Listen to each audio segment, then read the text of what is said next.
Hey, welcome back to Dukes on Switch. Back today with a Legacy 4-color Loam league.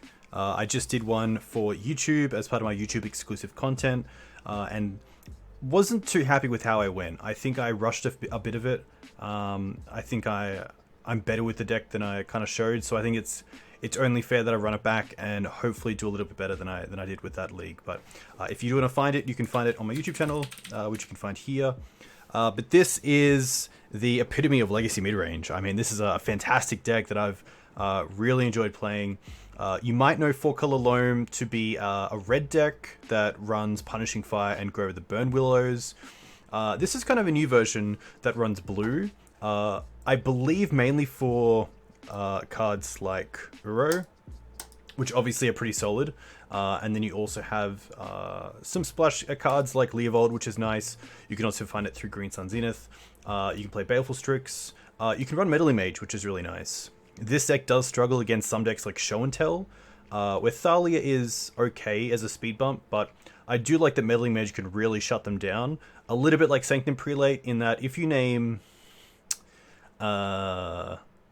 if you name Show and Tell, you can probably get some free wins, especially with Chalice. A deck like Blue-White Omni, which is seeing a lot of play right now, usually relies on Swords to Plowshares out of the board to deal with hateful creatures. So if we can Chalice for one, then play a Meddling Mage. Chalice in a way acts like Mother of Runes in decks like Maverick or Death and Taxes, where it protects your hate bears. And I think that, yeah, that can be a great way to try to edge against those decks. It's not fantastic. I don't think that if I was going to put this deck together, I would be thinking about Blue-White Stoneblade, or Blue-White Show and Tell, sorry, as a deck that I would want to actively sideboard against, because the matchup is pretty terrible. We don't have too much to, really interact with our opponent with outside of Chalice. And even then, that's more a speed bump than a kind of stop sign. So I would much rather just make sure that we have some splash effects in the board that are good against Show and Tell decks, like Meddling Mage, like Gaddock Teeg to some extent. They can usually play around it pretty well. And Rex Sage is also okay, as most of the decks are showing in Omniscience. But as a deck, the blue one is probably a little bit grindier than the red version. It is interesting though, because red does give access to Punishing Fire, which obviously in a deck that gets to generate some mana acceleration and get back a lot of lands through Life in the Loam, you do get that Punishing Fire Grove kind of synergy running pretty quickly. Punishing Fire also a great card to discard to a card like Liliana the Veil. But Uro is very powerful. I mean, this is probably one of the last decks in Legacy that can really utilize Uro's potential, because it can pretty easily cast it from the graveyard. Without Astrolabe in the format, it's obviously a little bit harder to get double green, double blue. But this deck does have a pretty good mana base by the time you're wanting to cast Uro, thanks to Mox Diamond and just the number of jewels that you are running in this deck.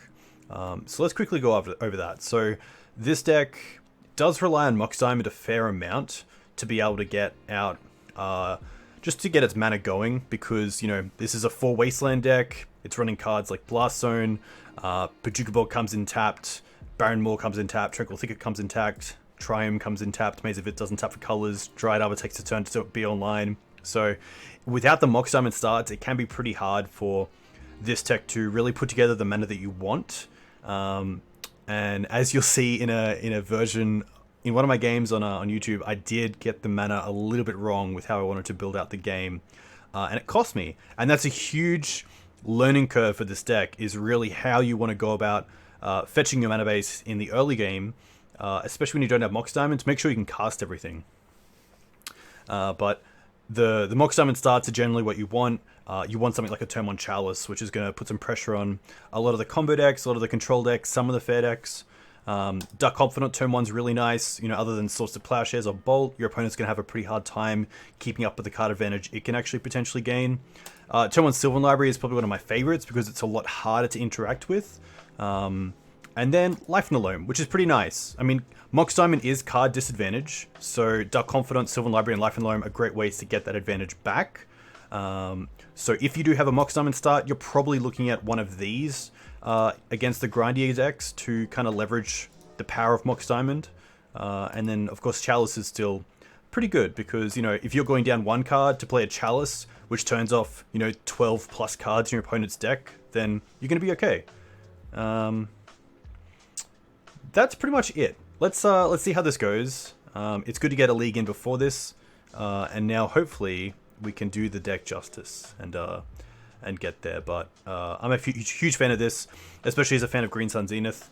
Loam doesn't utilize Green Suns as much as other decks, but you know, we still have some really nice targets. Scavenging Ooze can be really good as a hate bear. Levold can be great against control decks. Uro is just fantastic as a way to really fight against Delver decks as well. So yeah, let's see how this goes. A huge thank you to you guys for coming in and watching. We're playing a Legacy League with 4-color Loam. We will play a league. Nice.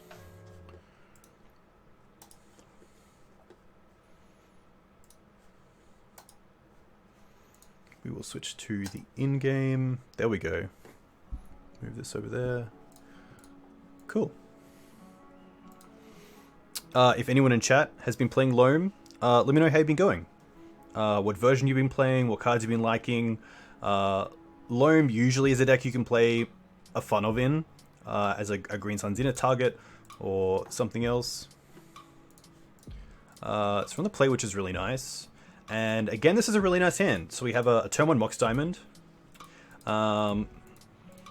It's just going to be interesting to see what I want to drop here to the Mox Diamond, because if we're up against a deck where Wasteland is good, I obviously want to keep the Wasteland.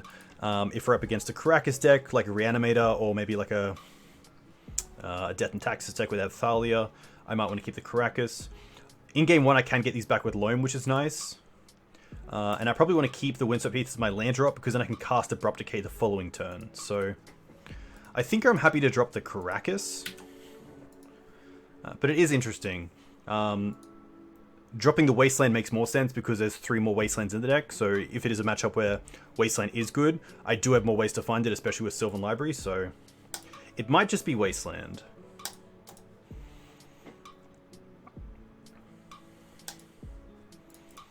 I'm going to fetch for a Bayou here and play Sylvan Library.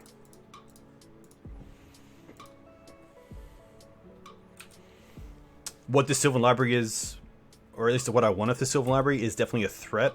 I have a very reactive hand at the moment, so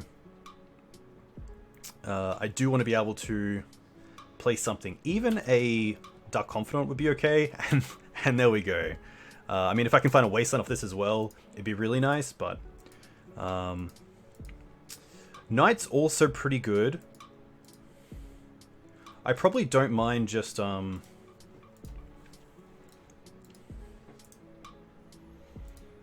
paying life here just to dig for another land. I'm going to put the Decay on top for the Bob.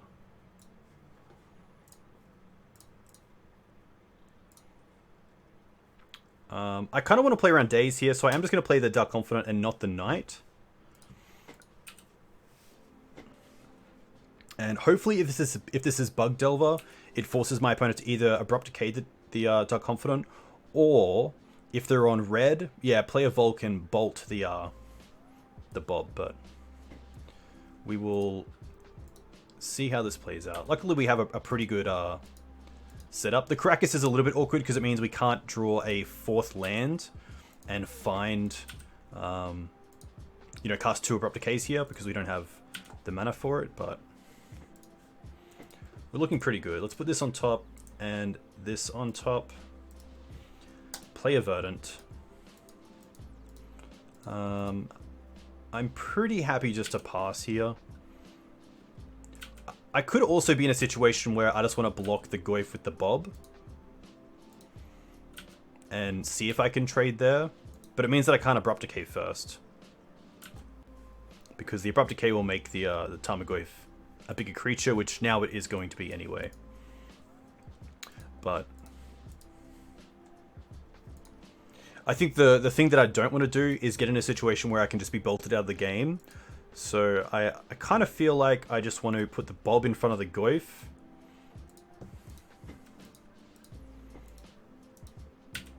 And decay the Insect Elaboration.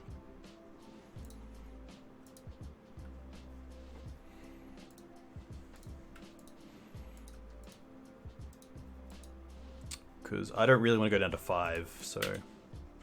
what I could have done is actually fetch for Dried Arbor and done the double block to force the Wasteland, but I'm pretty happy with this.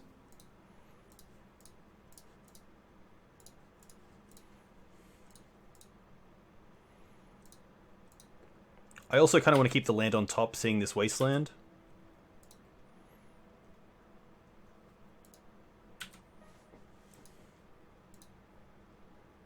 Another Delver, wow.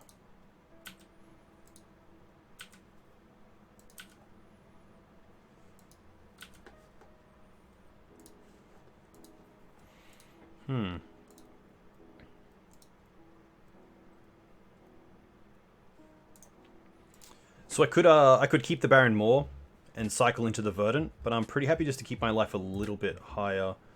So I'm gonna put this on top, play the Verdant, and just pass back. I'm gonna play around Stifle here.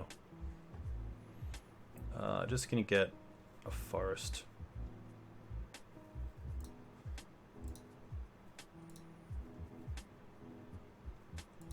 I'm considering fetching here as well, but seeing that I can only cast the 1 Abrupt Decay, I kind of want to keep the Verdant for the Sylvan Library in case there's like just 3 lands on top.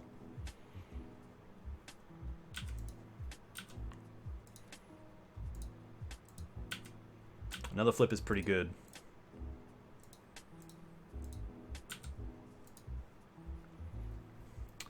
Now, I just don't want to go into range here of another Bolt, so I'm pretty happy to fetch for Dried Arbor here, just to buy some time. If a Bolt goes at this, I'm pretty happy for that, but I mean, it's kind of doing the same thing anyway, so block here. Decay this. Knight also getting really large, so something like Hooting Mandrills I'm not too scared about, which is nice. What I don't want to see is just another threat, because, you know, another Goyf would be really good for my opponent. These Abrupt Decays are fantastic, but if my opponent keeps putting out 2 threats and I can only cast 1 a turn, I'm definitely taking at least 3.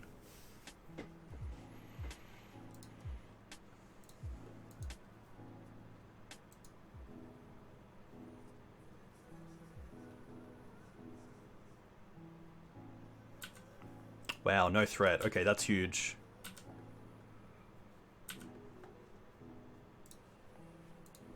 Okay. Put on top.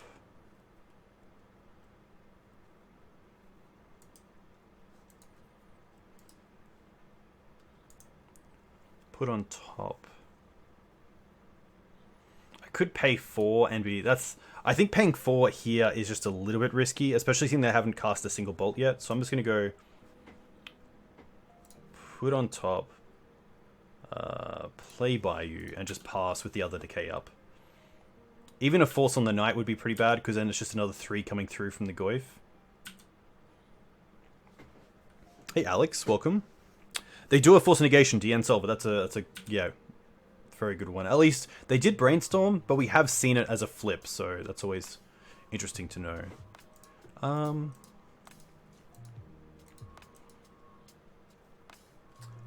I think here I'm happy just to use it for Decay.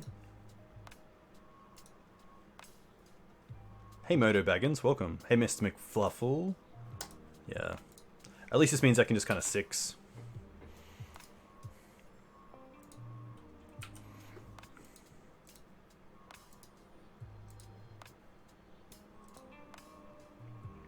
They're going after my mana, which is interesting. They're probably just going to keep up the Brazen Borrower here.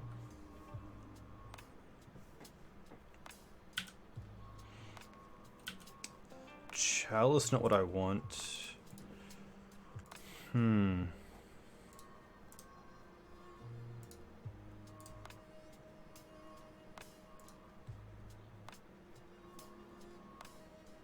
have 3 cards.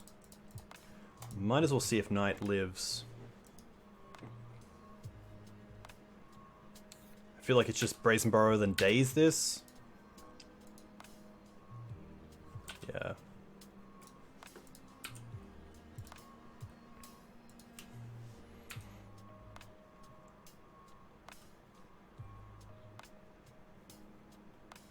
Now the Goyf is really good. Yeah, that's pretty close to game. Yeah, the Bob was pretty huge. I did get a card out of it, which was nice.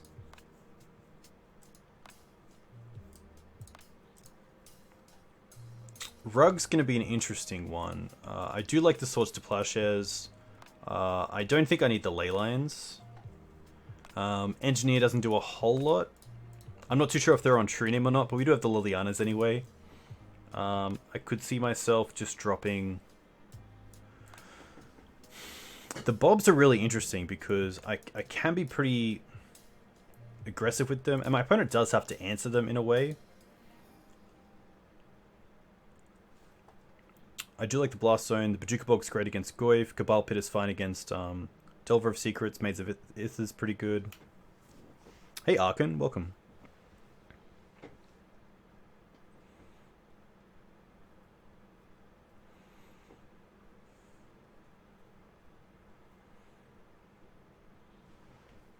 Hey Ben, hope you're well. Caracas sucks. Yeah, Caracas can most likely come out. I don't think I'm in a position where I'm going to be like saving my Uros or Leovolds. Plague's definitely interesting.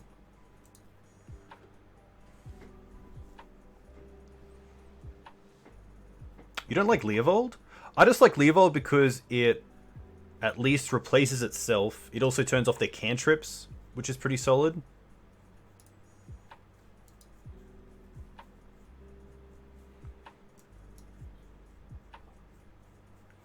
It is tough though, because if I'm top decking and my opponent's top decking and we Green Suns, and I can Green Suns for 3, I'm probably just getting a Knight.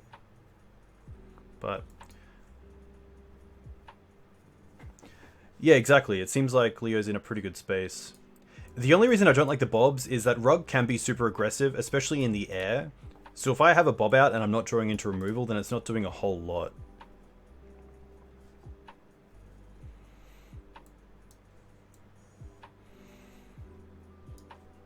We currently down a game against Rug Delver. Tabby is good. Tabby's interesting. I'm not sure if they're on the Young Pyromancer plan. If they are, the Tabernacle's really strong.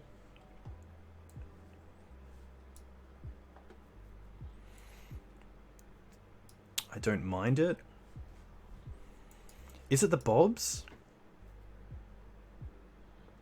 We will be on the play. Cut Sylvans. Sylvans is actually pretty nice. Yeah, I don't mind cutting Sylvan and bringing in Bob. The only thing that I like about Sylvan Library is that it allows us to extend our hand to the top 3 of the library and not be too aggressive with it.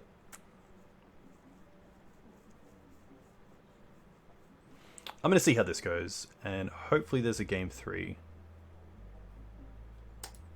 Yeah, Plague Engineer, I think just as a Death Toucher as well is okay. This is a pretty medium hand. It's a turn 2 Swords that plays around Days into a turn 3 Knight that's a 2/2.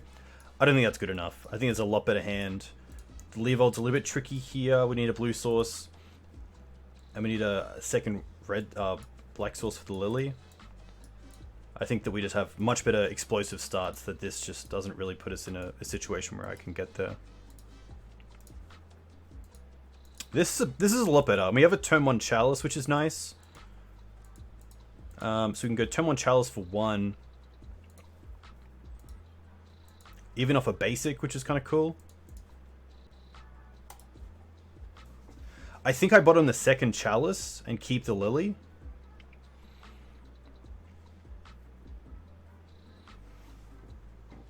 I mean, if I can get a Lily down when Chalice is there and it can't be bolted, I'm feeling pretty good. And then, yeah, just to play around Wasteland as well, we can go Windswept Heath, Forest, Mox Diamond, Pitch Bayou into Chalice for 1, which is kind of cool.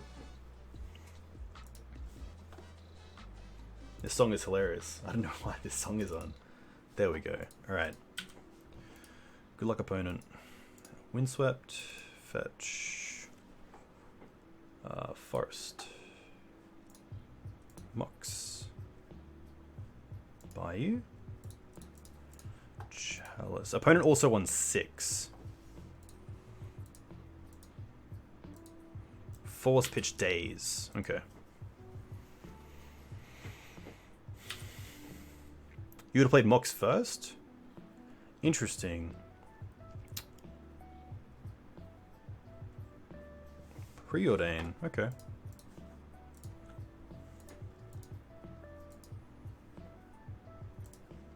One top, one bottom. Mox. Okay.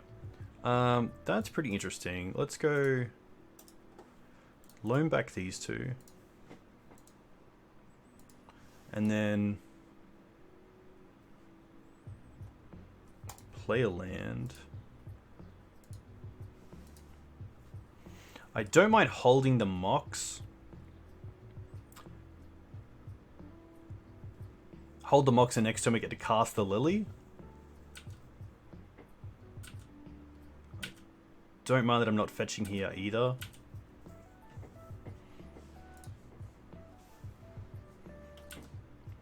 Brainstorm is cool.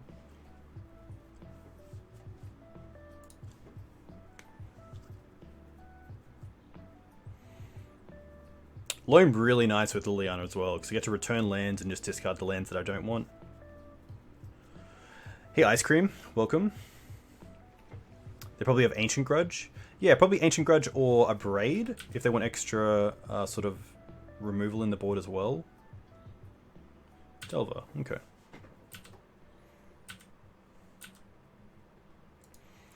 The question is, do I want a Loam? The advantage of Loaming is that if I hit an Uro, I now also have a threat that I can cast from the graveyard.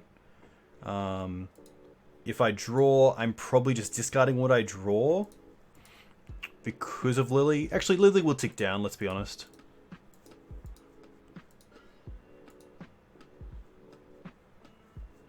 I'm pretty happy to Loam.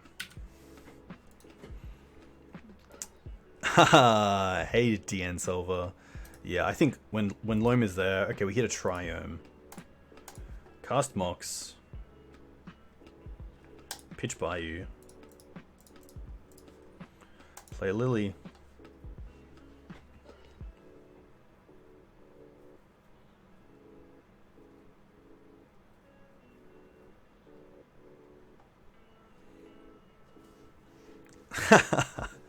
We'll make them sack.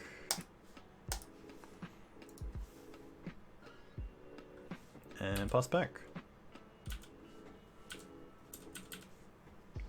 I could see a Savine's Reclamation in this 75 if I was wanting to get my threats back off Loam. Because it does feel bad sometimes when you're in a situation, okay.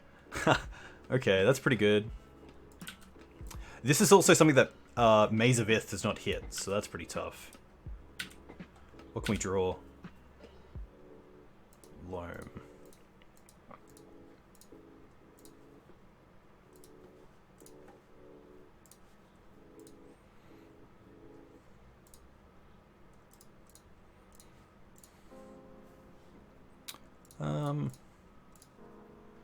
Let's fetch Bayou. Loam back these three. Play a land. And then we can hold up the Zagoth. Challenge metagame looked really cool. A huge congrats to Callum for taking it out with Esper midrange, or Esper Mentor, whatever you want to call it. Very cool to see. This is going to be tough. This is a really cool card. But this is tough as well, because we've kind of used the Lily to deal with a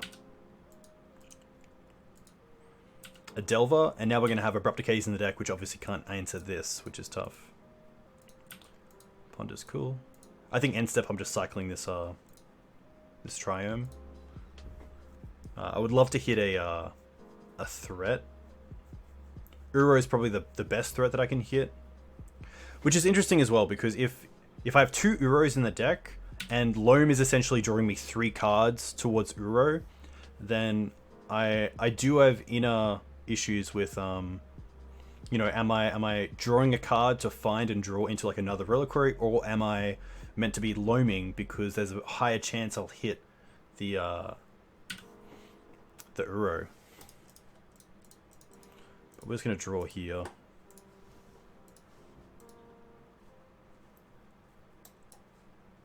Wasteland, okay. Draw. Ah, rough. I'm going to take my opponent off green because it means no more Goyfs.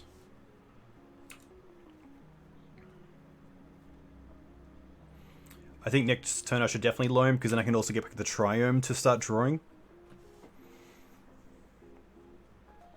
But yeah, really cool card. I really like the effect on this. It feels obviously a lot better. We did bring in Tabernacle, so we'll see if we can get there before my opponent gets there with this whale. So let's bring up the graveyard. I'll put the graveyard over here for everyone to see. All right, let's Loam. Maze of Ith is okay, I guess. So let's Loam back these 3. Opponent could have Force Negation or Force of Will, yeah. Okay.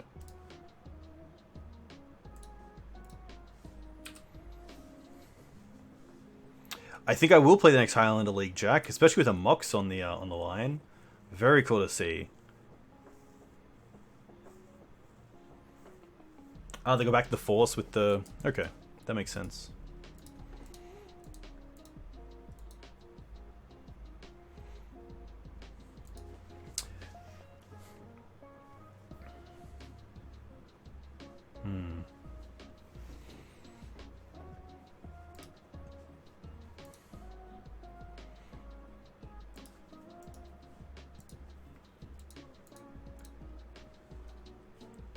Alright, let's Loam. Abrupt Decay. Cabal Pit. Okay, interesting. What do I want? I want Triome, Maze, and Cabal. I feel like my opponent has a Force Negation. Force of Will again, okay.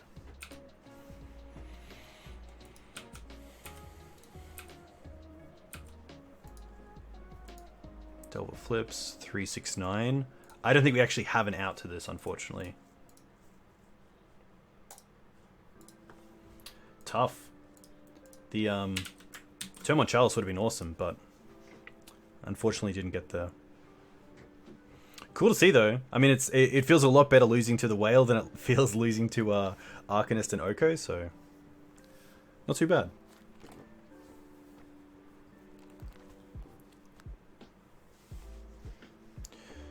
But yeah, even that the game 1 having access to all the Abrupt Decays is really nice, but then my opponent having, you know, 3 Goyfs, 2 Delvers, and the Brazen Borrower is just something that I can't keep up with.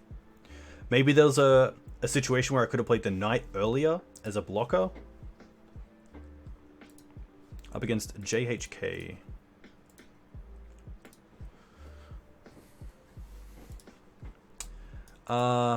Pretty lackluster hand. Just one of those hands of just good stuff, but doesn't really do anything early on. I can't even cast this Abrupt Decay unless the Dried Arbor resolves, so pretty happy to take a mull and hopefully get a Mox Dime in hand.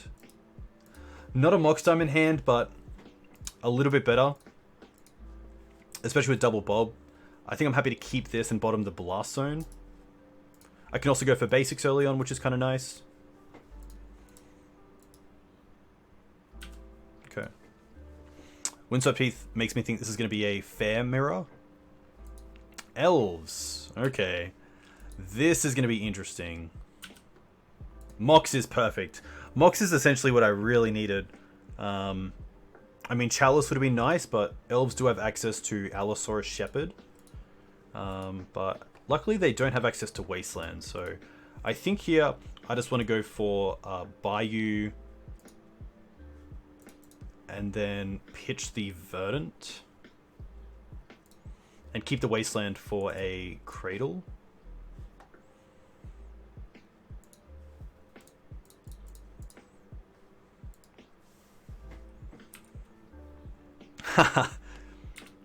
Yeah, Shepherd's an interesting card. Being a non-blue player, I haven't really, you know, played against its full potential, but as a Chalice player currently, I probably can. Nettle. I should have kept the Blast Zone. I should have kept the Blast Zone. Wow. Windswept. Knight. Okay. Interesting. I guess Knight leads to Blast Zone, so I think Knight's just the play here. I don't think it matters if I fetch here. I kind of want to keep the fetch land around. Because, you know, if the Knight's a 5/5 or a 4/4 and my opponent has, like, Natural Order next turn, it doesn't change in a thing, so...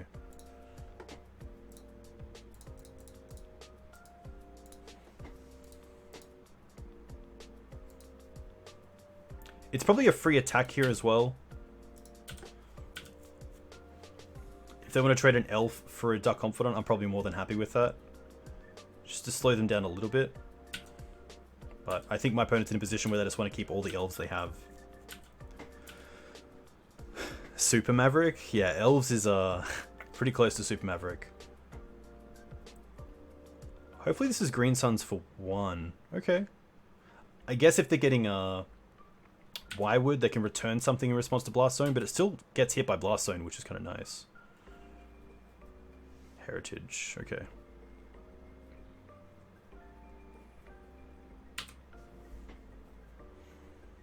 Guess we're 6ing. Quirion, that's fine. Ooh. Do they have a Cradle? Wywood. This... This Blast Zone is going to be real spice if we do get to actually cast it.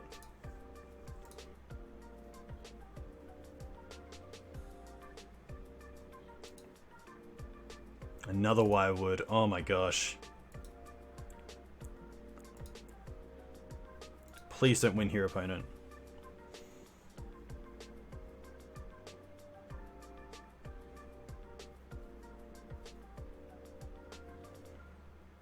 Collector Oof is fine.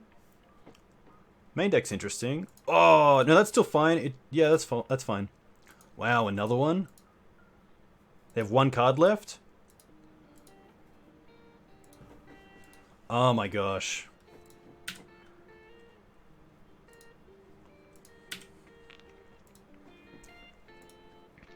We do have mana to crack the zone. It is only 3 to activate.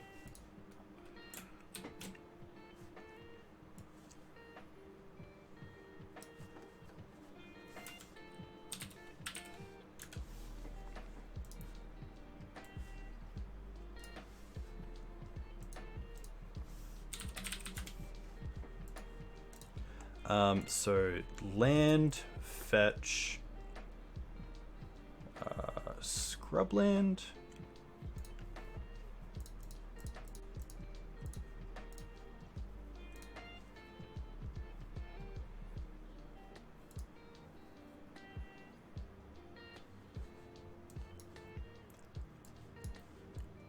Blast Zone. Sack.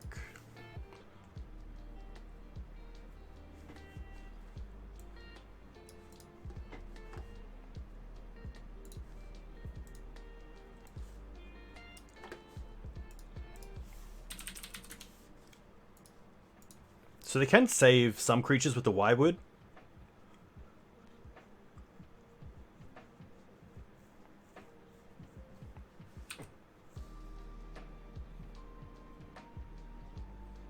I think by the time we get to casting Uro, the Dark Confidant would have got us the mana, hopefully.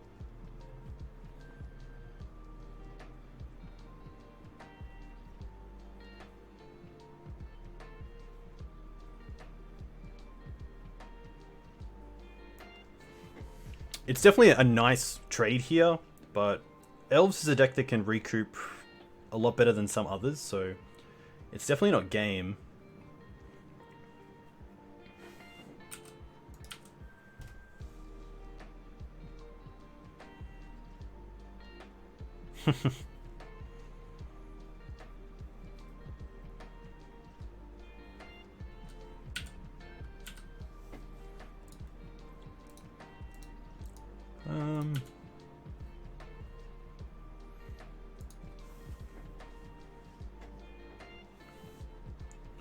Pretty happy to attack here. If they want to trade the Collector Oof for the Bob, it turns back on the Mox, which is nice.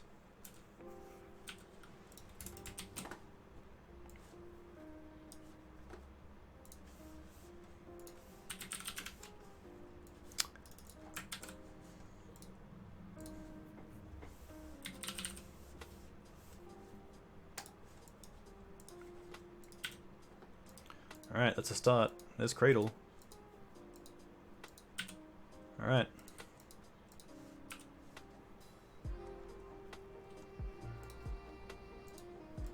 Yeah, I mean, look at this. Straight away, back at it.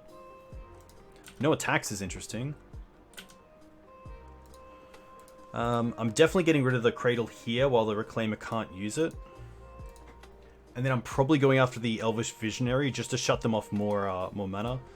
Actually, it's probably the Heritage Druid, to be fair. Yeah, sorry. Wasteland, the Cradle, and then Abrupt Decay, the Druid.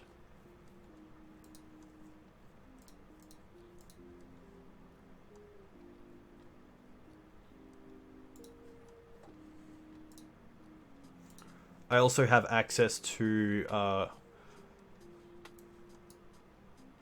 Cabal Pit, which is interesting. You plus one Lily?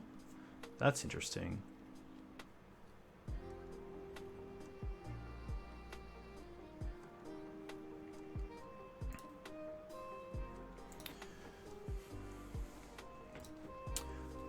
One, two, three, four, five, six. So I also have access to Cabal Pit. So I could potentially Wasteland the Cradle, float 2, Cabal Pit, something like the Elvish Reclaimer or the Collector Oof to get Mox Diamond back, and then Abrupt Decay something else. So we're definitely doing this.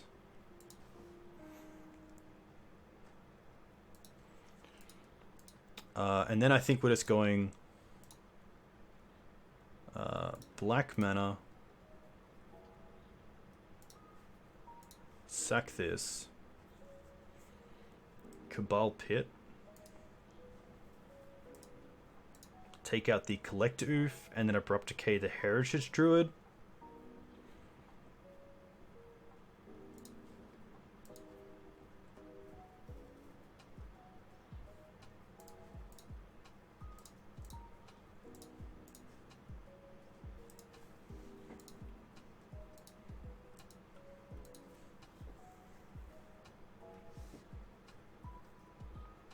And then just pass. I don't want to attack here.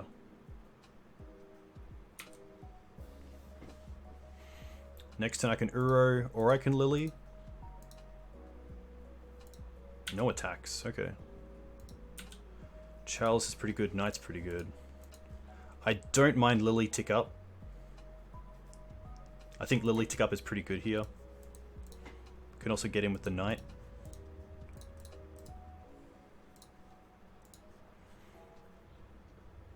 Probably just discarding the other Bob here.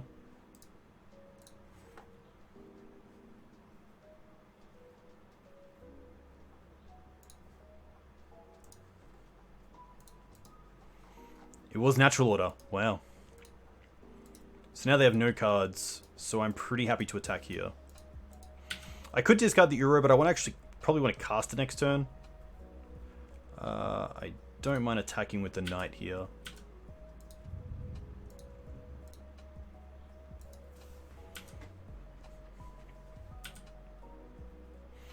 I think Wywood's probably their best draw. They can also sack lands here to get Cradle off the Reclaimer, so maybe I should have played it safer and actually kept back the Knight so that I could hit Cradle here so they don't have the option of top decking into a natural order, because that is the way to lose.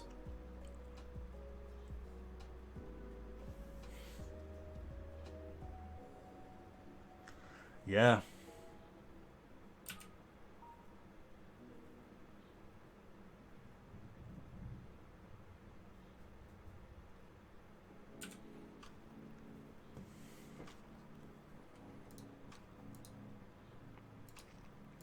Yep.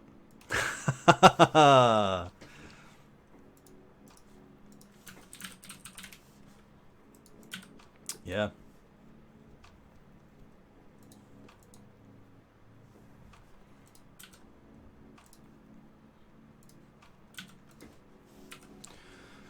Yikes.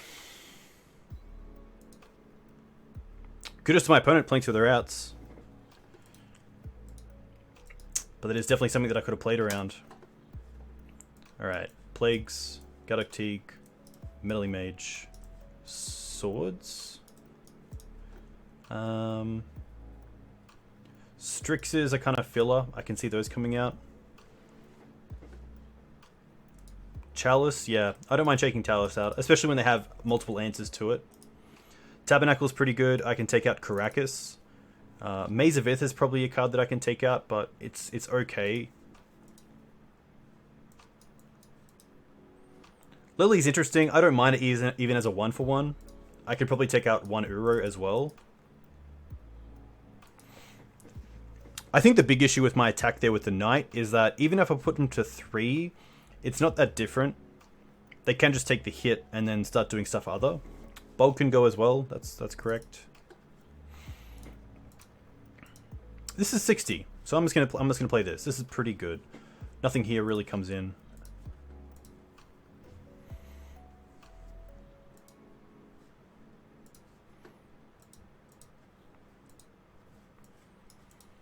This is the turn 2 Bob, which I just don't like.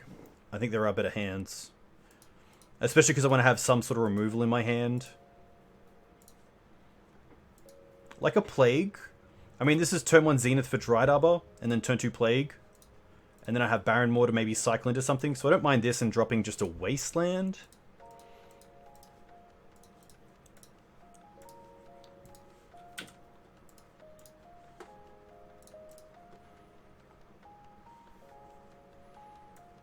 So let's go Bayou. Could go Trop. I think Trop is actually better because it gives me mana for Leovold if I draw it.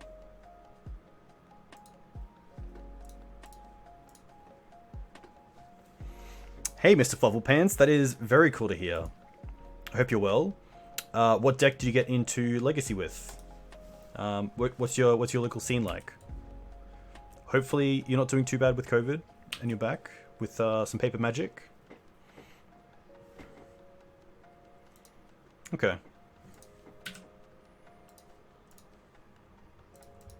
I could wait on the engineer here and just cycle these, but this is I want to play around Thoughtseize probably more than Abrupt Decay. At least this is a 1-for-1 trade at least, or at least a 2-for-1 I guess. Thoughtseize would be a real feel bad.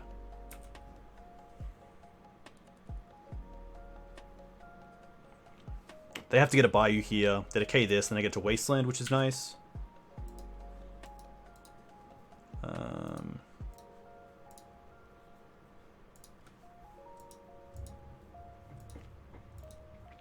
Can attack for 2.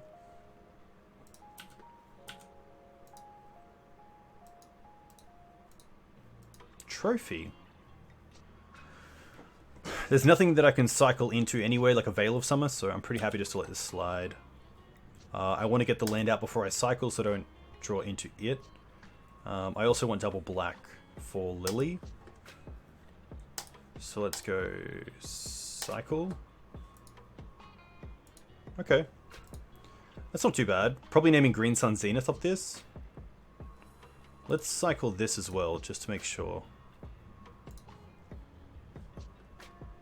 Bob, okay. Well, that's interesting. I think it's just Meddling Mage here on Green Suns.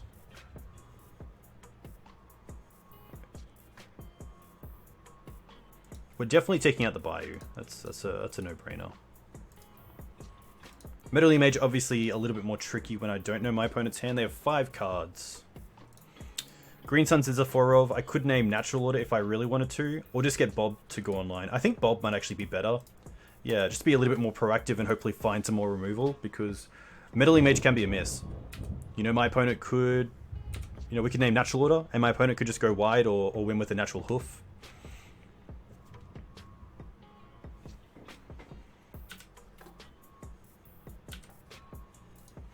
Okay.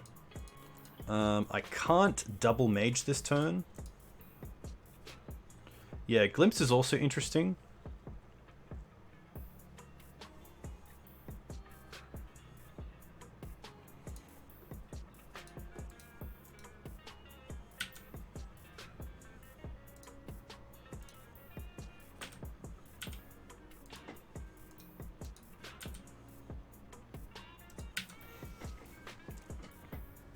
I think it's just Green Sun Zenith, honestly.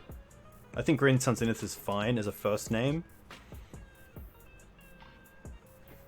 Hey, Shade of Hades. I am up late. It is 11 PM. I did my YouTube channel exclusive, which was 4-color Loam, and I wanted to run it back. I wanted to do a little bit better than I did, so... I think Green Suns is fine. Visionary is a good name. I do like that the Zenith also leads to Visionary, so in a way... I'm also going to leave the cycle of Triome, because I don't want to try to dig for Plague Engineer, so one more draw for that is pretty good for, yeah, for me. Wasteland good here as well, because my opponent can't just go and get dried up at end of turn. Visionary is scary, but I do also have... you know, maybe Meddling Mage names Abrupt Decay so that a Plague Engineer can't be hit.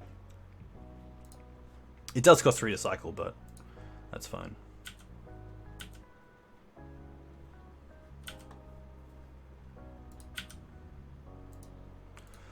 Blaststone's interesting.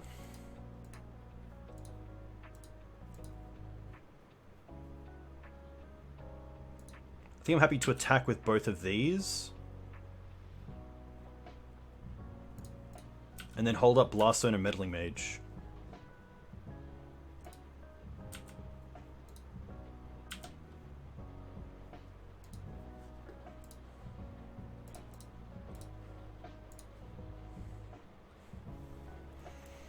Let's go for Elvish. And the reason I'm doing that is because why would Symbiote Camera return to their hand, and then they can replay it, draw a card, so it's a little bit of an engine. And here we can just hold up Blaststone, which means we can also hold up Wasteland and Triome, which is kind of cool.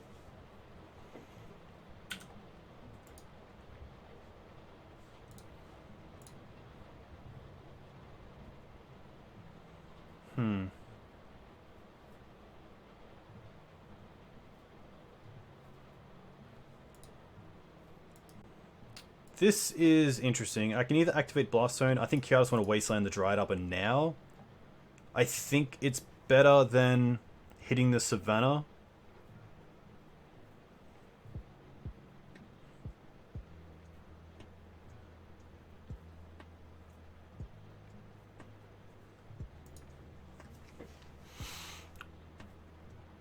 It is interesting because if I'm playing around Natural Order, then hitting the Dried Arbor doesn't really do anything outside of land drop into sack the Arbor into attack with the 3 creatures, including Cradle. So there is some thought to just going Blast Zone to take them off a creature, but at the same time, I think I just let this happen. Because, yeah, we don't have a great answer to Cradle right now. Hey, Judge Dredge. Hope you're well.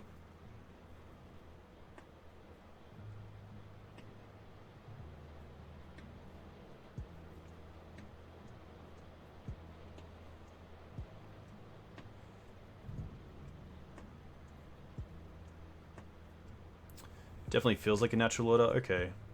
So at least with the trigger and the stack of Craterhoof, we can take out the Wirewood with Blast Zone. They might also just have Progenitors.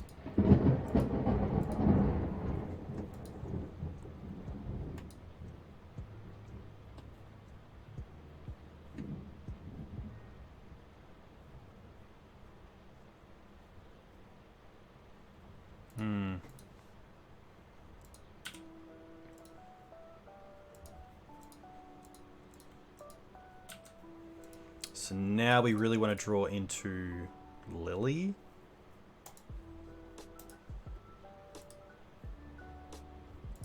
Okay. Well, that's a start.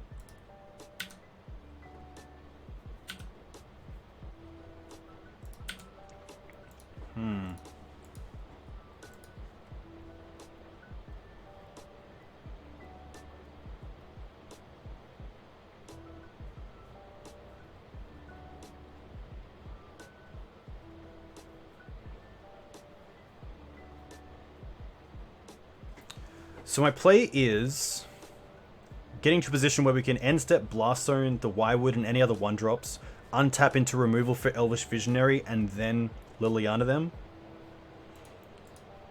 Yeah, if we attack with all, they can block however they want, I guess. I think, yeah, it starts an attack with all, yeah.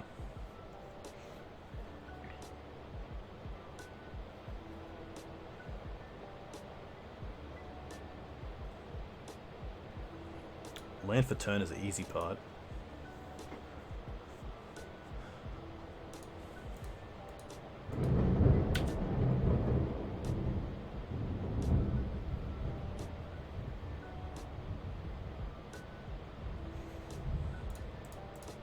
So we attack like this, they obviously block 1 at least and go down to 7. Hey, Expedition Map, welcome. Hope you're well. No, that is an actual storm in the background. Yeah, I think this is okay. And then I can play the second Dark Confidant.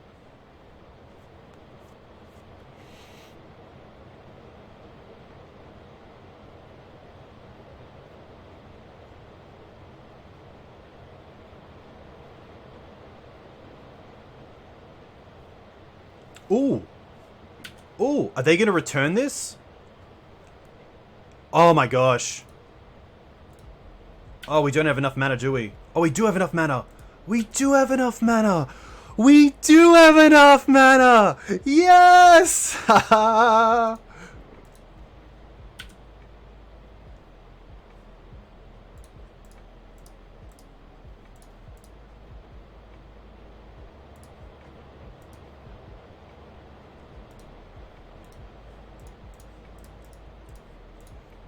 We did it! Please don't have like crop rotation in the Dryad Arbor, that would suck. No. Yes. Okay. We're good. We're Gucci. We're Gucci. We're Gucci. We're good. There we go. That's magic. That's magic sometimes. Now they still do have 5 cards in hand, so we're not out of the water just yet. Visionary is definitely a good start.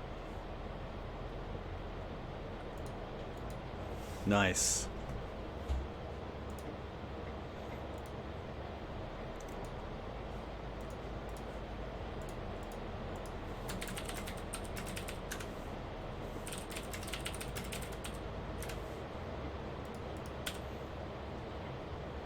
Oof.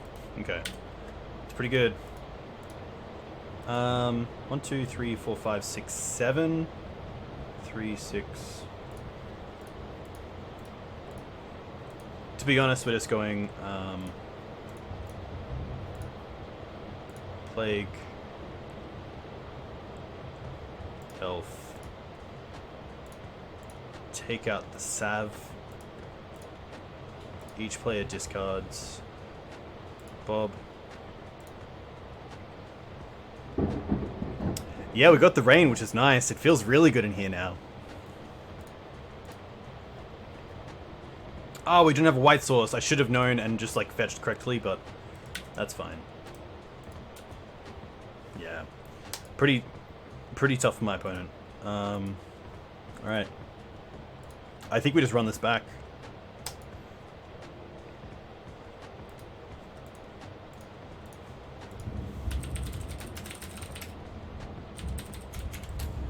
This hand is pretty rough. We have turn 2 Bob or turn 2 Abrupt Decay, but then just a bunch of 3-drops that aren't the greatest. I mean, by the time Lily comes down, my opponent's going to have a number of creatures out. Knight this slow isn't that great, so I'm going to mulligan this.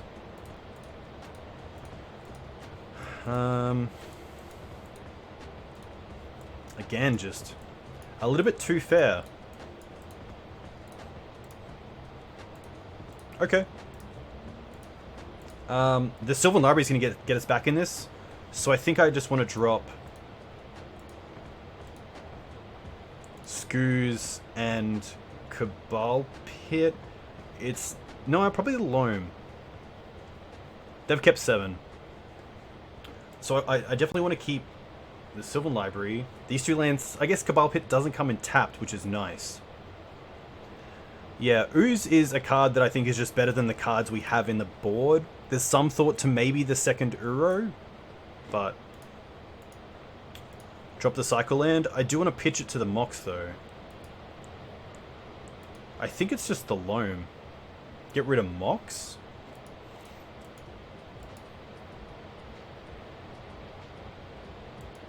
On 5 it sucks. Yeah, I guess the issue is that it's better with Sylvan Library, because then it just means that I'm actually getting faster to recuperating the loss of Mox Diamond. Just drop the Tabby.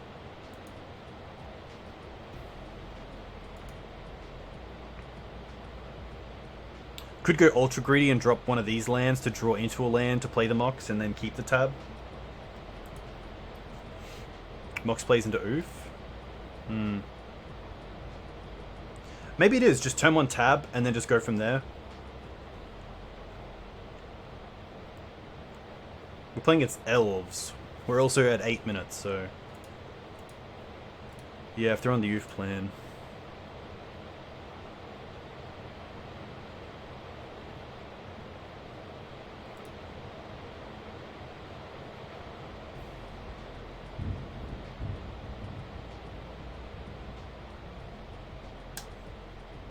I think it's the Loam.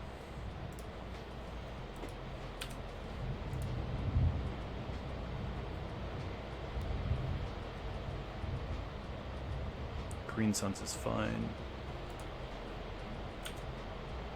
Knight.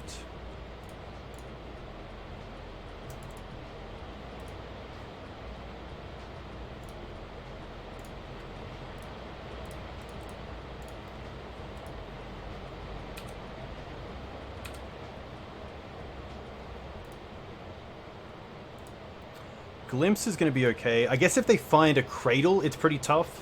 Which I assume they have if they've played it like this. I guess we'll see. Yeah. Cradle's really strong here. I guess it keeps it tapped, which is kind of nice. But then they just attack with all their creatures. And I can't get down 2 lands this turn. I guess the best thing we can draw into is land and Plague Engineer.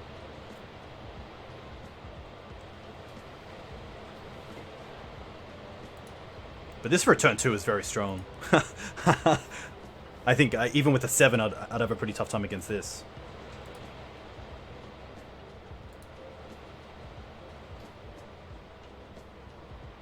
Yeah, cooldown max. I definitely feel pretty tough about this. This is Abrupt Decay as well? Yikes.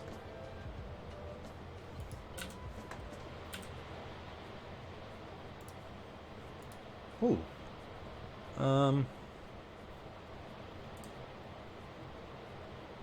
Put on top.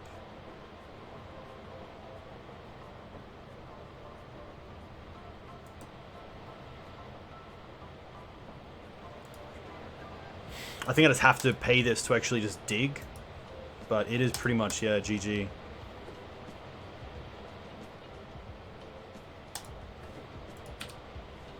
And with 5 cards, I assume they might just have another Cradle as well.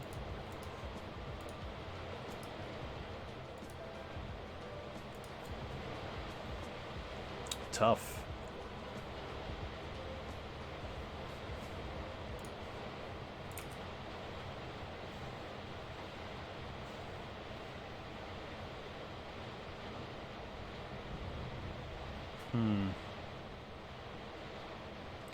Yeah, I mean, interactive Magic comes and goes, and you do have to just enjoy that, you know, decks like Elves can be a deck, which is very cool to see. I mean, like, when you think of Legacy, I'm assuming a lot of new players don't really think of Elves as a tribal deck in a format like Legacy, which is kind of cool.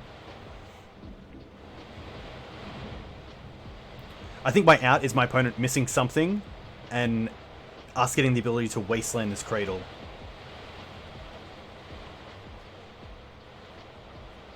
Roof is fine.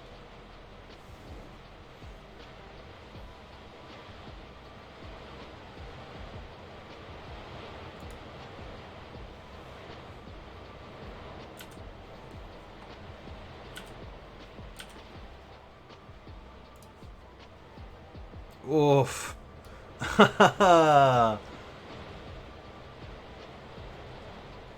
1, 2, 3, 4, 5, 6, 7, 8.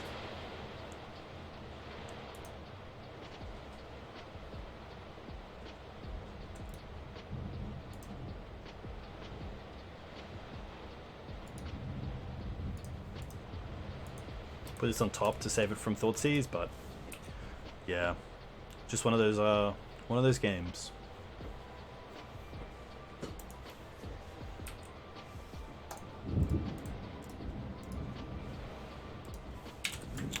Rough start, but that is fine.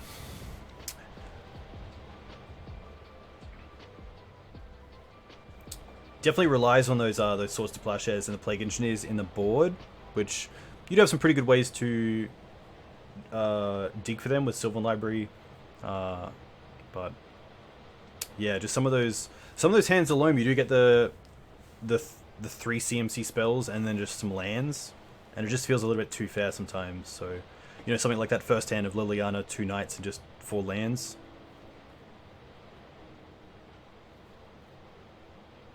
Yeah, the Chalices are interesting. I think if I did start on a Chalice, my opponent could pretty easily pivot towards an Allosaurus Shepherd before they start going off. The issue being that it just shuts off all green spells, which is pretty good. So it's not like I can bring in Chalice just to hit some of the other cards. As far as fair hands go, this isn't the worst. Turn 2 Bobble, turn 2 hold up Abrupt Decay. I don't mind leading on the Tranquil Thicket.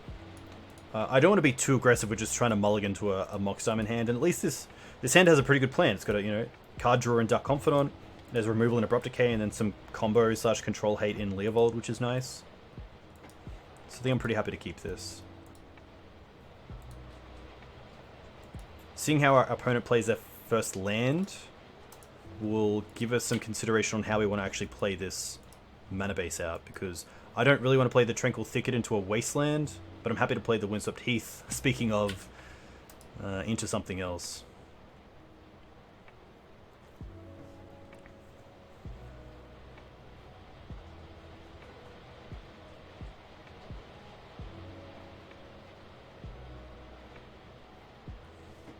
Cool.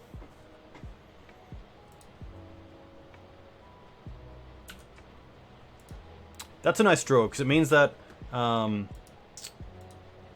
do have access to Windswept Heath here into Bayou for Abrupt Decay. I don't have to go Tranquil Thicket, because if I don't, I have the Tundra as a white source, so...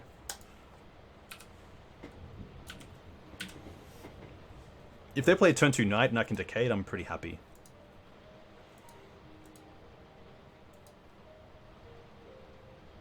Library. Land.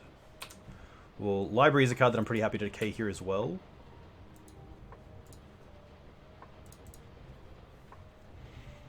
Probably just going to go for the other Bayou.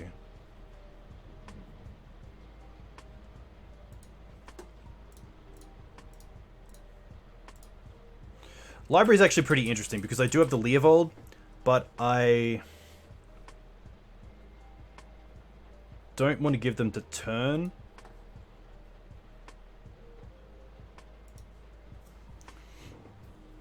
Yeah.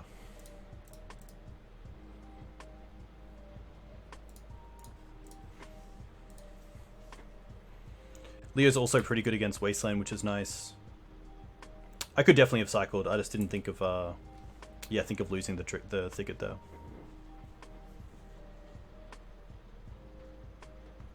Where's Wasteland? Taiga. Okay, interesting. Klotz is pretty much GG, unfortunately. I don't think I can beat Klotz. I played against this this card just before, and it was not at all close. Especially because this deck, unfortunately, doesn't have an out to it. Other than Scavenging Ooze to control graveyards, it's going to be a pretty tough time. Yeah, Klotz is really strong.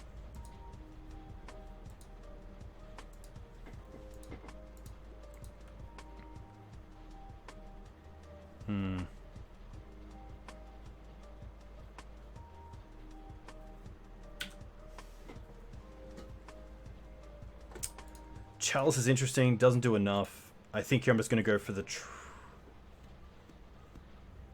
probably just Dried Arbor and Dark Confidant.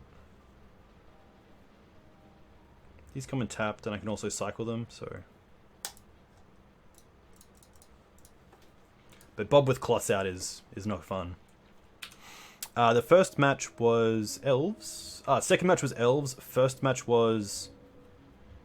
Rug Delver.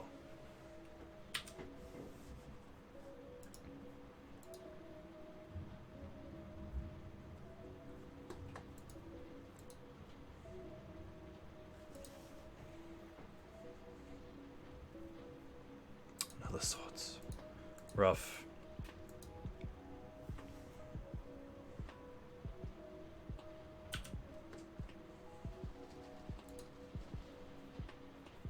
Maverick does what Maverick does.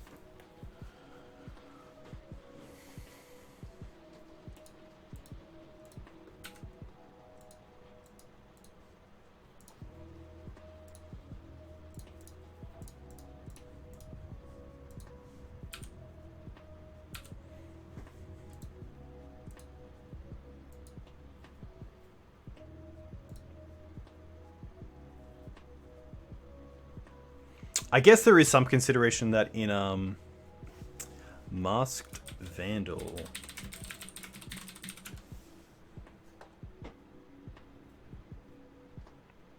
Oh, that's pretty cool. It's a 1/3 for 1G. Interesting.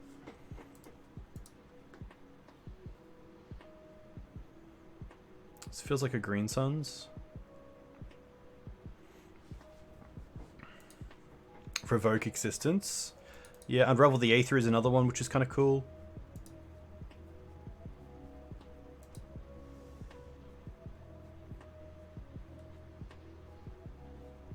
Yeah, my opponent's just going to really outvalue me here with Tile Striker getting clues every turn.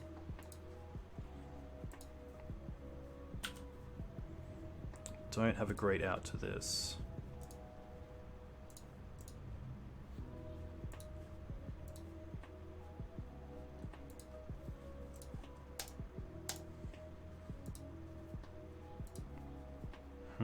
Yeah.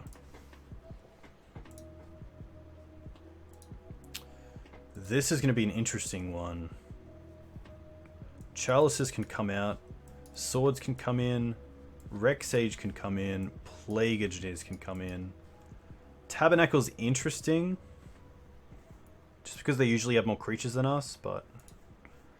Lily can be okay. I don't mind one Lily. Yeah, Celestial Purge is good. Council's Judgment, I guess, because it does answer True Name, which this deck also can't beat, other than Plague Engineer.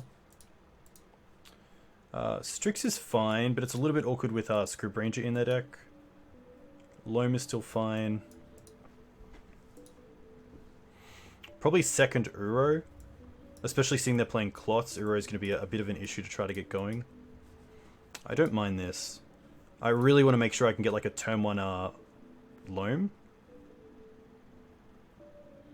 Or a turn 1 Dark Confidant Sylvan Library, sorry. Just to start getting that card advantage going and make my opponent have removal.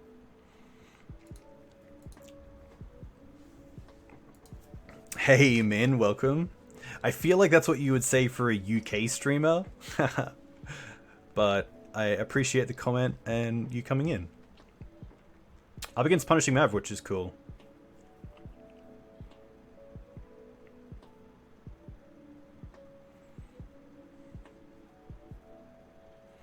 Yeah, Purge also not too bad against lands, seeing they're playing Valakut Exploration. And yeah, Shadow is also a pretty good one. Yeah, just too slow. Yikes.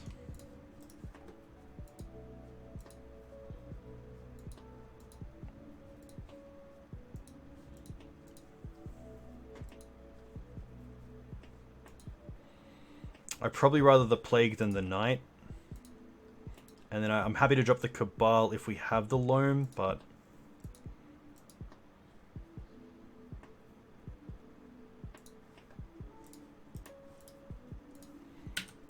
Opponent goes to 6, so...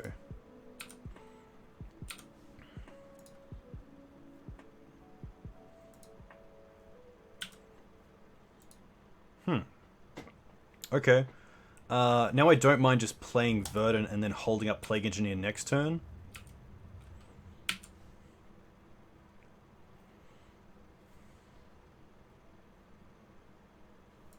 I do want to name Human with the Plague Engineer.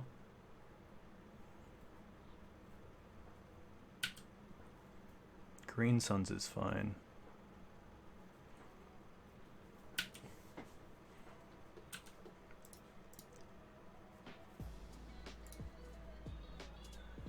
Let's go get Trop. I want to take out the bird. And then I think I want to go aggressive and just hit their mana.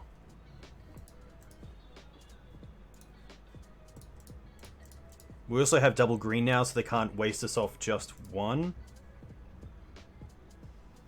We also have Blast Zone for Noble Hierarch and Mother, so that kind of names Human in a way, which is nice.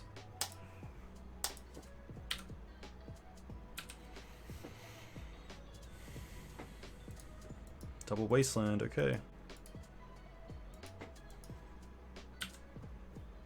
Ah, that's actually a really nice draw. Let's be honest.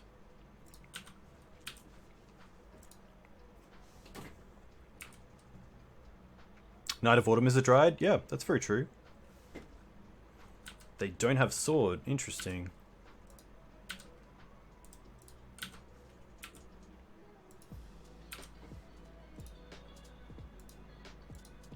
This is my sort of magic. Oof.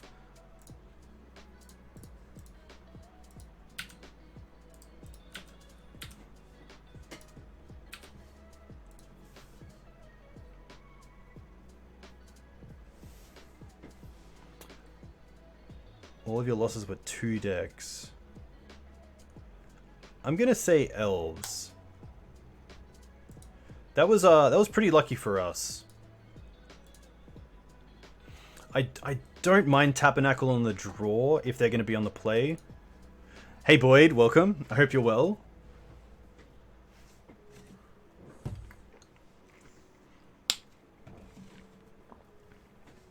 You'll give a hint. Both decks share days.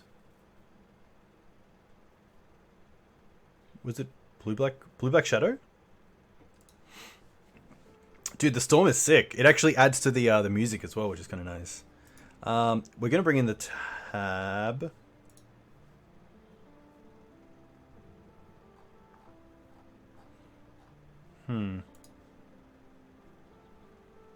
It might just be... It's actually really tough.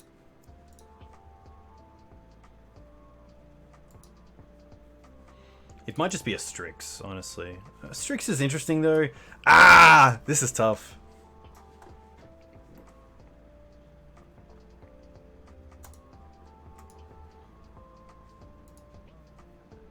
We have one card to drop, and I'm not too sure what I want to drop. It might just be the second Sylvan Library. But Sylvan Library is so good, especially as a Mox Diamond start, because it doesn't get hit by Source to Plowshares or Punishing Fire, which Dark Confidant does. You cut Liliana, there we go. I think Plague really acts like a Liliana anyway, so Min, I am 100% with you. Yikes.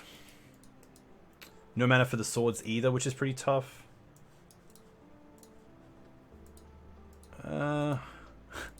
I do get to get basics, which is kind of nice. My opponent's kept 7.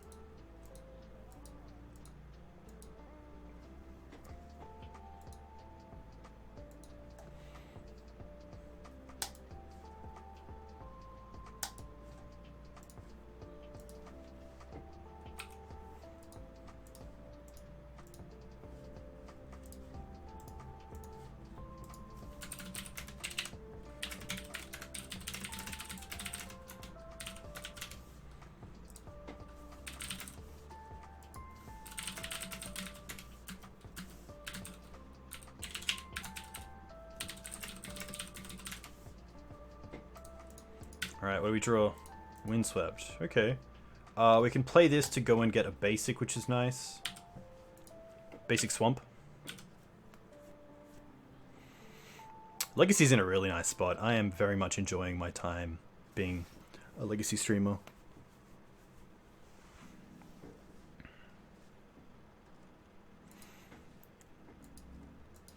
Yeah, it's true. If my opponent's on a... Even Ramanap, I guess. If they're on Ramanap, then they don't really mind about losing a land. I guess it doesn't go back to the hand, but... Especially with, like, I guess Scrib Ranger as well, in a way. Things happen. Hopefully they're not on Aven Mind Sensor. I know that Julian's a big fan of Aven Mind Sensor in Green-White Maverick. Knight, okay. Knight's not the worst, because we can go for basics.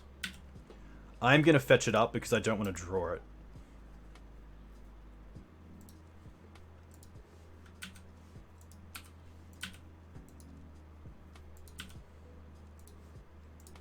Okay.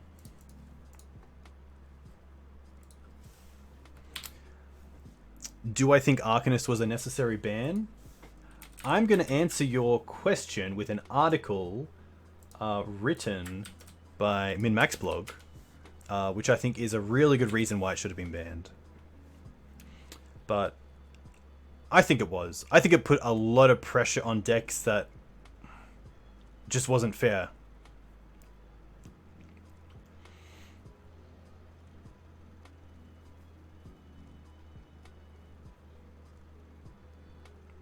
I definitely didn't enjoy playing against it because I knew that I had to keep hands against like Rug Delver that could definitely deal with it.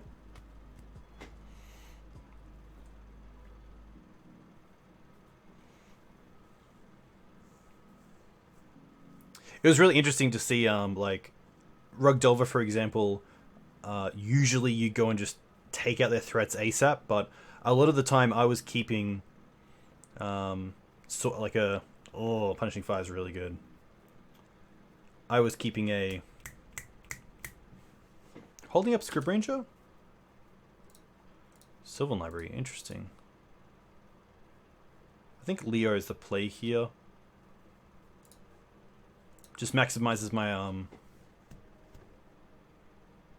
my lines next turn. I can 2-spell, which is nice. It's where I need to be.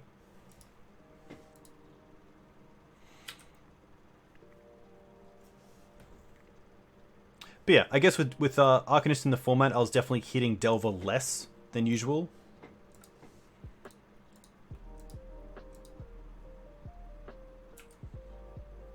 And waiting for a Dreadhorde, which sucked if they didn't play a Dreadhorde because you've already taken 3 hits from a Delver, and then you get your swords forced. And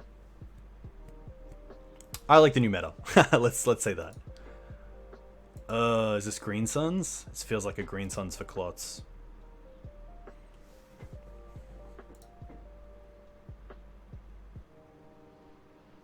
Elspeth. Yikes. Okay. Okay, so we get to...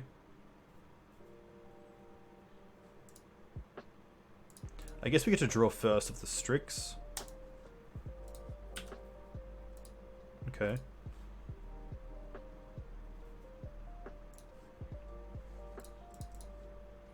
And play the library. They do have the Punishing Fire there, so they can get it with the Knight if they can go fetch up a Grove.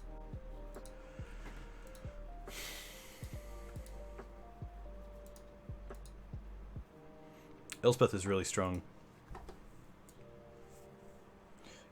Tick up, create a 1/1 white soldier token, which plays around Plague Engineer pretty well, not being a human. Target creature gets +3/+3 and gains flying until end of turn. Really strong when you're in the elk meta, because your elks are bigger than your opponent's elks, and they're also flying, which is cool. The ultimate, not so much a thing. Usually the game's over after a few tick-ups, but just really strong.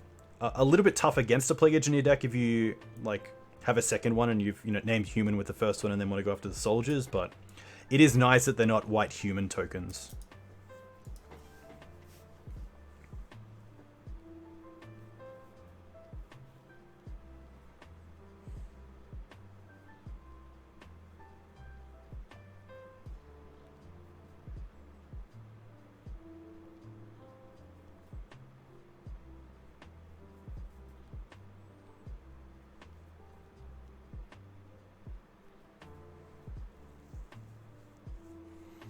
Yeah, it is interesting. I mean, the flying can be really big. Gideon going wide is fine, but the evasion is what can really bring something bring something out that's pretty special.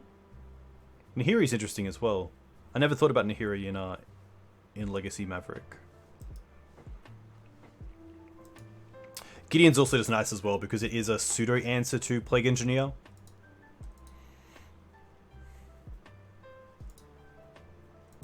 My opponent has 4 cards in hand. I'm not too sure what this Green Sun's going to get. Probably Scavenging Ooze. But if we draw into removal, I'm definitely casting that.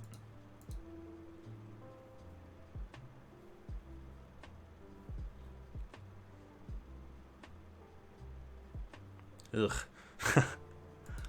Probably another Green Suns here.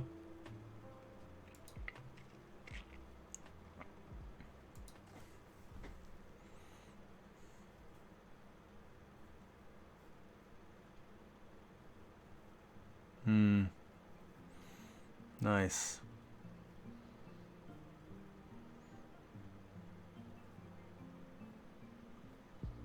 I can't be mad. I can't... Oh, Knight of Autumn. That's actually pretty strong.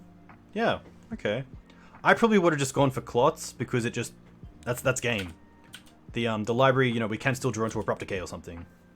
Swords, perfect. Probably just Swords on Knight.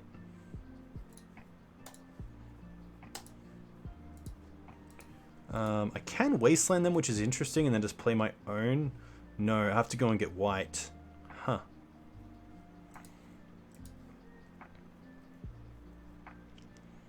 I think I'm actually happy just playing the Wasteland and then getting Screws and eating this Punishing Fire to get it out of the way.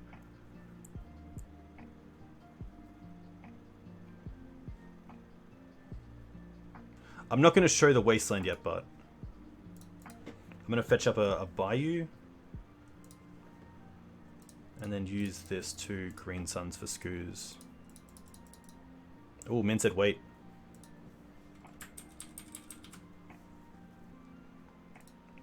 Oh, what is my 100k channel reward?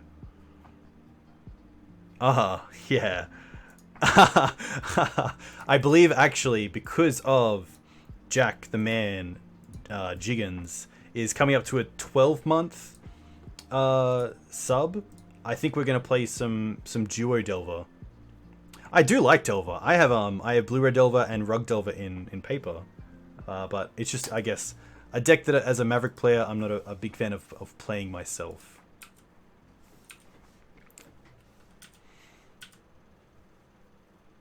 It is a cool deck though, and it's very rewarding as well, especially playing low to the ground like the Days, like Young Pyromancer variants. There is a lot of fun to it.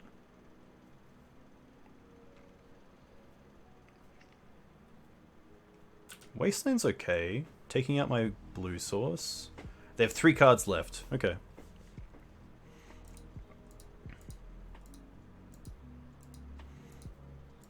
I think I do have some Bant Delver featuring Knight. Maybe like Bant Blade with it. Better save up those points. They're just ticking up the Delver. That's kind of scary.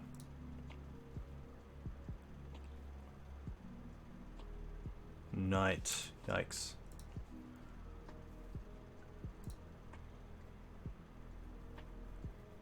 They're actually going to attack with everything. That's interesting, because we can just block like this, right? Yeah. Bob. Alright. I feel like we just have to go for both here. Screws isn't doing a whole lot.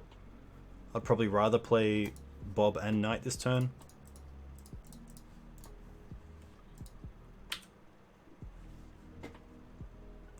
I am going to attack the Elspeth for 1 in the air. It's tough because they can just tick up on the Knight, but I don't want to take the 13 damage, especially with Bob in play.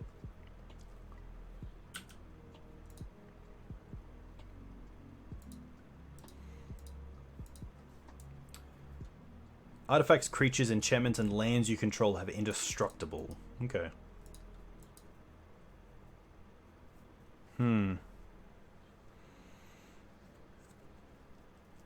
One card left for my opponent. Their own ooze. Okay.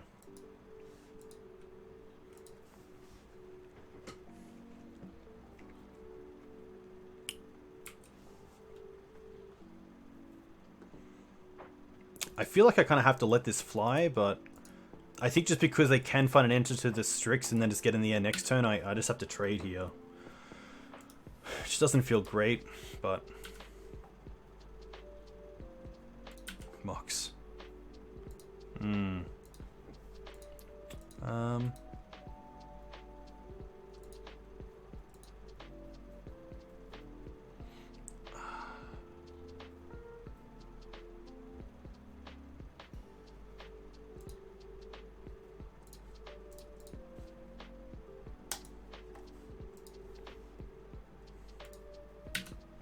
I do have Maze of Ith. I do have Maze of Ith now, so that's pretty good.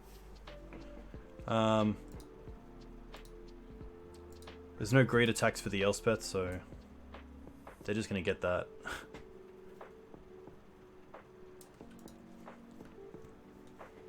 I guess Blast Zone is kind of a thing. Let's see how this plays out.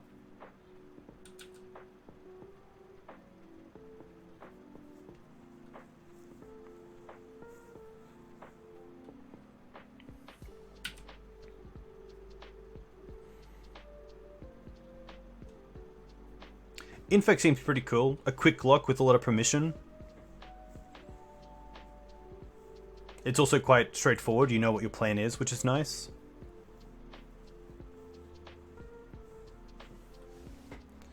It's a tough one.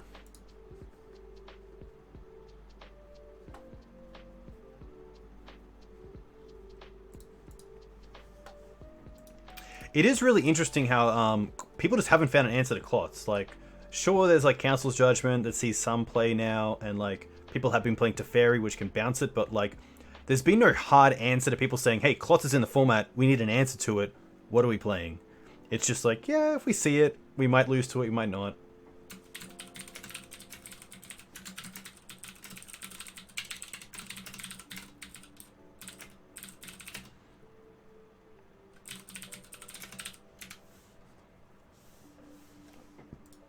Opponent probably thinking about Knight here.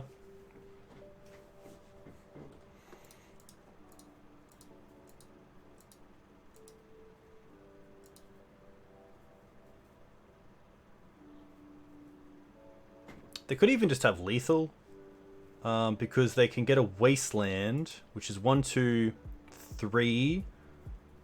Yeah, they do just have lethal, which is pretty tough. I guess we have Maze of Ith, which they don't know about, but they can sack the Windswept Heath, that makes it a 9-9. They get a land, they sack it, makes it a 10-10. Wasteland themselves, it's a 12-12. 13 with Exalted, 14 with Exalted, and then in the air with an extra 3, it's 16. And they know about the Mox Diamond because it got revealed to the Dark Confidant. So maybe they're thinking about like Scavenging Ooze, but Elspeth really good here. I didn't really have a great way to deal with it. I'm probably not going to Metal Mage it, and I'm definitely not bringing in Gaddock Teeg against Maverick. Yeah, Skyclave is really nice. I know that, actually, yeah, you know what? Skyclave is a pretty good answer to Clots as well. You don't get access to the flicker effects like you do in, They're going to eat my Strix. I'm just going to eat the Strix. If they want to sack the Knight, that's more than fine. Yeah, so, Maverick and Loam don't get access to the flicker effects unless you're playing Urion. That Death and Taxes do with Skyclave Apparition, but I still think as a 1-for-1 trade that sometimes gives your opponent a creature as well, it's not too bad for Maverick. It's changed the combat step a lot because Maverick usually has to deal with Planeswalkers with combat damage, and that doesn't feel great, especially back in a Ice Fang Coital meta. There was nothing worse than having like a 6/6 Knight. Your opponent has an Oko with 6 counters on it, but there's also mana open for Ice Fang Coital, because it just always ended pretty poorly.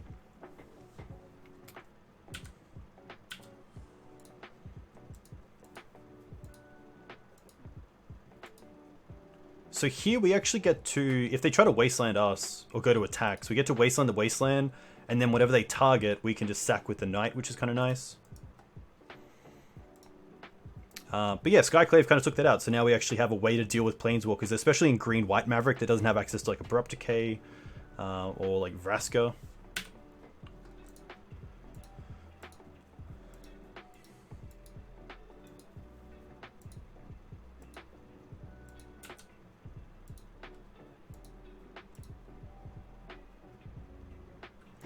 Could also bog my opponent. I think I might do that next turn. I can bog my opponent, and then Cabal Pit the Knight of Autumn, or Knight of the Reliquary, which is kind of cool.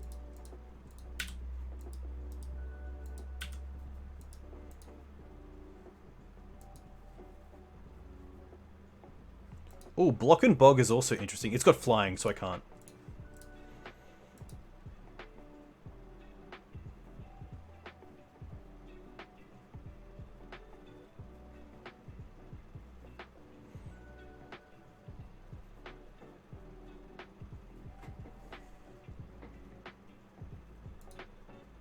They're going to waste themselves. That's fine.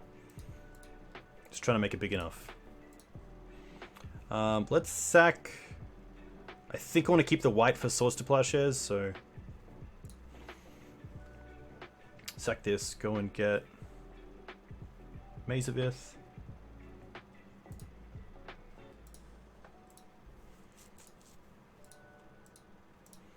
Just gonna maze this now.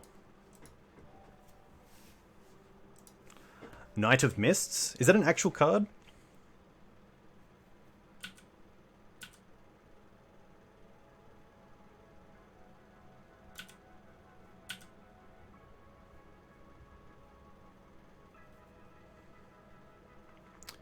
Kills a knight when it enters?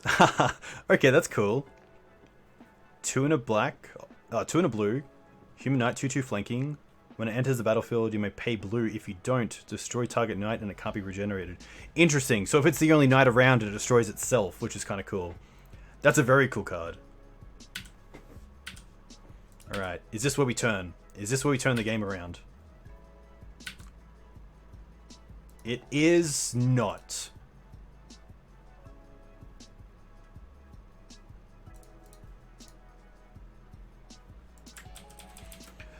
So, Plague Agent here doesn't do a whole lot because it doesn't stop the knight. My opponent can end step get Wasteland and hit the maze. So I kind of have to deal with the knight right now. So I think we have to go for the bog plan.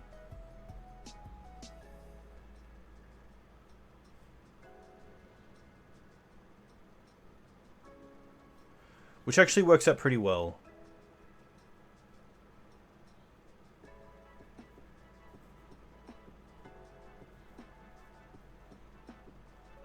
because we get to go...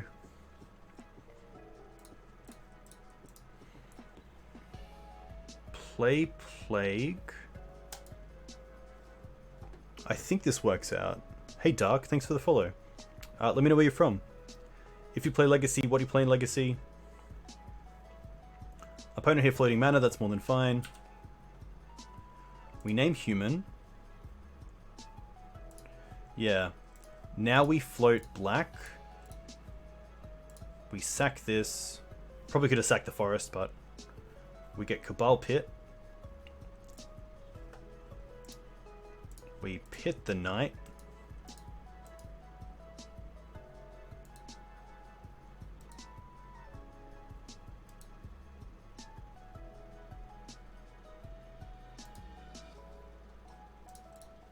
Now we sack the forest.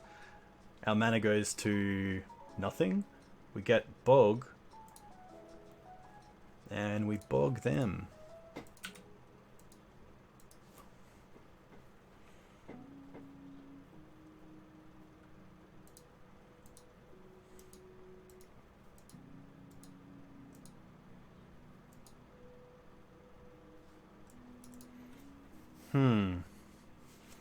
Interesting to still be in this. It is a slow grind to get back into a position where I feel like this game isn't just done.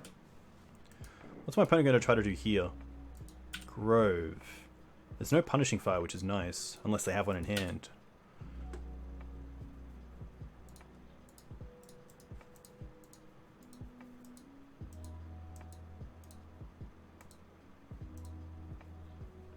Hey Blake, thank you very much.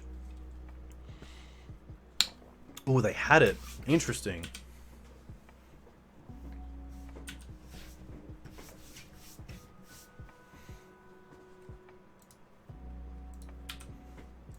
I guess this emblem also means their 1/1s just can't be just a ultimate blockers, which is kind of cool. Whoa, whoa, whoa, whoa, whoa. They're not eating? Okay. I don't mind attack Elspeth. Hey Daniel, a huge thank you.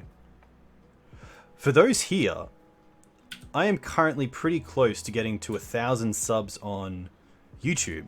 I think I'm 40 people away, which means I get monetized, which is very cool. So if you do like this content, if you do like Fair Magic, definitely check me out on YouTube. All my YouTube recordings go there as well.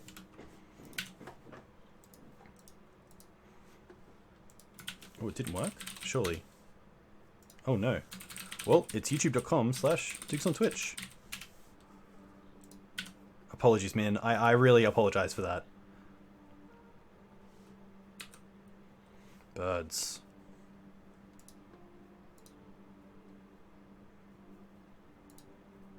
Oh, now we can, if we get a land, we can go and get a Tabernacle, which is pretty nice.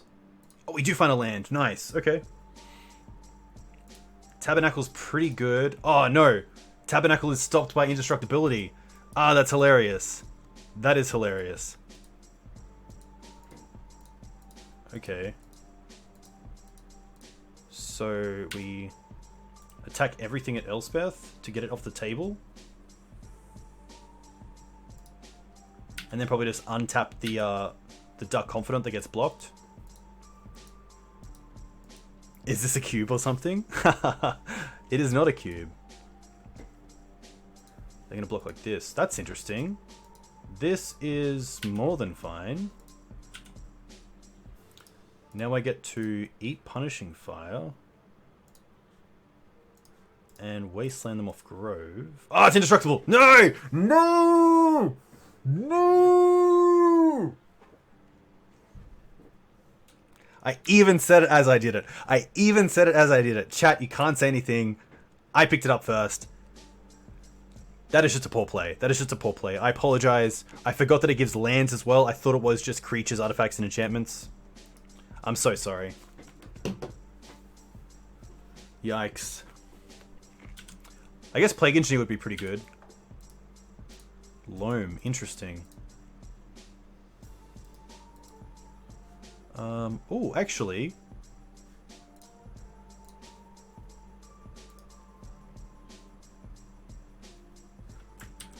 Okay, I think what I want to do here is...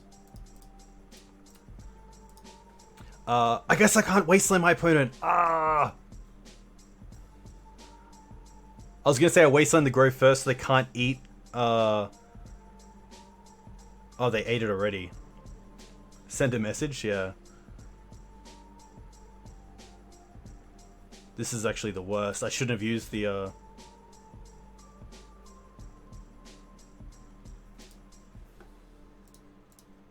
Play Strix. Oh, Decay does nothing. Now we can cast Loam targeting Windswept Heath, Trop Scrubland.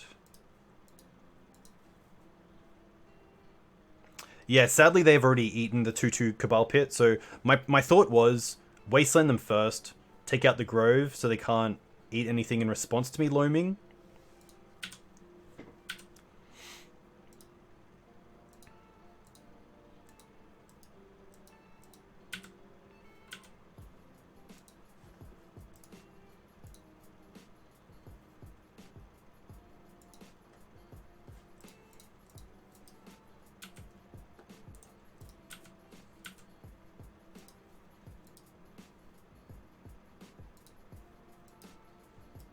I do get damage in this way because I can just untap the Duck Confidant, which is nice.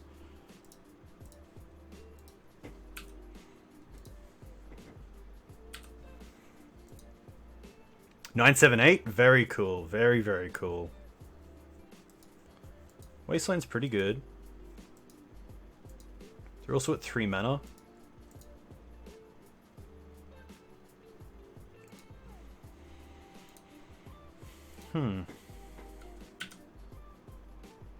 Really need Plague Engineer. Abrupt Decay.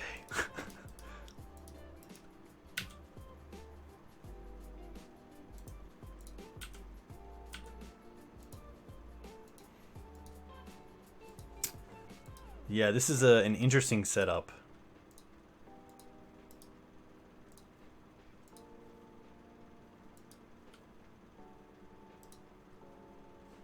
I don't mind stopping on my turn.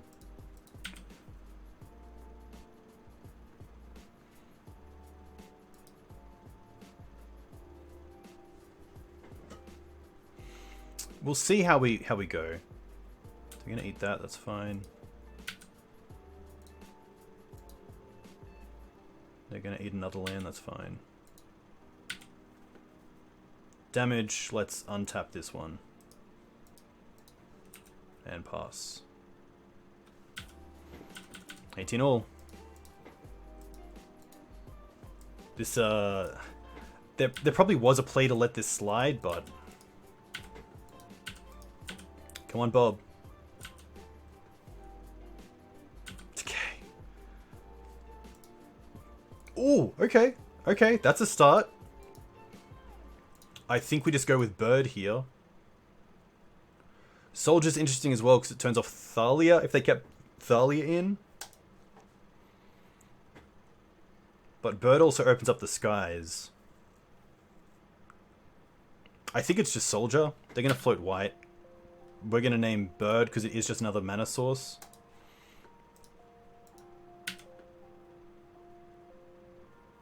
We're going to Swords and Knight. We don't have a way out of that, unfortunately, but it is just more life gain for the Duck Confidant, which is kind of cool.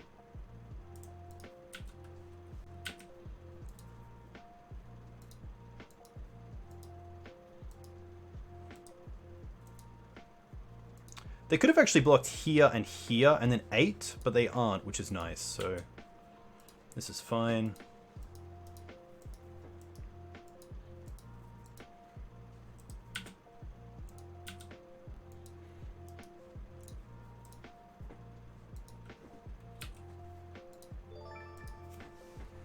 Hey Blake, a huge thank you for the Prime sub.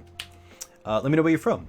If you play Legacy, what you play in Legacy, if you have a local meta, how many stores play Legacy, how you got into Magic. I want to know everything about you. Blake, if that's your real name. A bit aggressive, but... Oh, Rexage does nothing. Tabernacle does nothing.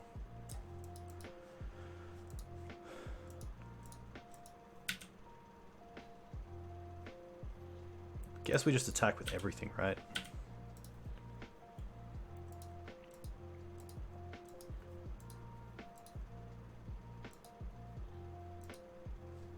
I'm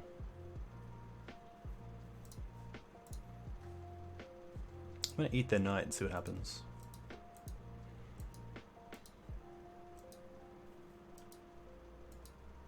Yeah, sadly Tabernacle does nothing because their creatures are indestructible. Oh, I do get a Mox Diamond effect, which is kind of nice. I can just pitch the Tabernacle to the Mox. So that's good.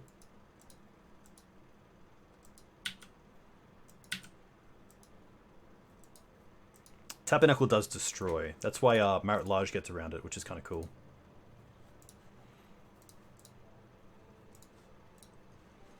Eat your bird.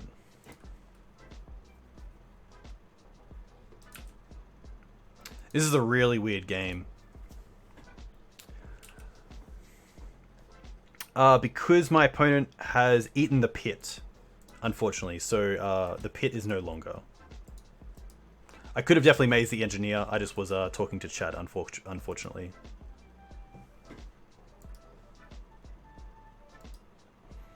No, it's pretty good. I'm not sure why they're not blocking confident. Oh, sword? That's pretty good. Verdant. Okay. Well, I guess I can see how they block first.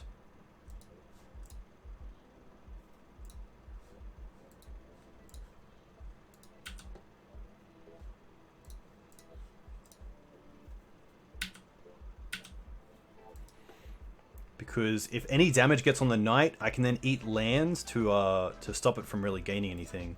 So this is interesting. Because this sets up a nice position where we can just go eat Windswept Teeth. Oh, no, it's still 2-2. It's late. It's late.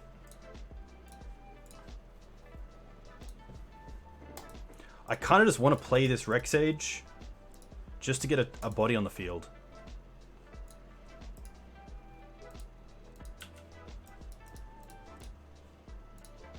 Is it it's a May, right? Yeah.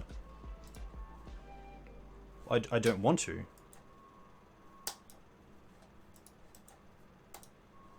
What? Surely not. You must? Ah, I need to target? Okay. No. Cool. Okay. That makes a lot of sense.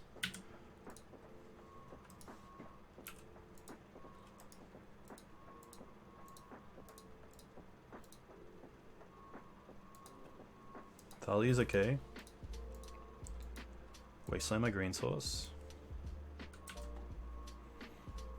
Ah, yes. Oh, I can name Soldier as well. I can name Soldier. So good. So good, deck. Yes. Yes. Oh my gosh. Oh my gosh.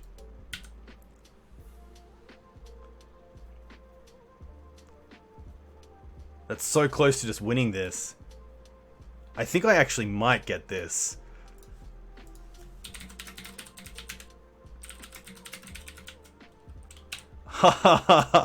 Ah, wow. That was a sweet game. That was sick. That was very cool. Nice. Very cool. Very cool. Very cool. That, yeah.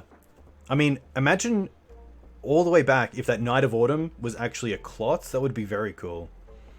Hey, Cold Snap, that was sick. That was very cool. I really had to dig for those Plague Engineers for your soldiers. And unfortunately, you kind of hit a spot where after you lost your nobles to the Plague Engineer, you didn't really draw into mana to start just developing your board once you had the emblem out, and was stuck pretty much there. How much longer am I planning to stream? 2 more episodes. Hey Rick, very cool to see you. 2 more episodes, 2 more matches. I'll finish this league and then go to bed. Rick, I also still have your Ren. I brought it to Toowoomba, but I left it in my my folder.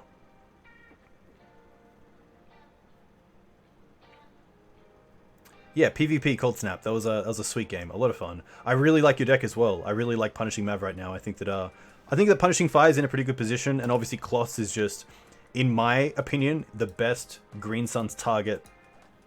Period. So good.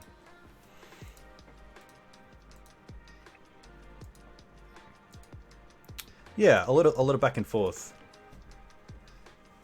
which is very cool. Yeah, the deck is pretty cool. This is an interesting one. Just another one of those fair hands that this deck can have. I guess we can hold up Baron Moor on turn 1, cycle it, and then untap an Abrupt Decay. And then we have Loam online. But I kind of want to Loam once I have a few more threats in hand. I'm not too sure my opponent is on.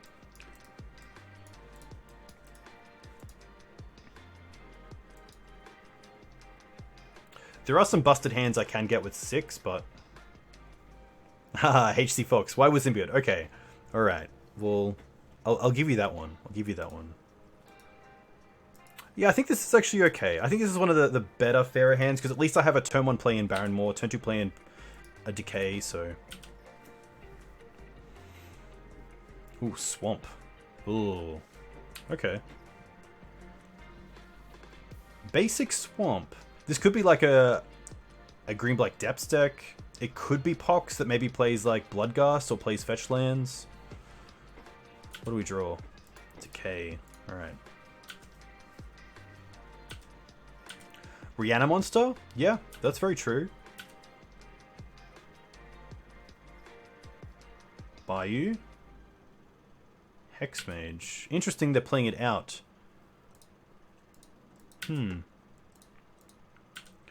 I think because of that, I'm happy just to get a Bayou here.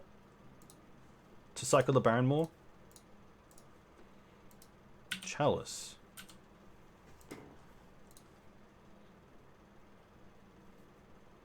I mean, they know about the Decay, so surely they have Elvish Spirit Guide crop rotation.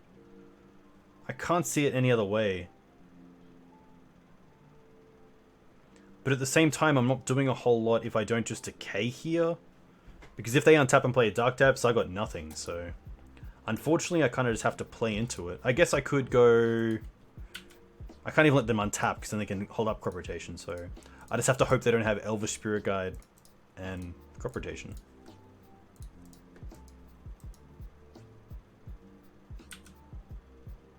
Okay. Well, that's cool. Because Chalice is actually going to be pretty strong against them. Chalice on 1 turns of crop rotation, hand disruption. Another one. Oh, themselves? Oh, that's sick. Okay. Okay, opponent. Cool play. Cool play.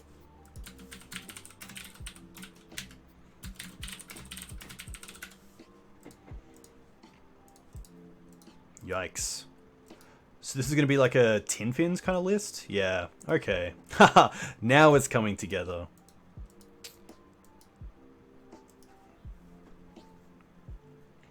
At least we have ley lines in the board, which are pretty strong.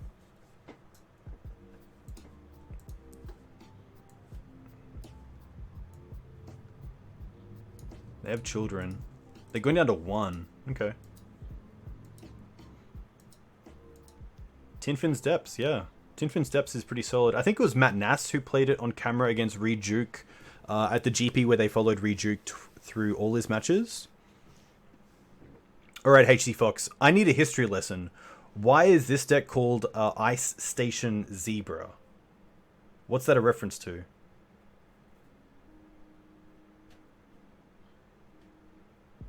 I've definitely heard of Ice Station Zebra before in reference to the deck's name, but I'm not sure why it's called Ice Station Zebra. It's a place in C-Lab 2921. I assume that's a TV show. Yeah, if they brought in Graveyard Hate, at least we do have the Chalice, which is cool, with some interaction. I could also bring in Meddling Mages, which are pretty strong. But yeah, the Reanimator decks that sideboard into Doomsday are really hard to get going.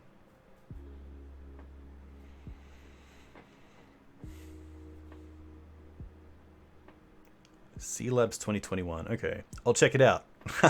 I'll check it out.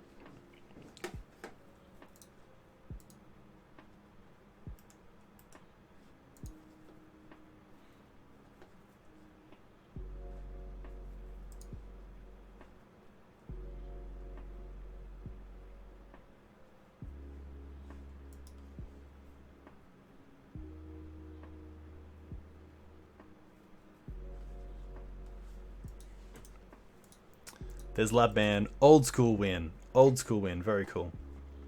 All right. This is going to be an interesting one. I'm going to start with the ley lines. I don't mind the oof. This is probably a matchup where I think the Loams are going to be a little bit slow. As good as it is getting back Wasteland, I think we have other ways to deal with it. Sylvan Library is interesting as well, but perhaps a little bit too slow. Decays are also something that I could probably skimp on. Uro is also something that's a little bit too slow. I think Meddling Mage is fine. It could just be something like this. Veils are a little bit awkward because if I'm being able to make them sacrifice a creature at sorcery speed, I guess it does give me an out to a to the player if they're playing around Wasteland and making a main phase Duck Depths.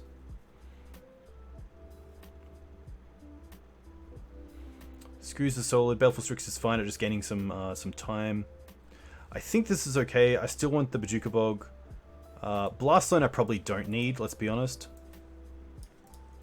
Yeah, I think we'll bring in the Teeg, of course. That's a really good point. I think this is fine. Hopefully.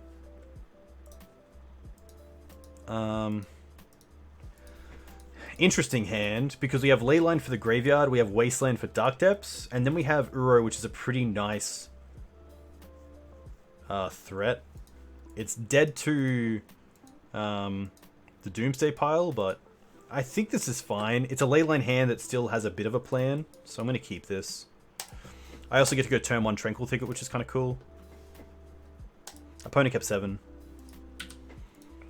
Let's go with Verdant into pass. This hand is also actually pretty good against Thoughtseize as well, which is nice.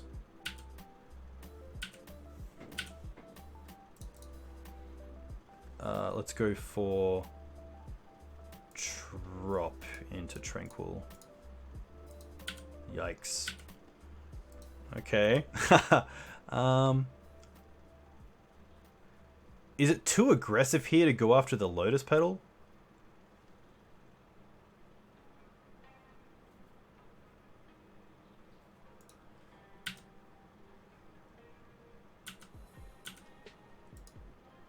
If it's... Okay, here we go. Yeah, I'm happy to do it in their upkeep.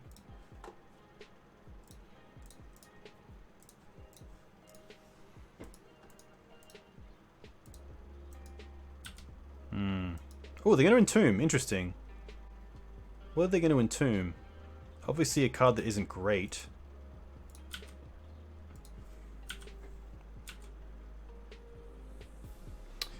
I guess so they couldn't use the mana offered at sorcery speed. That's my only thought. Oof is pretty sweet. I think just Wasteland Oof is fine.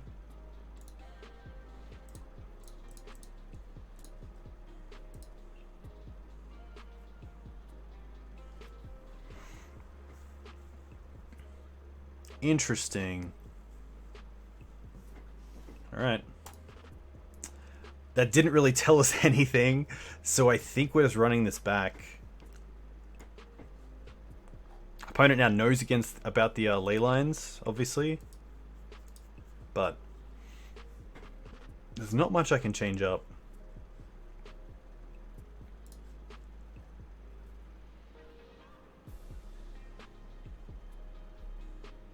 My only thought for the Wasteland there was in case they somehow just like play Dark Depths and Hexmage in the same turn and then go for a main stage or a main phase 2020.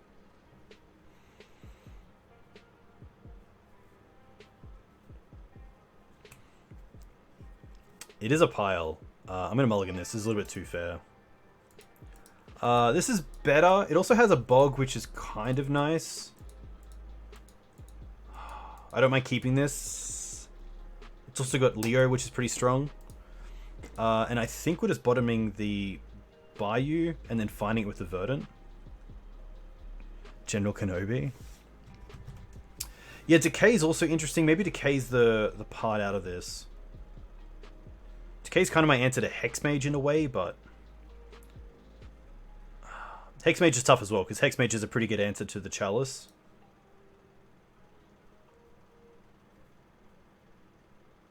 Put back Bog. Bog, yeah, Bog's an interesting one. Especially if they have, like, Thoughtseize themselves pass is the only consideration.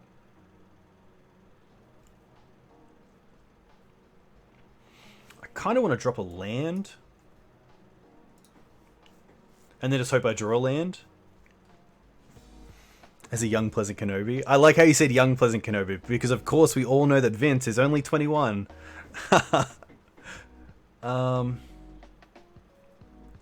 This is a tough one. I definitely want the Mox and 2 lands. I kind of want the Bog because it...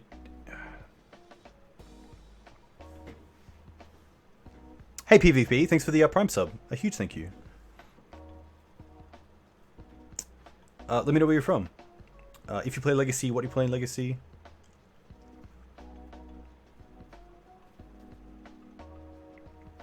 If I dump 1 land, I can still Chalice because I can play Verdant. I can play Verdant Catacombs and then pitch the Bayou to the Mox. I think it is just the Decay. Yeah, I think it is the Decay. Just to not be too greedy. Hey Tim, welcome. I hope you're well. I hope you're enjoying your job a little bit more. Missed you at Highlander, of course, on Saturday.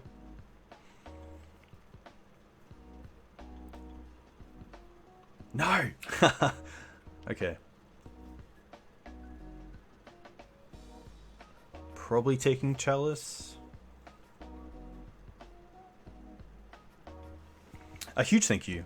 Do you have Maverick in paper? PvP?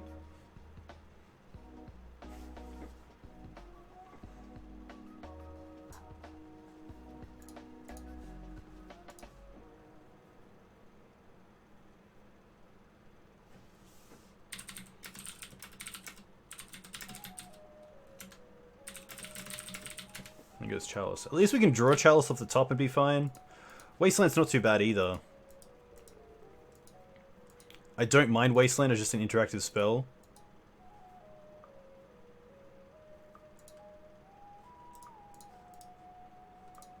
Opponent's also on 5 cards, so... I'm just going to hold the Mox for now.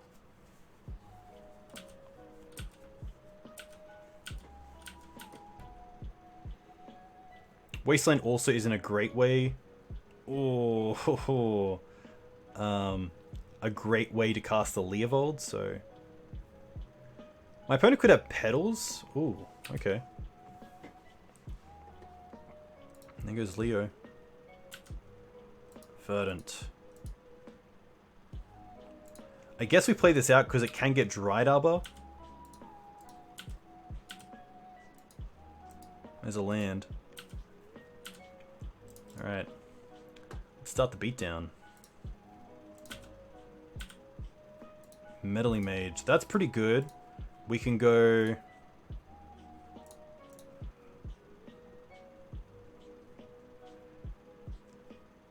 Bog. Fetch. Trop.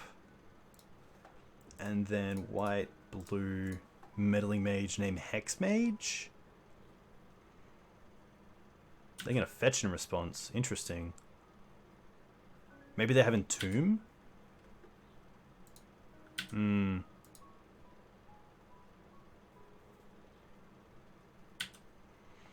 That's pretty smart. Interesting. So...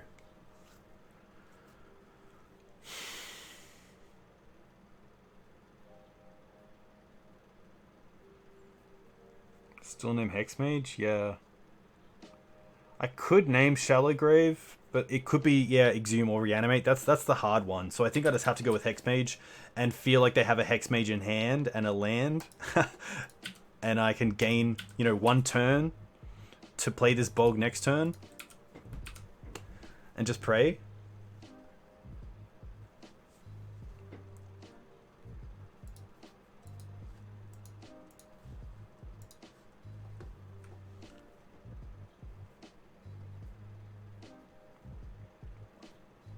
Opponent has 3 cards. Ah.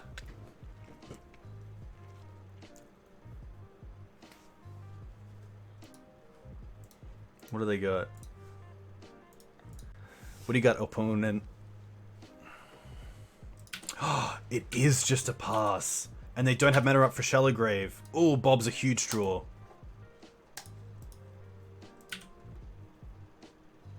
Nice. Here we go. Here we go. We did name Hexmage.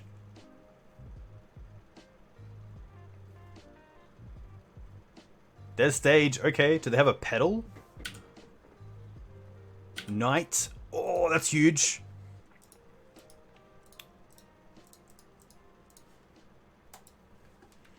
I guess they could have Ritual. Ritual would be really good, but I can't really play around Ritual. No, they do have Ritual. Ah, classic. Nice.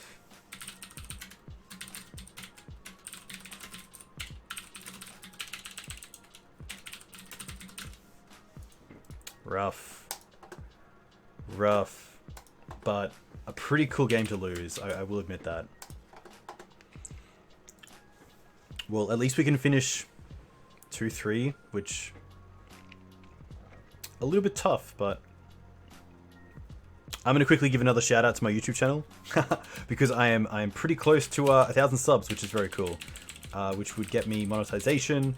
It's where I upload all my streams and also do YouTube exclusive content once a week. You can find it in the chat right now. I think I'm at pretty close. Pretty close. 984. I need 16 more people. I need 16 more subs to my YouTube channel, and then we're good. This doesn't have green mana, which is pretty rough.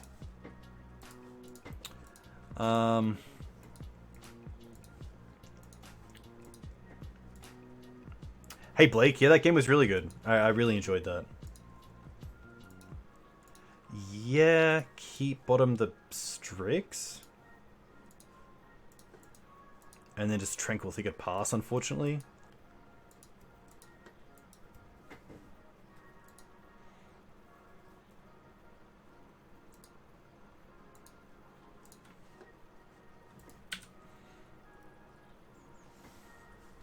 Hey Mascar. We're currently in game 5, or match 5 in game 1. Not sure what we're up against, but we are on Bug Loam. Or 4-color Loam. Splashing white for Meddling Mage, Source Splash Airs in the board. Oof. Alright, another Maverick.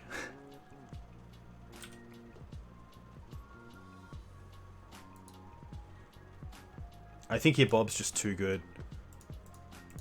Especially if the Decay can go after another Reliquary instead of their mana.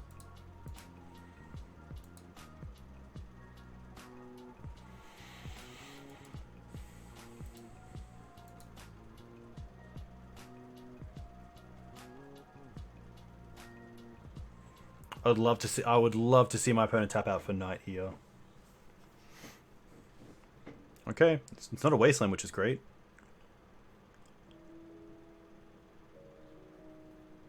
Abrupt Decay.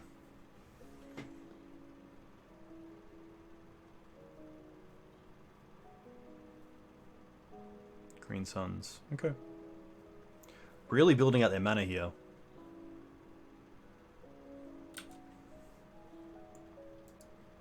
Dryad's not a great draw. I don't mind going after their mana, especially their black mana. Could also go after white, which is interesting. Yeah, Rugdolver and Elves. I think going after white's okay.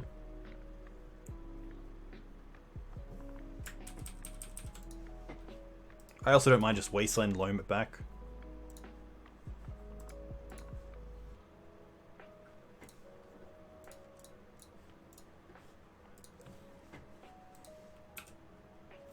$12 more? Very cool. Very, very cool. Mav's pretty tough. Mav is a matchup where I really want those Mox Diamond starts, especially into Sylvan Library.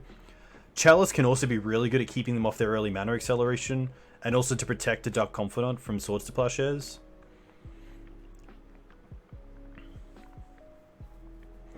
It would be cool running back 4-color Loam with Punishing Fire and Grove instead of the blue source. Because that would have been pretty strong against Rug. And also pretty good against Elves.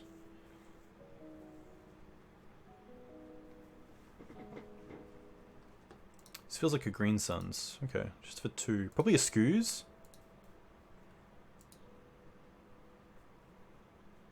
But do they have the land? They don't. That's pretty huge. I'm happy to Loam here. Yeah, I think Lily has been the standout poor card as well.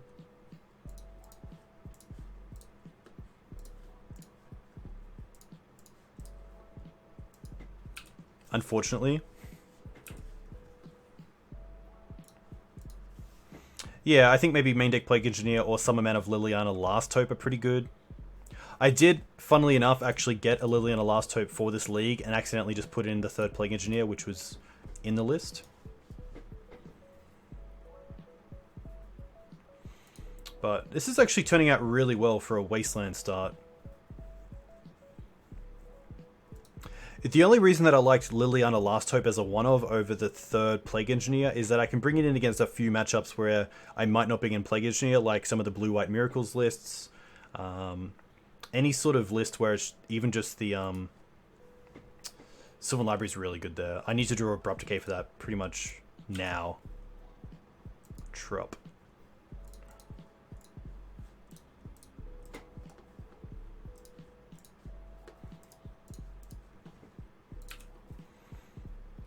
But yeah, Plague seems really good. I mean, it would have been really strong in all the matches that we faced today.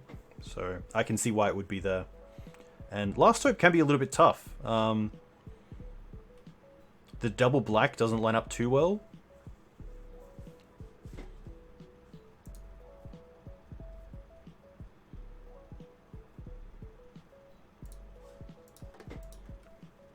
Alright, find a land. I'm pretty happy to draw here to try to find a creature. Blast Zone. Okay, that's something. That's actually pretty good because it deals with the Sylvan Library.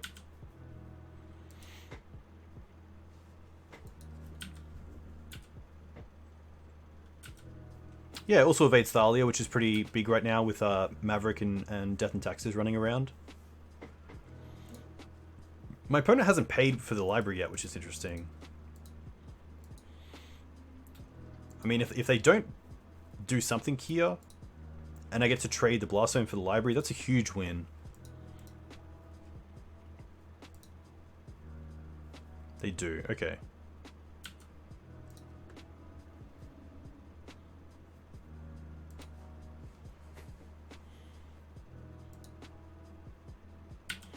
Knight's fine.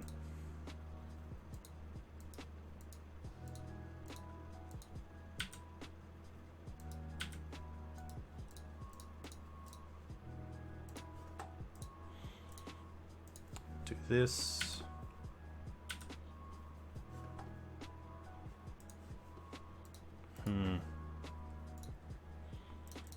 Happy to get a basic here and then just shut out the library.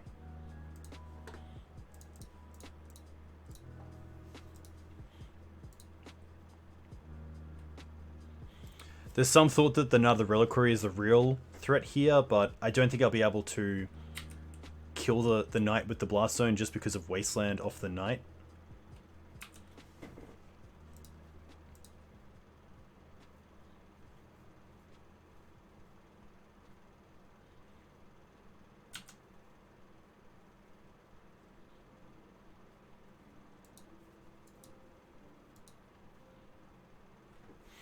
They could have Bajukabog main deck. Usually a sideboard card, as just a land that comes in tapped isn't the greatest for Mav. But another Knight here is really strong. Ramanap, okay, even better.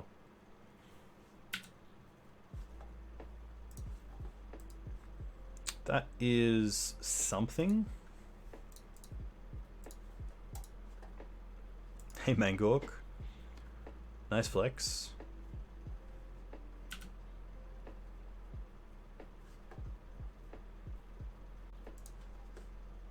Library, okay, well that's actually a pretty nice turn.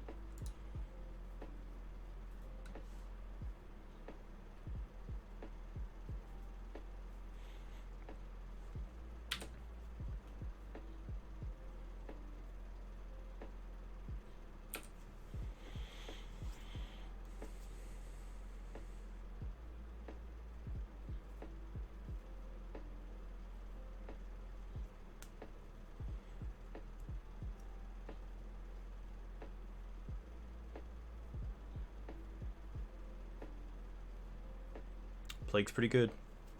Name Bird. Attack for 7. Put me into 7.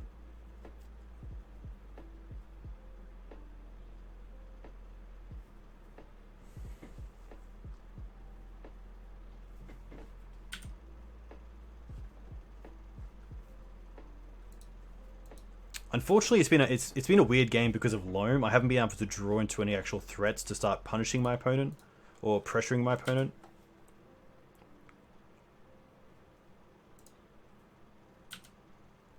And Chalice just comes a bit late. Yeah, I should have used it there. I thought that was a trigger for the Loam again. Yeah, Deluge would be really strong here. I like these. I don't mind the Tabernacle. I'm not a big fan of Chalice. It's okay on the play, sorry, but not really where I want to be.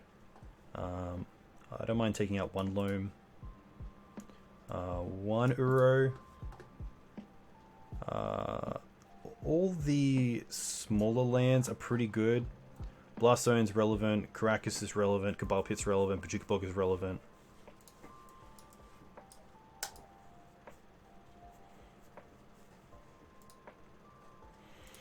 Teeg does shut off Green Suns for them, but that's about it. They do also have Karakas, which is a nice way to deal with it, and a lot of removal.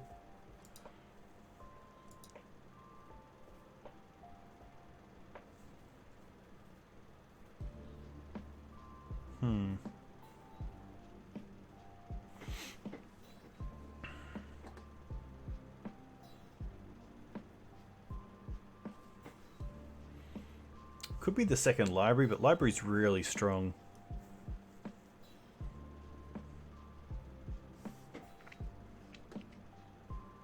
I think it might just be a Lily.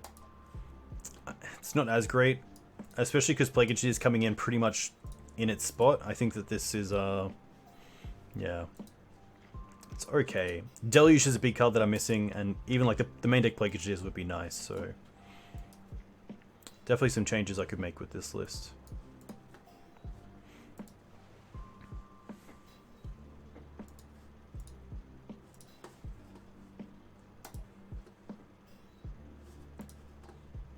All right. This is an interesting hand.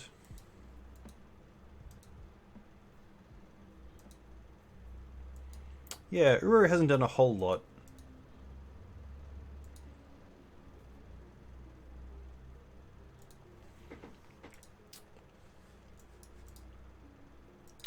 This is an interesting one, because I'm probably just green sunning straight away for a Dryad Arbor to get out.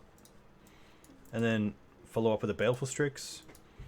1, 2. trying to think if there's any way that I can get like an Uro out turn 4. 2 cards in the bin. Green Suns, Dried Arbor. I'm gonna keep it. Yeah, Uro is pretty tough against combo as well. Yeah, I think I'll definitely recap after this league and talk about some of the changes that I might make going forward. I'm going to get a Trop, because then I can cast off a Black Source the Baleful Strix next turn.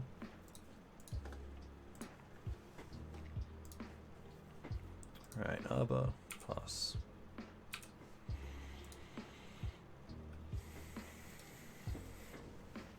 Hey Laplace. Pretty good. Really enjoying it. I think the format's really strong. A lot of fair decks running around, which is kind of cool. A little bit of combo, but all in all, yeah, pretty good. Green Suns is interesting. Could just draw into Wasteland, which is nice. Why? Probably more so happy for Uro here than Baleful Strix.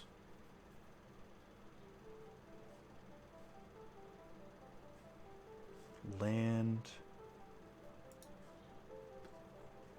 Yeah, Legacy is in a... I think a Legacy is in a fantastic spot right now. We'll draw first. Loam. Okay. Loam's kind of cool because it can start getting this this Uro online.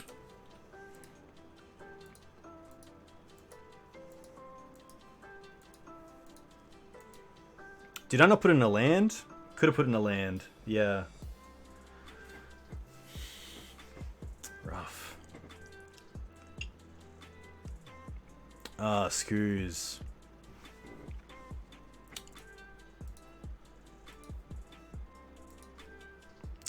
Yep. Haha.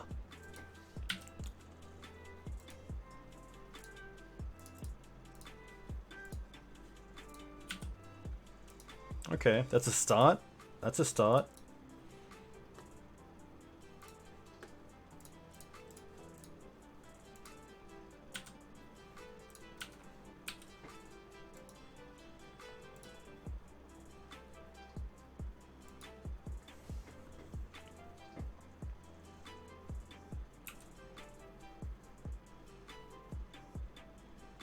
But this is a situation where I really want some sort of draw spell. Sylvan Library would be good. Dark Confidant would be good.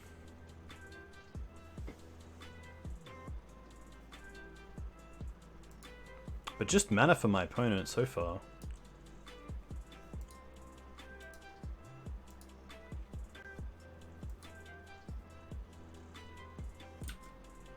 No, it's pretty good.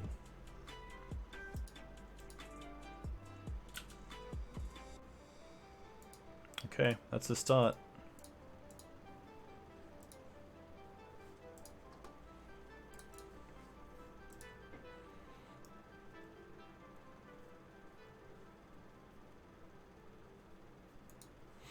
I don't mind just playing the Loam, and then I can untap and get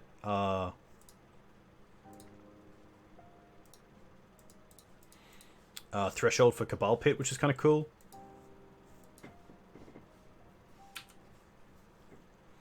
Yeah.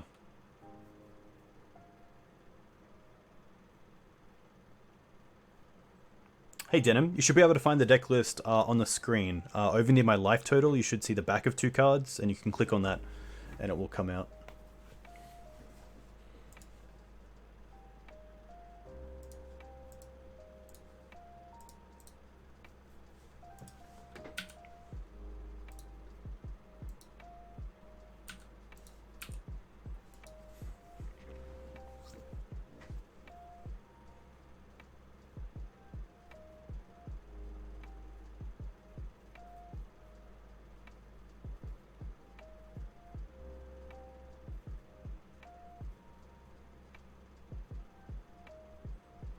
Jit's pretty good.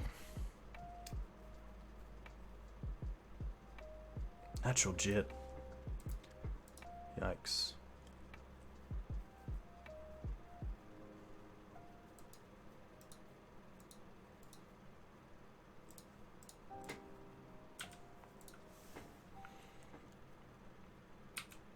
This is really tough.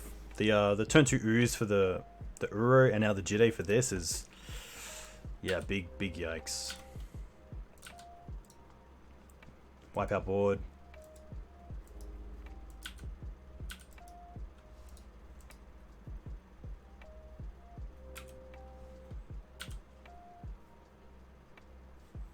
There's no reason to life here. I need to draw a removal spell.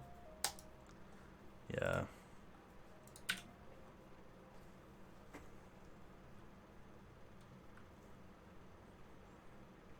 The Cabal Pit puts me in a position where I could maybe get like Bojuka Bog and then Cabal Pit the Knight.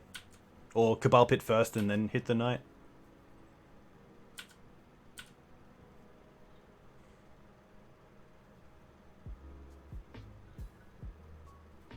But now I'm pretty much in a position where I have to block with the Dryad Arbor and then Cabal Pit my own Dryad Arbor just to not allow my opponent to get more Jide counters. Yeah, pretty much Scoop City. I assume they use the... They should definitely use the... Yeah. If they let me block, that's a huge win. Yeah.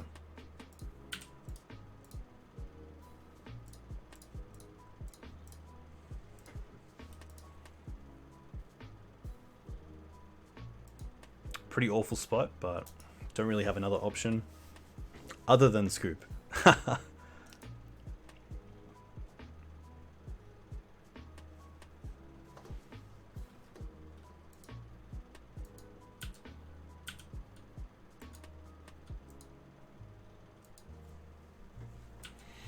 I think it's Abrupt Decay right now. That's the one card that I am really looking for.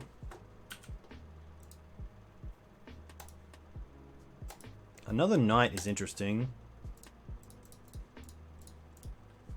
It's pretty big. Yeah, kill Noble Hope for Lily. That's also pretty interesting.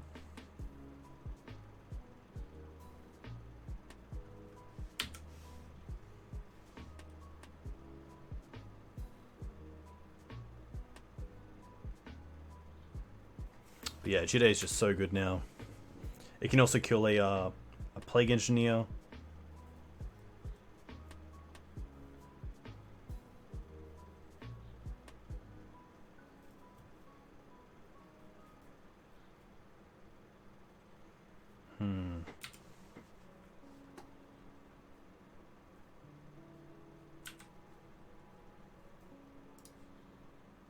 Okay, that's a start. There we go.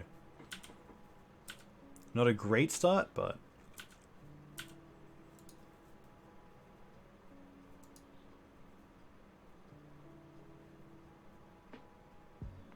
I feel like Hull Breacher could be in this deck as well over the Lilianas. That would be really interesting.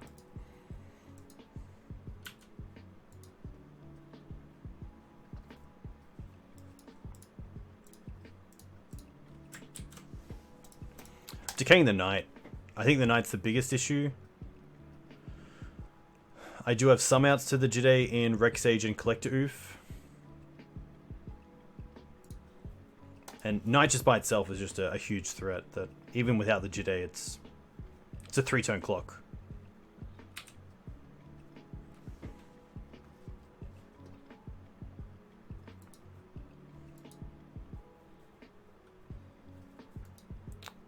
See if my opponent equips. If they equip, they can actually beat a Plague Engineer, which is interesting. Speaking of.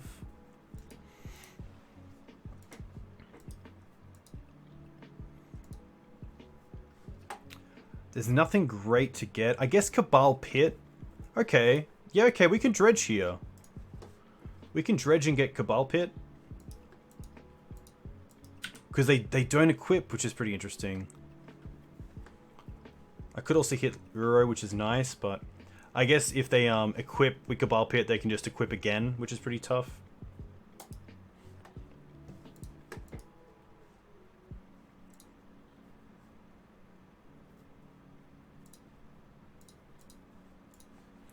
Loam back Barrenmore, Cabal Pit, Dryad Arbor?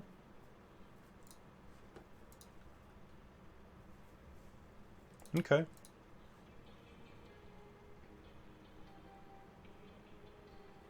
Barrenmore is a nice hit. I'm not sure if I just want to dredge again and just try to keep going for Uro.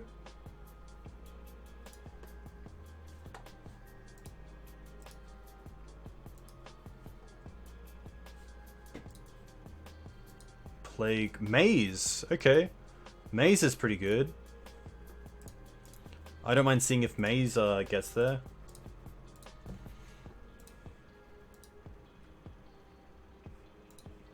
I just played a land, didn't I? I did just play a land. It is 12:30. It is 12:47 a.m. and I am making mistakes left, right, and center.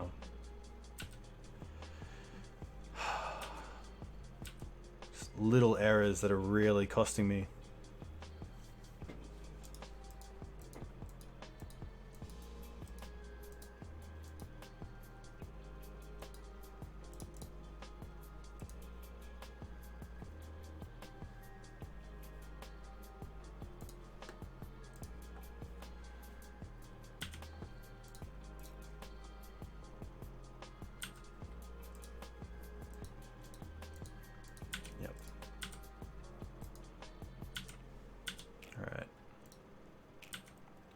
Pretty happy to probably draw off the Barrenmore, but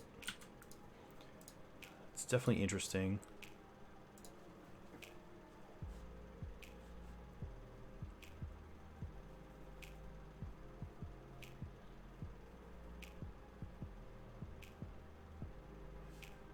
Draw.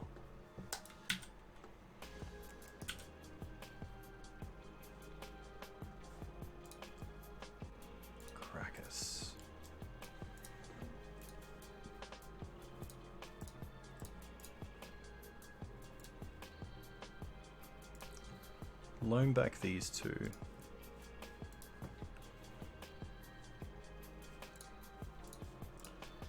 Cycle this.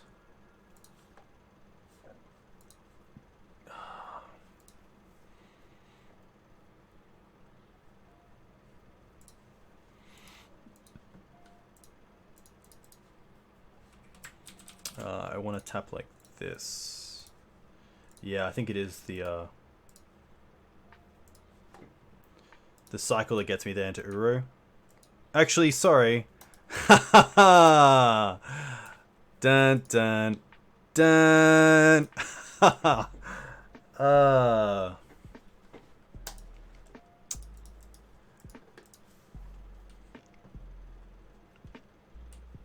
I think if I was going to play a Volrath Stronghold effect, I would definitely be playing Savine's Reclamation. Uro was pre-played with this game, unfortunately.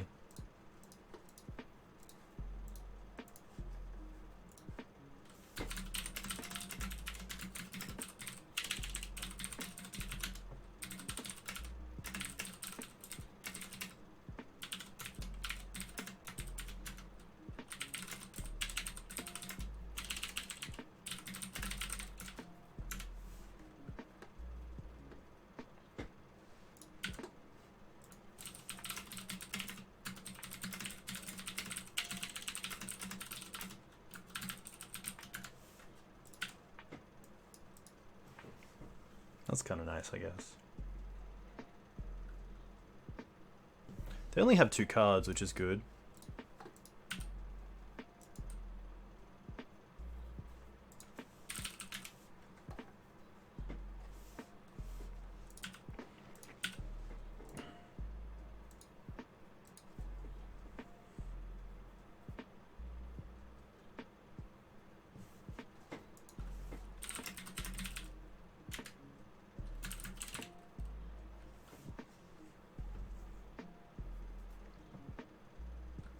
Yeah, that's very true.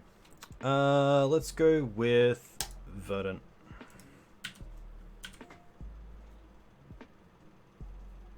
Yeah, I think sadly Liliana Last Veil is just old tech that isn't up to 2021 play. The maze is going to work here, which is kind of nice.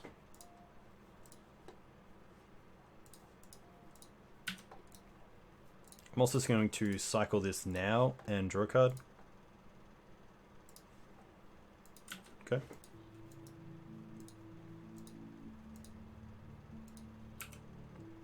Yeah, if I stop dredging, we'll be fine.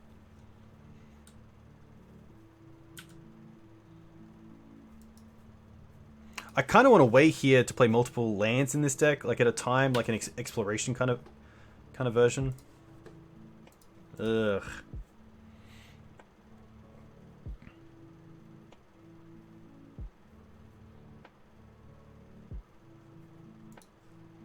Yeah, I might just start wasting my opponent off black.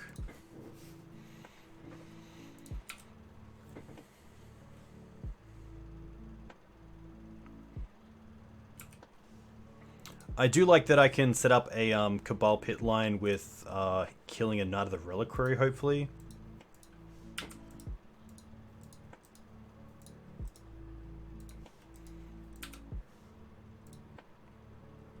This is actually pretty funny, because they just need a Wasteland.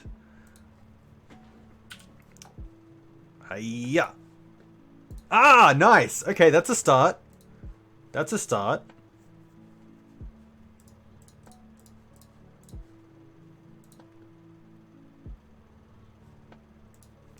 Probably should have wastelanded the Bayou first so they can't, like, decay this.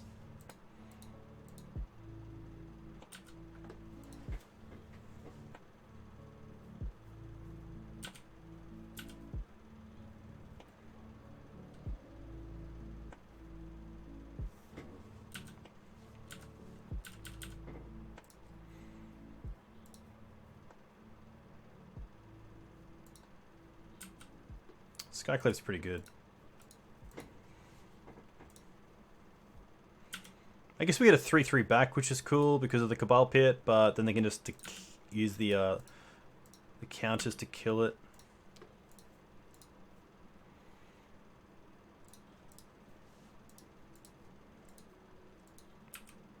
Yeah, I'm currently playing 28 lands, which I think is okay.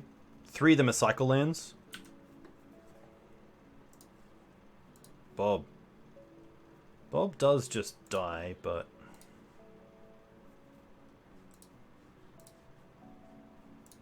At least it makes them use the counters. I could keep it if I really wanted to. I guess they also named human. Ah, this is just, yeah, this is just pathetic. Really poor gameplay. I apologize, guys. That's like, I know, I'm sorry. That's just, like... Ah, they find the Wasteland. There we go. I guess we get to maze it.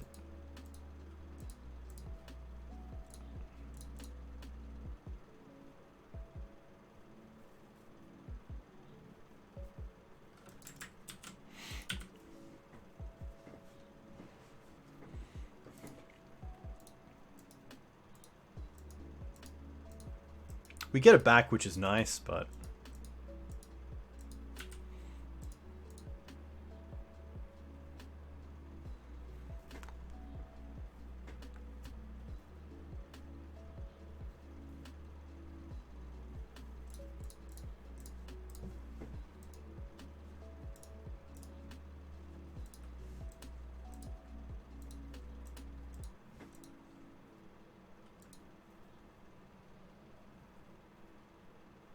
I'm gonna block here, or at least make them use the counters on the 3/3. We'll see what they do. Okay.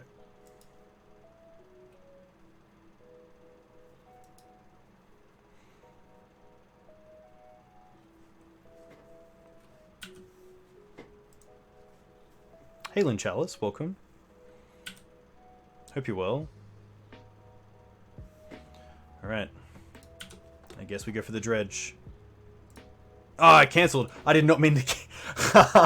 I thought cancel was yes for a second. This is really... See you guys. I'm out. That's... See you guys.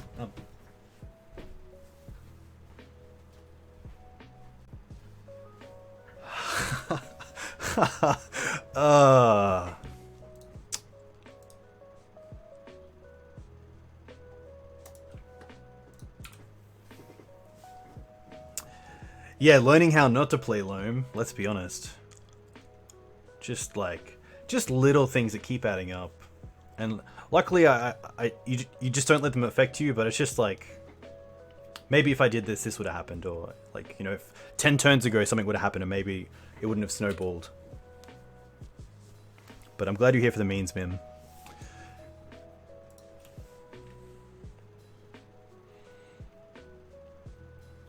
Two, four, so close to lethal as well for my opponent. Yeah, maybe I could have dredged a row. That's true. All right, so let's go. Let's do this. We're doing this. Loam. Okay. Loam back, Mazavith, Tranquil Thicket, and Barren Moor.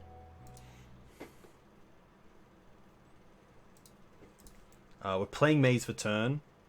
I guess we can... I don't mind trying to find a threat. Ooh, that's interesting. Okay. Now let's get another one.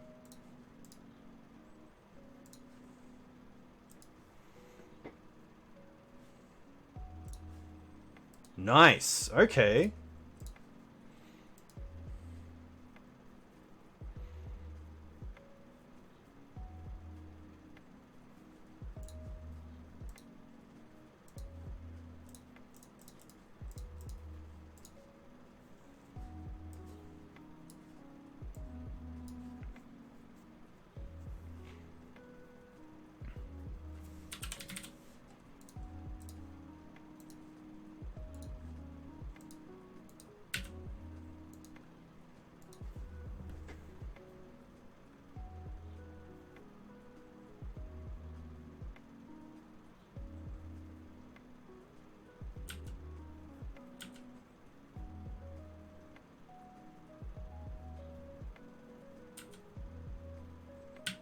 Swords is okay, but now if they have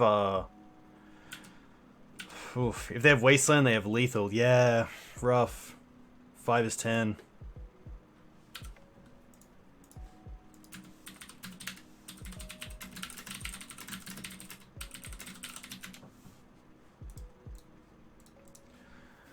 Rough. Rough.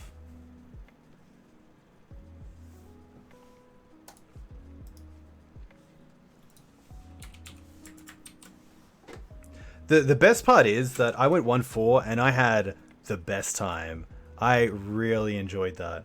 As much as a lot of those hands didn't have Mox Diamond, which really suffocated the explosiveness of the deck, but this was like a pleasure to play. I think moving forward, I think the Lilies are a little bit old tech. And I think in general, I am just a bigger fan of the Red Splash with Punishing Fire. I do also like some number of Lily Last Hope over a Plague Engineer, so... that's always a thing as well. But yeah, I think there is room for a Bug Loam deck, or at least a 4-color list with blue in it. But I think I'm just a bigger fan of the red one, especially with Punishing Fire, and if you are playing Lily. But otherwise, yeah, a little bit rough with those decks. But that's it. I am gonna quickly do one last... Ooh, okay. I am 4 people away from 1,000 subs on YouTube, which makes my site monetized, which is very cool. So if you do like this content, if you do like Fair Magic, you can find me at YouTube/Tigs on Twitch. You can sub, and you can get me over the 1,000 mark, which would be very cool to end the stream on, if there is someone. Obviously, if you don't like my content, if you want to see tight play, then, you know, maybe I'm not your guy, but I would love to go to bed with 1,000 subs. That would be very cool. Hey, it went 1-4, so it was pretty tough. But otherwise, oh, 998, that's pretty cool. Nice. Yeah, we went down to Elves, went down to Maverick, we went down to Rug Delver, and we went down to one more. Is it? Is it? Ah!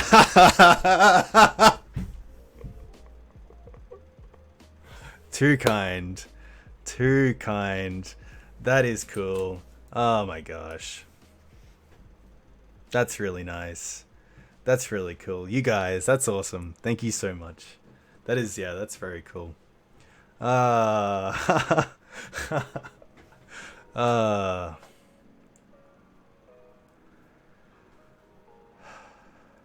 that's very cool. You know what? Let's run it back. Let's run it back. It's 1 a.m. I don't give a shit. Let's do this. Let's change this up a little bit. Let's go. We know about Last Hope. We're running this back. I do like Last Hope in the board.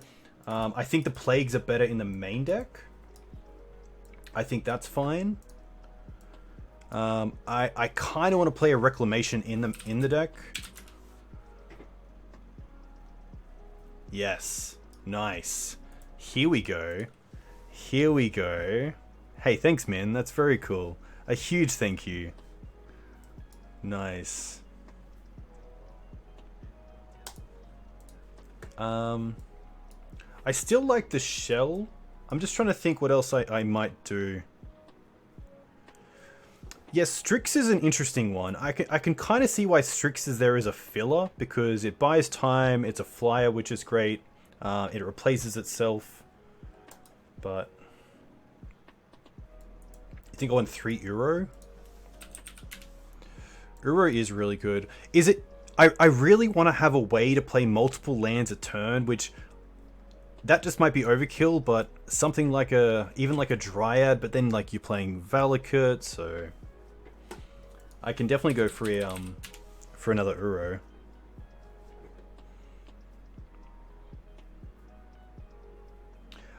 I think Loam is really good if you can get multiple lands down a turn, so I can see why lands would be pretty good right now. I know that Ali played like an old school Rug one. That's pretty good. No 3 Uro. Interesting. I'd rather get a second Green Suns.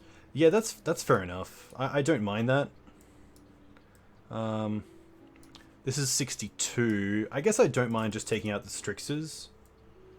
I guess Wreck is kind of a sideboard card. This is the Bug Triome. Yeah. You can't mill a Green Sun Zenith like you can mill an Uro. That's true.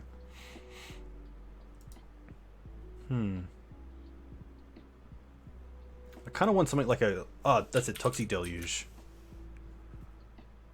Nice. Okay, Deluge is definitely going in the board. And then we're pretty set. Yeah, Deluge is really nice. Okay, well this is 60 and 15. Strixes are gone. Let's take this. Let's take this puppy going. Nice. Nice. Yeah, Strix makes it a little bit harder. I guess my only other thought is there matchups where I actually rather Ramanap Excavator than Loam? So having Ramanap somewhere in the 75. So I'm not putting so much mana into a Loam effect when I could just be getting things back with a Green Suns, which is pretty interesting. But I guess in a way as well, Savines kind of acts like another way that I can get lands back because they are 0 CMC, so...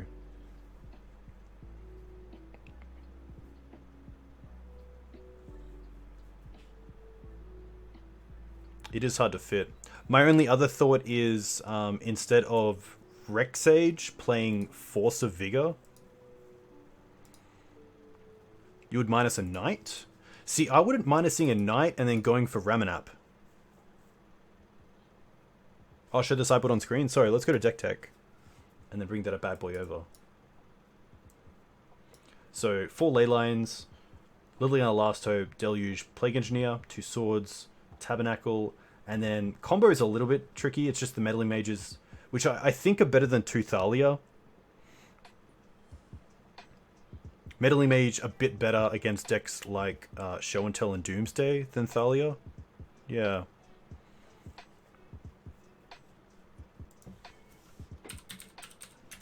Alright. I'm going to go for Ram. I think that Ram's a pretty strong card. You like third mage over a Teeg? The only reason that I like Teeg over third mage is that it becomes a 3-of once you put it in thanks to Green Suns. And against a lot of decks, like like Ant. Teeg is pretty much a meddling mage on Past in Flames, Ad Nauseam, Dark Petition, like Empty the Warrens, Tendrils, which is cool.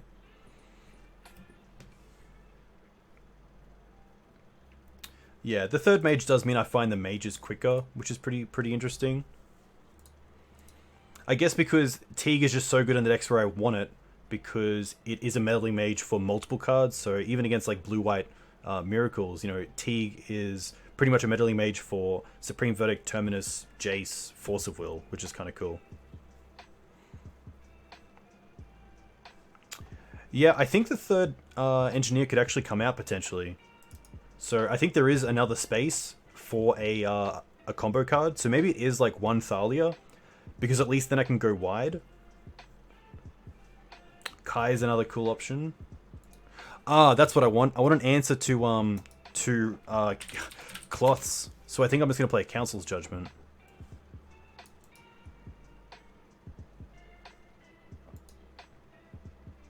But maybe that comes into like my Swords to Plowshares kind of lines. Celestial Purge is interesting, but I do like that the Council's Judgment also just gets pretty much anything. You don't think I can play CJ? I assume because of the mana cost. Yeah. That's very true. What about Unravel the Aether? Assassin's Trophy sadly doesn't kill clots. Do I have Unravel the Aether? I don't. Okay. I believe I have a Purge, so let's just go with a Purge and see how that goes. I do have an Angelic Purge, which, you know what? I said I had a Purge, so we're gonna play this. No. It's actually pretty bad. We're gonna get a Celestial Purge in here.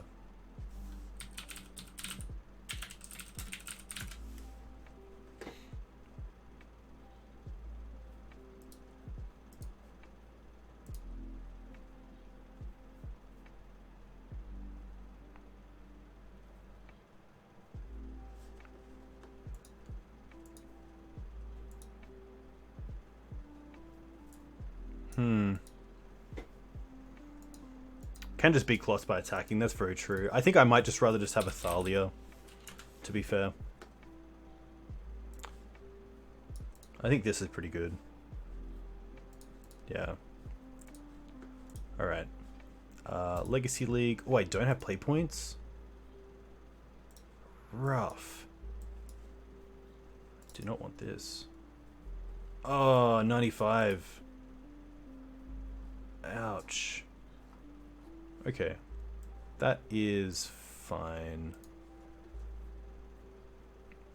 Night of Autumn is better than Sage, but I think because of Blood Moon, which is what it's really for, it's easier to cast, which is nice.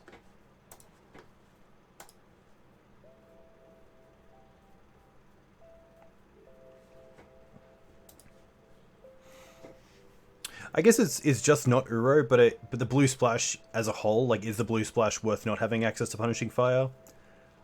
Personally, I don't think it is. I think the Punishing Fire is really good right now, and also the other red cards you get. But I think it is interesting to try out the Blue Splash and see how it goes, because obviously cards like Uro, Leo, and Meddling Mage are really powerful, so it's definitely interesting. It's also nice to have a threat that can be loamed.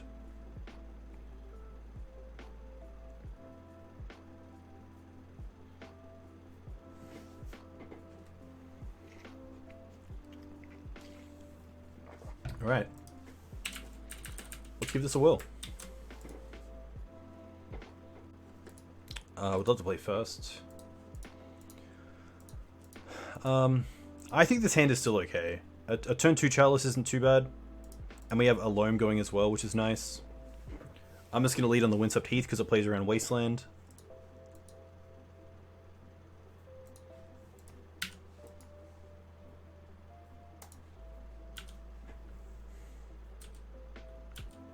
Yeah, Force Negation is a really nice way to answer Punishing Fire, that's correct. Ooh, okay. Playing against Death Shadow. They're holding up Stifle. I assume that's what they're doing.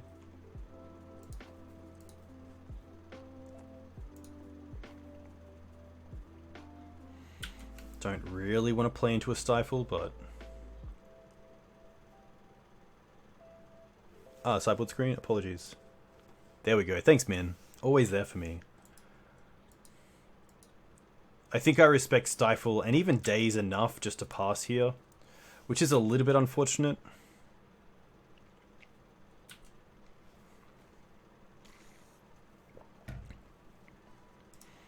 I don't mind just fetching now, yeah.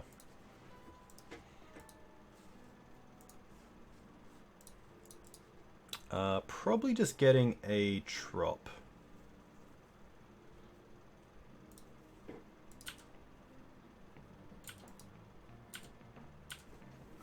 Get Triumph? Yeah, that's fair enough. Triumph would be pretty good. Thoughtseize is pretty good.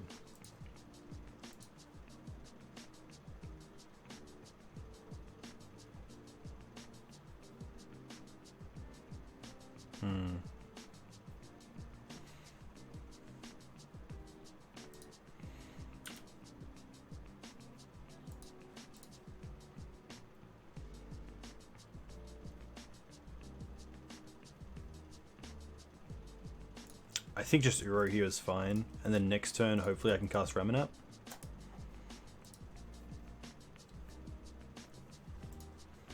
The draw off this is pretty nice. Decay's a really nice pickup.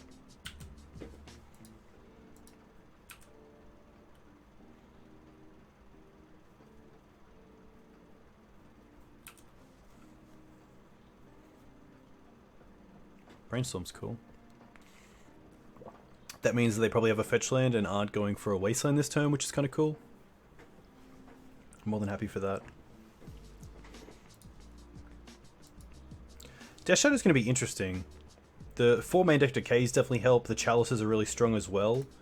Baleful Strix would have been actually quite good in this matchup because they do have to deal with it before they attack if they're not on a bug version with like Berserk. Yeah, so I was trying to play the... my opponent shocked and then passed, so I kind of felt like perhaps a Stifle was being held up. I know that Arkan, Legacy Council, won the challenge with a Stifle build of Death Shadow. So I did want to play around the Stifle in the fetch land, and also... That's pretty good. Daze.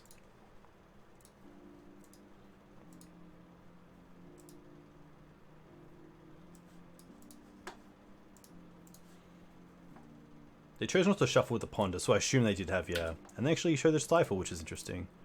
I'm just going to go with Loam here. Rather than hold up Decay.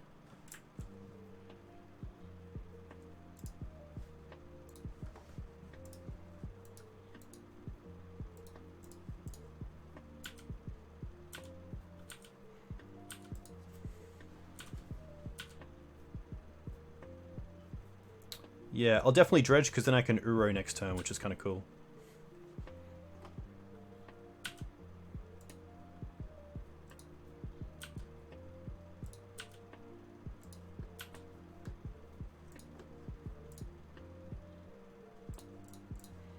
Happy to fetch first.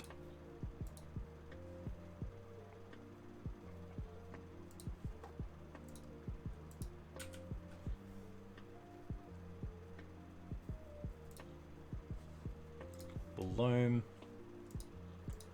Nice. And now I get to go blue, blue.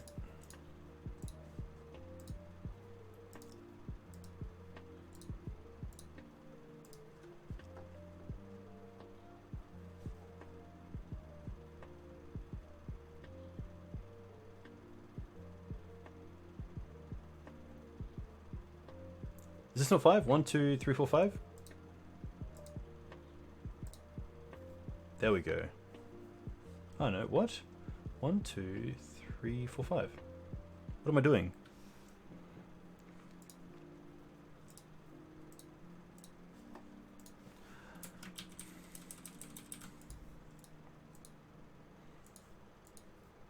I guess we also have just like Get Back Wasteland with Ramanap. That's kind of cool.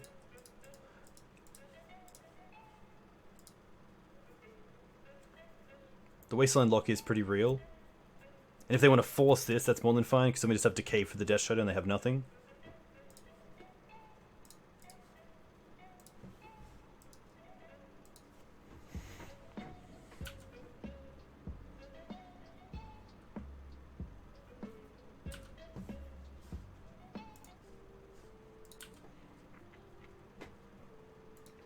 I am going to respond to the fetch just in case they have like main deck Veil and they are playing Bug.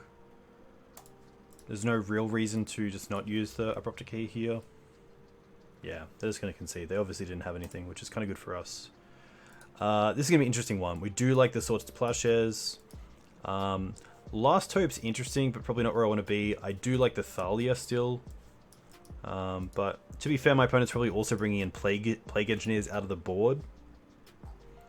Toxic Deluge is interesting, even as a 1-for-1 spell with something like Street Wraith.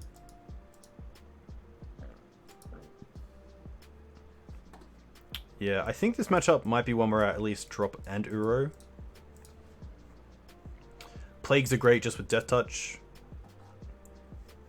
Karakas can definitely go out.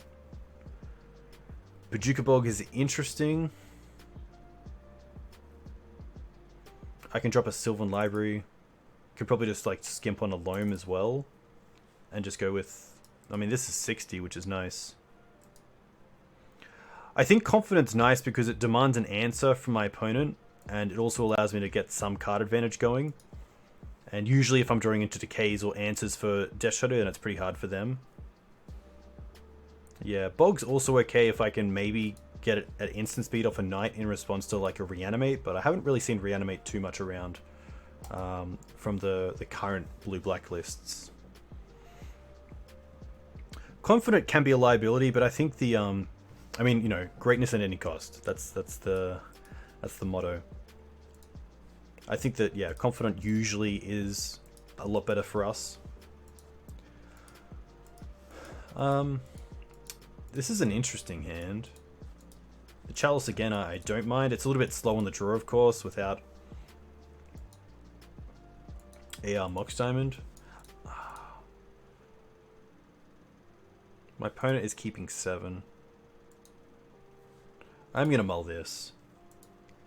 This is not as great, but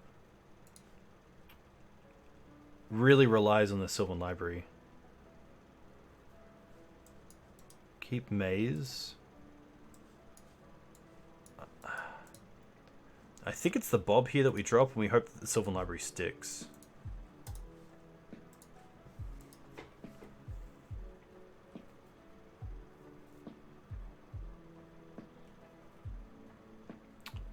A Mox Diamond off the top would be great. Mox Diamond pitch Thicket, play Tundra, play Sylvan Library. Or... yeah, and then land on the top could get us Ramanap, get back Tranquil Thicket the following turn. Just a pass. Chalice. I'd probably rather run the Chalice into days than the Sylvan Library, just because the library is going to allow me to start really pumping up some stuff. Hey Panzer, welcome. Thanks for the follow. Also Dunster, let me know where you guys are from. Oh, they're Brainstorm locked. Oh, that's pretty huge. Huh. I think I'm still just happy with Decay here. Oh, sorry, Chalice.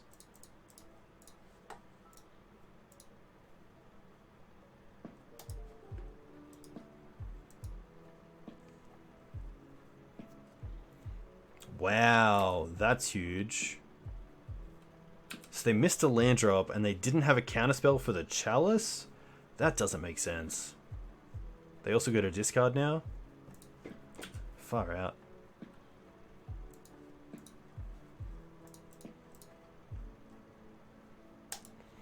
Really interesting keep. I'm not too sure what else there is. You're from Denver, Colorado? Very cool. What's the legacy scene like in Denver?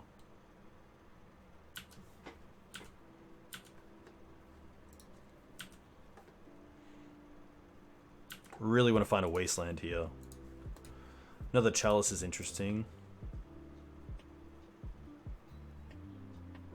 I guess they could have like petty theft for the chalice, but put on top, pay for the Uro. Fetch. They're just 6ing, which is really interesting. Knight gives us access to Wasteland, which is great. This is looking tough. Okay, they found a land. That's a start. Hey, slightly buzzed. Welcome. I am also slightly buzzed, but mainly from being sleep deprived. Ooh, we have the Swords to Plowshares, but we have the Chalice out. Interesting. Luckily, all of these are just hit by the Sylvan Library, so...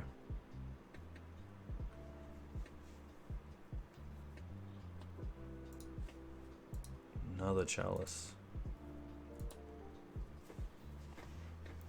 Hey, thanks for the follows, guys. This is awesome. Hippity, Tony, let me know where you're from.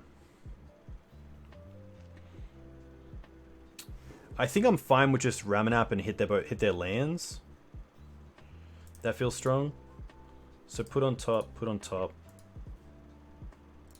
1, 2, 3, cast Ramanap. They didn't have a counterspell last turn, so yeah, now we get to go sack the Tundra.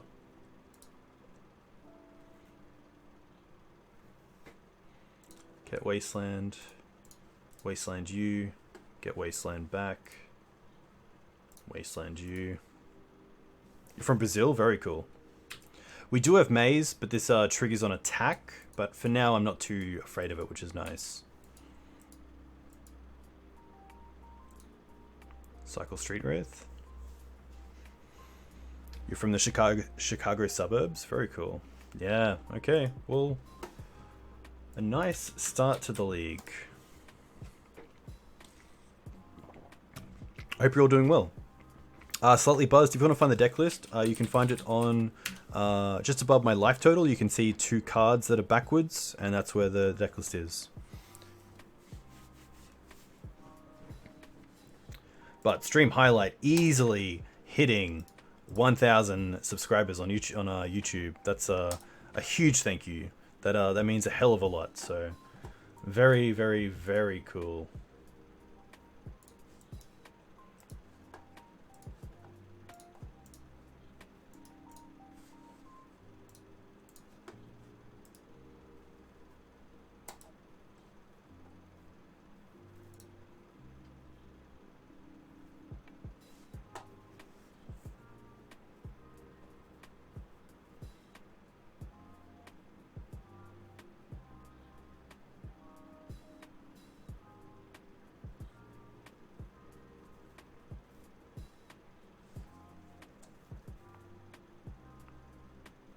Hey Hippity. Yeah, Mox Diamond decks are cool decks. On the play, which is nice. And we have a Mox Diamond start, but nothing really going. I still don't mind it. I might even keep the Mox. I'm playing 27. 18 and 8. Ooh, I'm only playing 26. Ah, 27 with Dried Arbor. Okay, 27, yeah. Interesting.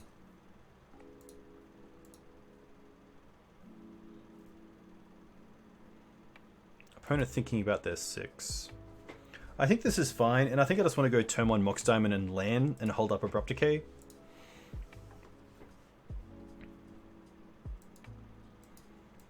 Mox, pitch, Windswept Heath. And then Verdant can get either basic, which is kind of nice.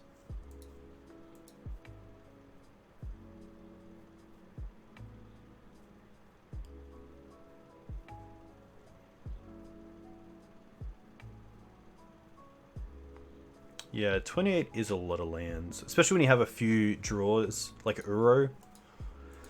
Once you hit 3, you have a few ways to get there, like Ramanap as well, Knight of the Reliquary.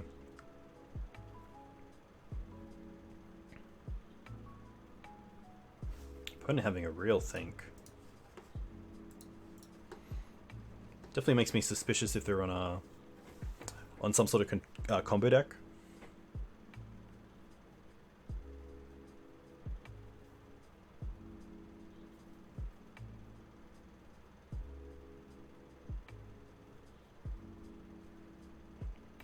Probably happy just to fetch up a basic with Windswept Heath and then play Chancellor of the Annex. Okay, well this isn't a great matchup for that.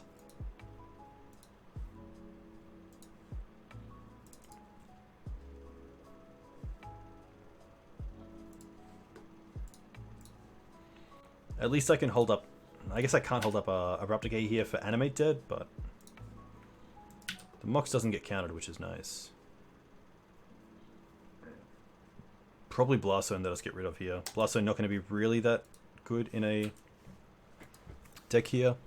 Yeah, no Underground Sea, which I think is where the Triome comes in.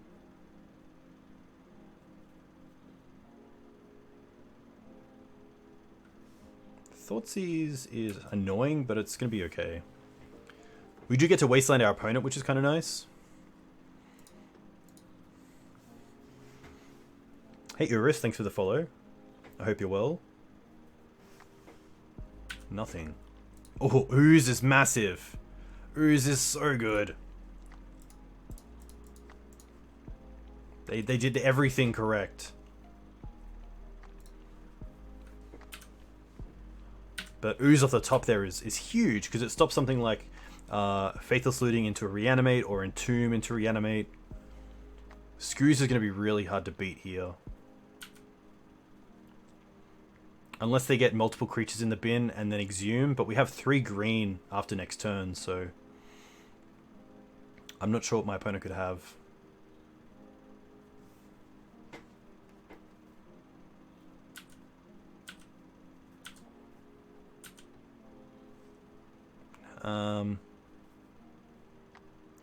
This is actually pretty interesting. Is Wasteland better than Mox Diamond?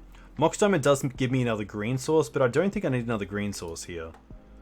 I think I'm actually happy just putting my opponent back from, you know, something like Rituals into Hardcast Grave Titan. I am going to eat 1 creature here just to make the clock a little quicker. Because it turns it into 6 turns instead of 9.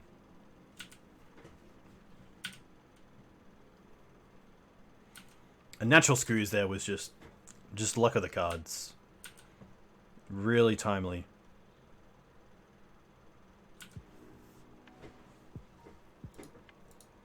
Opponent on 1 land, so here I'm pretty happy just to eat the Chancellor. And then we can just eat the... I guess in case they, like... You know, in case they have Ritual into, like... Entomb into... like the haste one for 2 mana. There's no real reason to put myself in a situation where that is possible, so... Hey Gav, hope you're well. Chalice, okay, that's interesting. I think Chalice for 0 is fine, just to turn off Lotus Petal. It does show that we're playing Chalice, but... it's probably okay. Chalice turns off a lot of stuff, which is nice.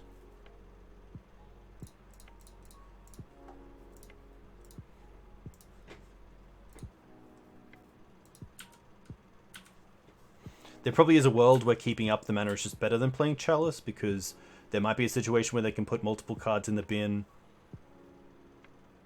But it's tough with Chalice on the board, so I think, you know, either way it's a win-win with that Screws on play. Here I just want Leylines.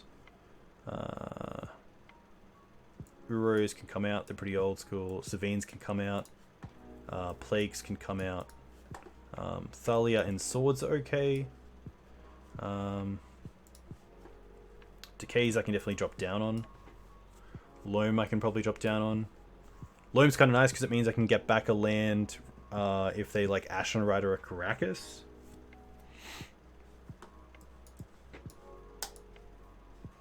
I don't mind just bringing in a Rex Sage because it's a Green Sun's target. Yeah, winning the game 1 is huge, especially when we have Leyline. Our opponent might think we're on, you know, Surgicals or something, so might not bring in Leyline hate. They could have Serenity, which is pretty good. This is interesting because we have a Tomon Chalice and also Bojuka Bog. But if our opponent goes turn 1 Thoughtseize again and just takes the Chalice, and this hand doesn't really do anything, I think I'm pretty happy to mulligan this, just because the upside of hitting a ley line as well is so huge.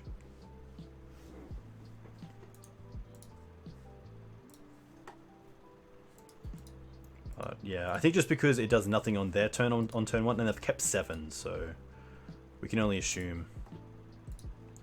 This is still a really nice hand, and I like it because it has a great plan.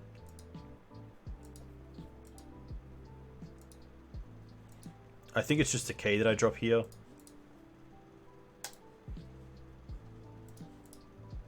This is what looks to be just black-red Reanimator.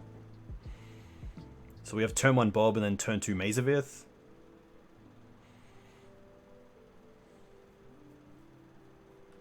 Unmask is fine. They take the Bob.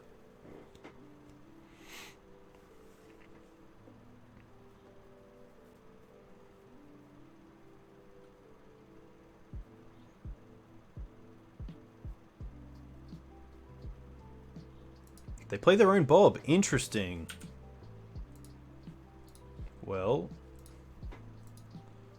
now I kind of want to play the Windswept out in case they attack, and I can trade it with a Dried Arbor. I think I'm pretty happy about that.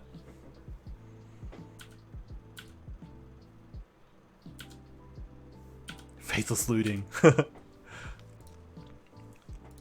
Oh, they reanimated it. Did they? Yeah, they reanimated it. Okay. I think I'm pretty happy just to trade this with a Dried Arbor.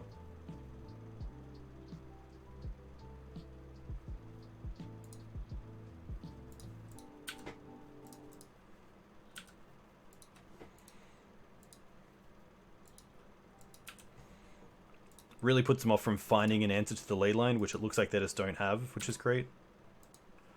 Loam's pretty good. Mox.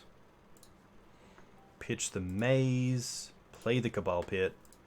Green. Get back these 3 lands.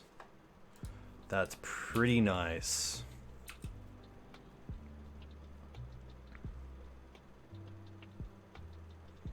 They're fetching now, so they could have Serenity. Looting, okay. They're just digging. Yeah. Nice. Alright, we're 2-0. It's a good start. Gav, I hope you're well. Nice to see you in here. Apologies for my very slow and, yeah, replies on Discord, but the band deck you're playing looks really cool. Did we update the Twitch description? I did not, man. Man, do you want to be like an you have to be like an admin, right?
Oh. There we go. Snoopy Magic. Nice. These are those hands where you just like... I guess we have turn 1 Tranquil Thicket, turn 2 Chalice, or a Decay.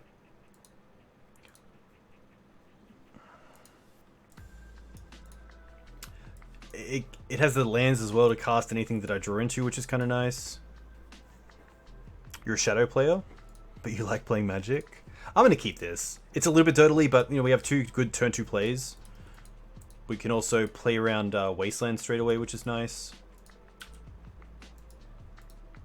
Volk. Honda, okay. I think just Mox Diamond off the top is the best draw here. Ooh, Gav says Mull. Yikes. We do want a good turn 1, and that's why you just gotta trust the heart of the card sometimes. Here we go. What did the Ponder do? They chose to shuffle. Interesting. Oh, so good. I wonder if I play the Mox Diamond first to bait a Daze.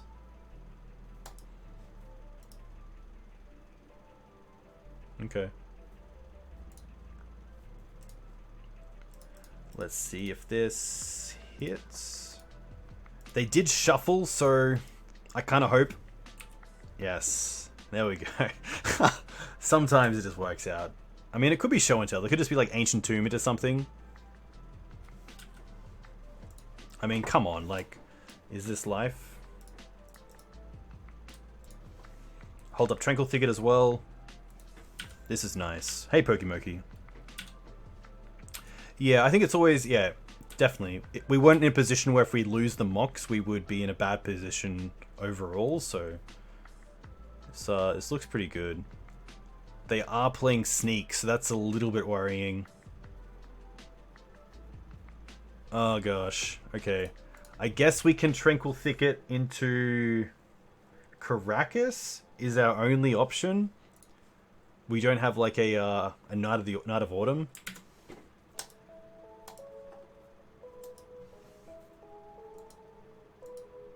Loam. At least I can put the Verdant into play. That's correct. That is correct. Yikes. Yikes. This matchup is very difficult. This is...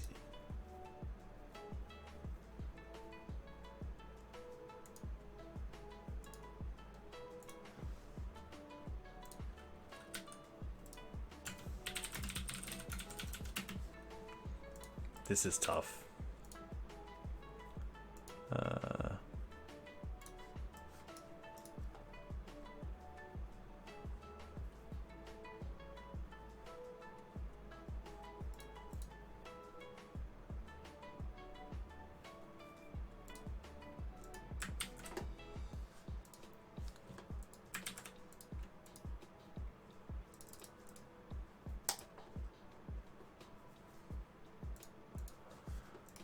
Yikes.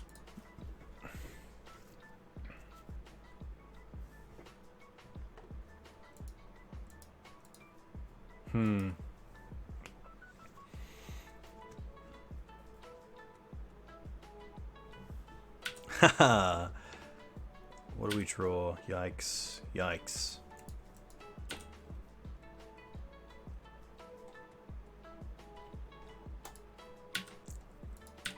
I guess we can, yeah, Loam.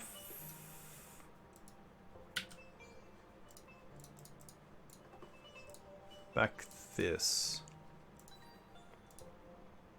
And then we can fetch. We can just get a base, a Bayou, and we can cycle into Caracas, which doesn't do anything because they have 2 red, but it would be cool still. Would be cool still.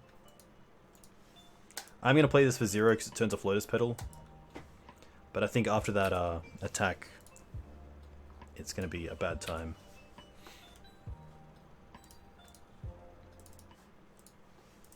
There we go. Maze is good against Grizzlebrand, I guess. But yeah, otherwise it's pretty tough. Teeg isn't the greatest, but I think it's just going to be better than something that we take out. Like Skoos. Or Uro. I don't mind Savines because it can allow us to get back some of our creatures that might die to something like Pyroclasm. Bajuka Bog can definitely come out. Blast Zone can come out. Engineer's pretty bad as well, yeah. Like, maybe just swords if they're playing the creature out of the board. It's not the worst. I mean, like, Collector Oof, it does turn off Lotus Petal, which is something to consider. Maybe keep Deluge. I guess Deluge can beat an Emrakul, which we'll think about. We'll definitely think about. Loam's a little bit too slow. Decays can definitely come out. I'm happy to take out like 2 Decay at least. I think this is okay. Yeah, this looks like as good as it's going to get, you know.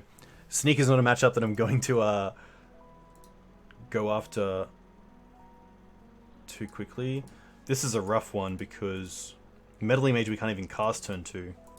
I think we do need to mulligan this hand, even though it's got some nice cards.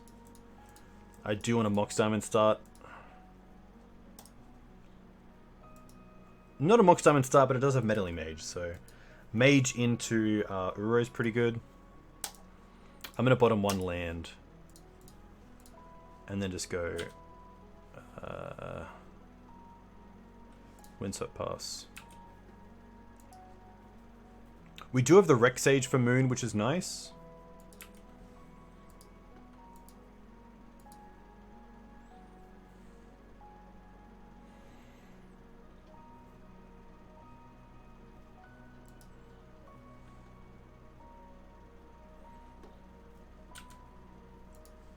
Bob.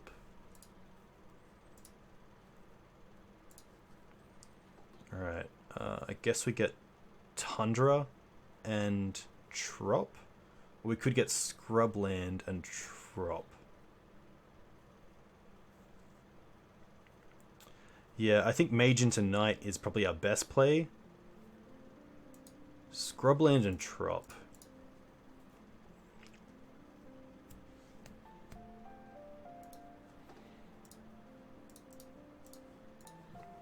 Just to stop like a city or an ancient tomb into show and tell, I want to cast this now.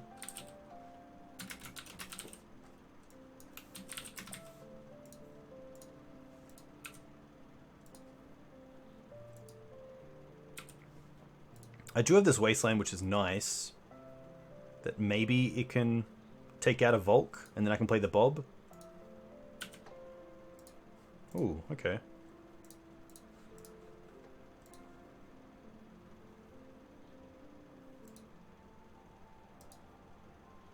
Okay. Oh, please buy me some time.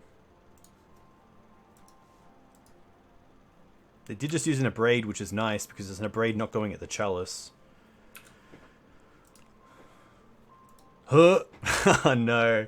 Oh no. I feel a sneak attack. I feel a sneak attack. I almost want to go Uro draw into Caracas, but hopefully this is okay. This does get Caracas on the Grizzlebrand, which is nice. They're just going to pass. Okay, that actually makes a lot of sense. Decay does nothing. I guess Decay goes after the Lotus Petal, which is nice. Could also cast the Bob.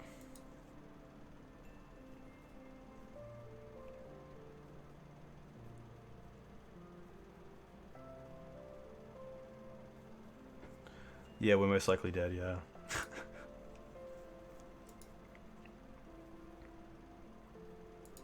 I think because it's a red mana, I do want to get rid of it. Yeah.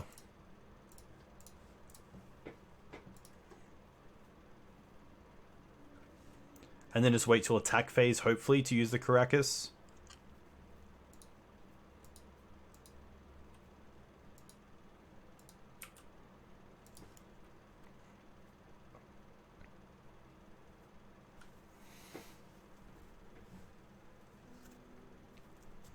Bob, sack, Trop, get Caracas. Yeah, I don't want to Caracas just yet in case they have like show and tell in sneak attack and then put in Grizzlebrand. So I don't mind waiting till the attack phase. So they can't use this Grizzlebrand somehow to gain instant speed application. But 11 cards in hand. I can only assume there's a Petal and a red source in there and a sneak attack. Hey, Chunk Buckle. A huge thank you for the 5-month sub. That's really nice. What have you been up to?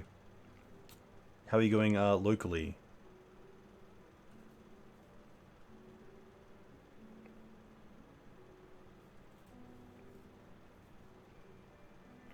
Yeah, thankfully if they brick, then Knight's just a win here, so...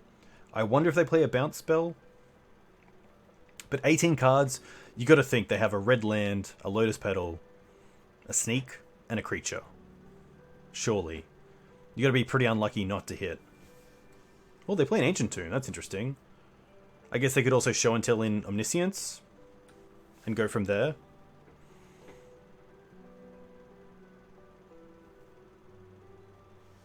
They're going to try to ponder. They just use their blue source to ponder, but there's a chalice? I don't understand that. Oh my gosh. Oh my gosh. That is very much a case of us getting very lucky and our opponent just not getting lucky. Any changes? No changes. That is that is a pretty funny way to win.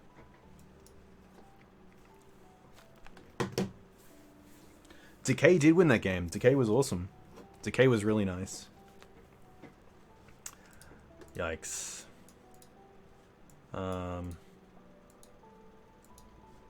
I'm happy to mulligan this. I don't have a white source for the Teeg. The chalice is coming down a bit too slow. This does have a Thalia, which is interesting, so I am going to keep this and bottom probably the Thicket, but I think it is just a Thicket. Put away Swords.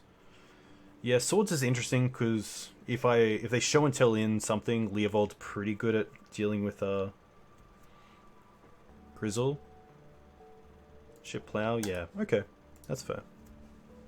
Hey Moro, welcome. Hope you're well. Haha. Hey Matsol, very cool to see you in here. How long is an episode since you're still playing? Yeah, it's just, you know, sometimes you play a league and you just know there's more in the tank. You know that you have a lot more potential than you showed, so you just gotta put something on the table that people are going to enjoy, and hopefully that is this league, because I drew a Mox Diamond here. Ah, so close. Probably just Tranquil Pass. I can't really play around Blood Moon here anyway. Maybe it's Twin Sweat Pass. Let's go with this. Let's go with this. At least this means that I'm not just dead to a Blood Moon. I can get a basic forest, which gives me access to Green Sun Zenith, which gives me access to Rex Sage.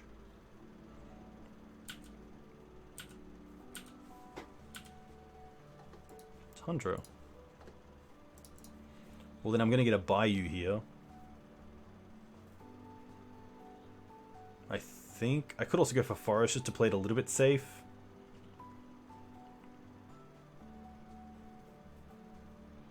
Does screw up my plays.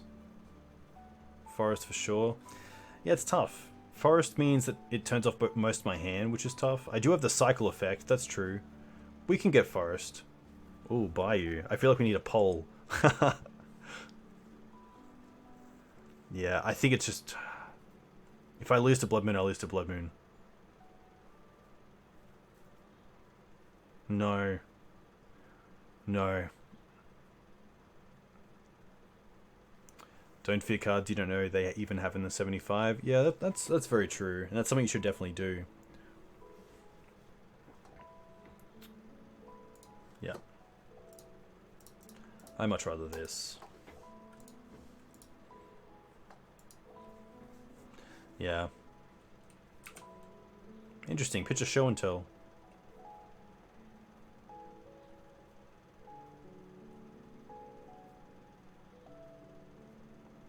It does turn off Caracas and a few other things, so I can definitely see Moon coming in. But we'll see.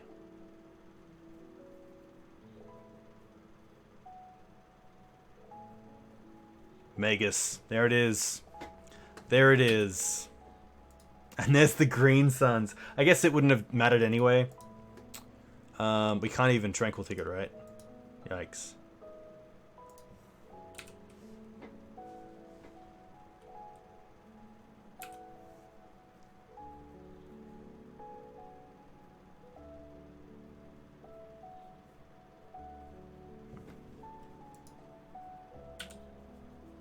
Ooh. Ooh, okay. Ah, really? Come on, opponent. Where's the fun? Where's the fun? Where's the fun? Haha, Min, I like the enthusiasm. That's what I wanted. I didn't want it to resolve. I just wanted the enthusiasm. Here we go. One more time. One more time. Hiya! Ah, so close.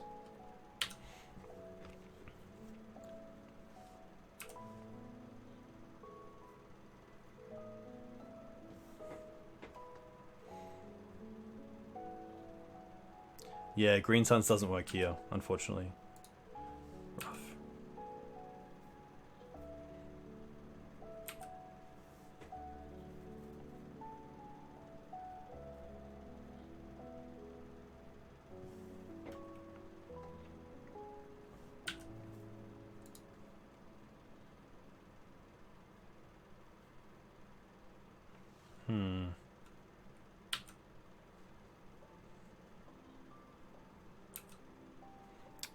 I believe my only out is...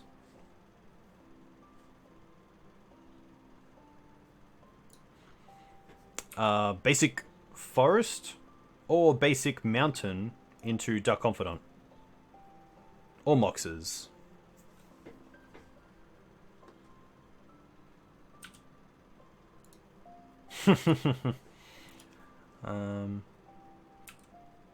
I guess because I'm 6ing, so I should just play this. Oh, I can cycle that. That's interesting.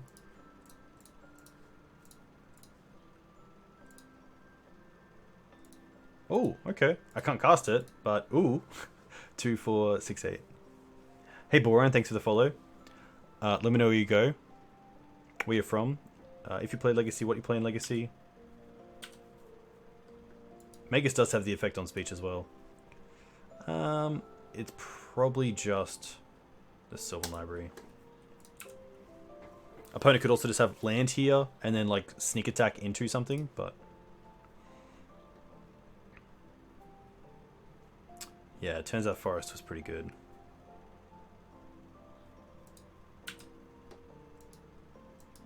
Yikes.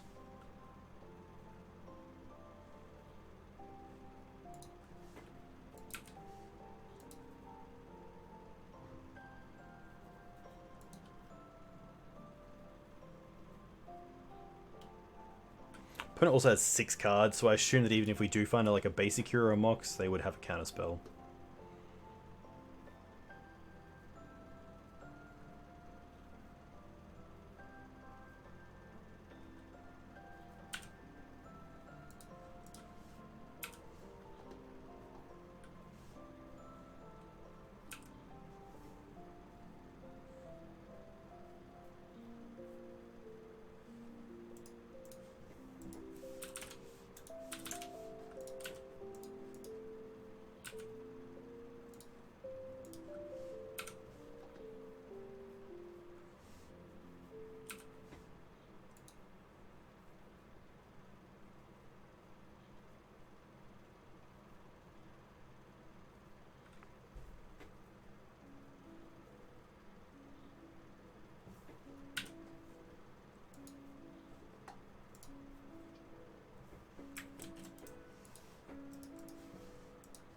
Cool.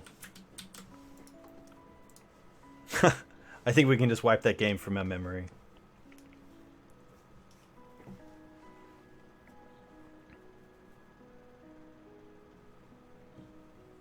I'm still pretty happy with getting the Bayou, because even just turning on the Bob, like getting black mana, turning on the Leovold as well as a draw. Just tough. Not much I can do.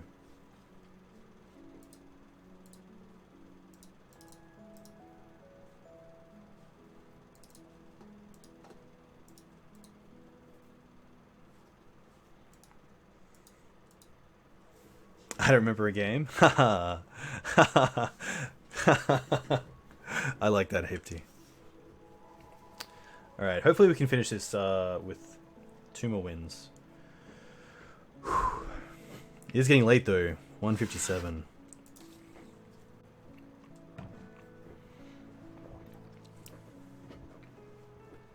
Andreas Mueller. Okay.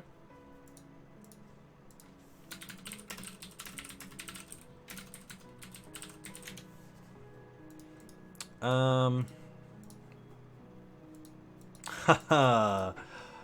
Okay.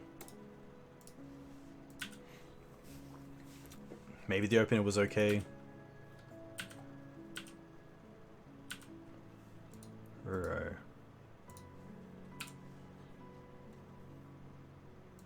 The Krakus here is pretty rough. Watery Grave. Okay. Interesting. Holding up Stifle.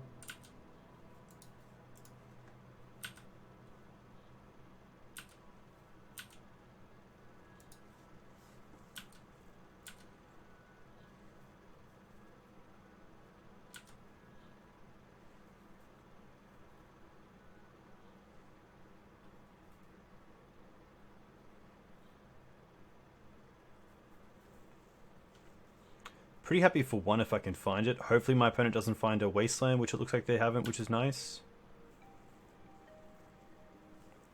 I think Chalice is okay. Turns off Ponder, Brainstorm, Chalice. Yeah, it was more so Stifle that I'm scared about.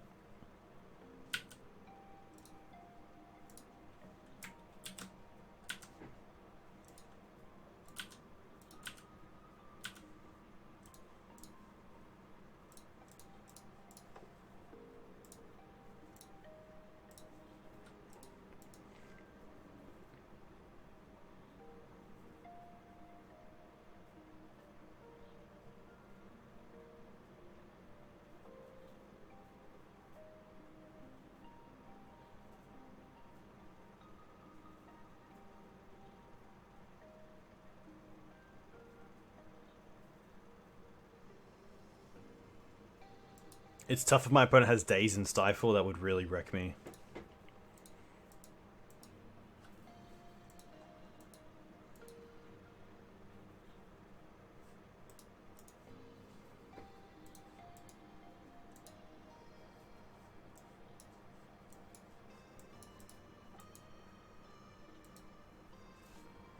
Having a good think.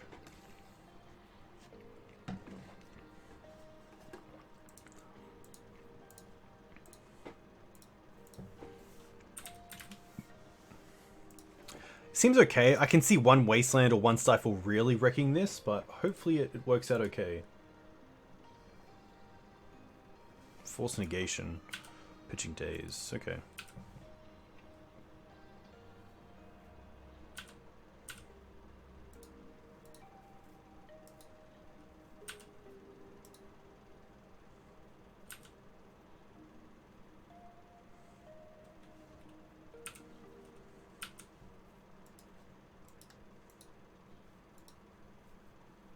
Something like a Gurmag would be really strong here. 2, 4, 5. Yeah, it definitely feels like they have Angler here. Or a Forger. Which, at least we do get to hit with the Chalice. Another Shadow is really strong.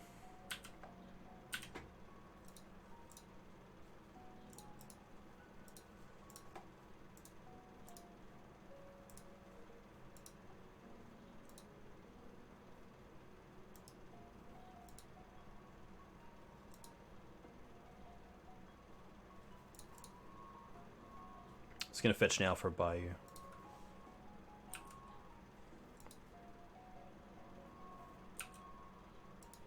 I should have gotten a Triome, to be fair. A Triome's a lot better here. I can also take 9 and go down to 7.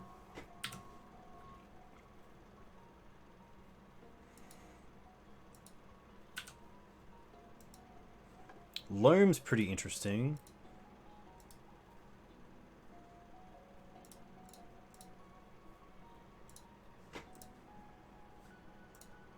Oh. But I need to use a green for it. Maybe not as good.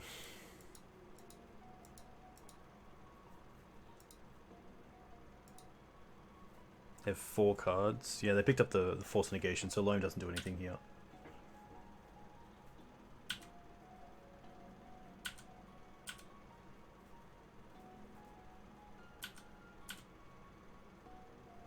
Yeah, I think I only have Block and Decay as my outs.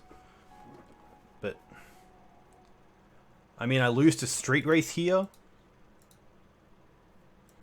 If I don't block, I guess they could have Dismember.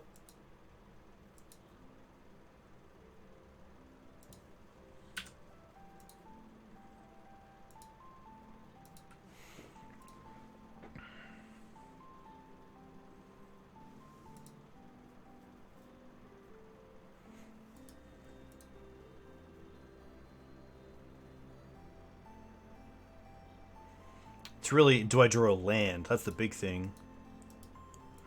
Which is tough. I think because they didn't do anything here, I'm actually just going to go for Decay. And if they have a way to change their life total now, I guess they could even force that.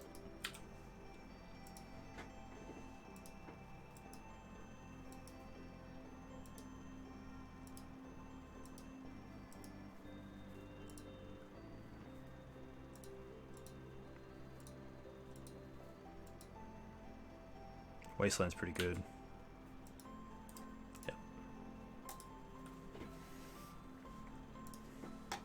Just a slow start. That's the big issue there. Deluge is interesting.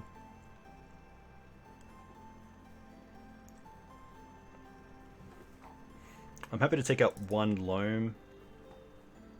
Caracas. Yeah, not sure why they didn't waste.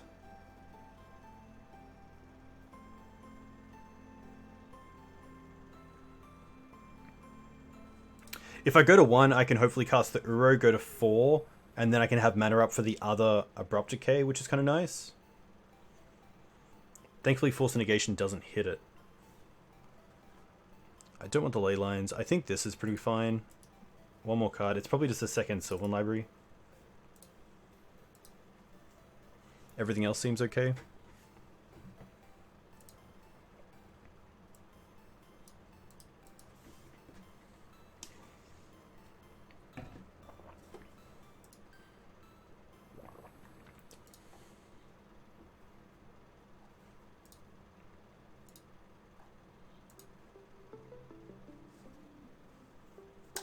Yeah, Toxic is interesting, but I kind of like having the swords for whales, but... I mean, even Tabernacle's kind of interesting. Maybe Tabernacle's better than, like, Cabal Pit. Especially, the deck is pretty open to Wasteland, which is kind of nice, and sometimes goes wide. Mox Diamond Chalice, happy to keep this.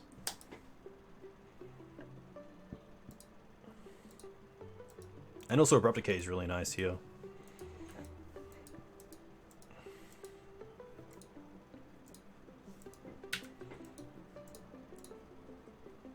Opponent went to 6.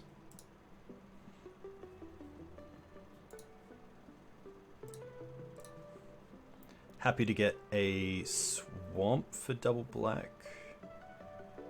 Doesn't really matter. I guess double green perhaps, but...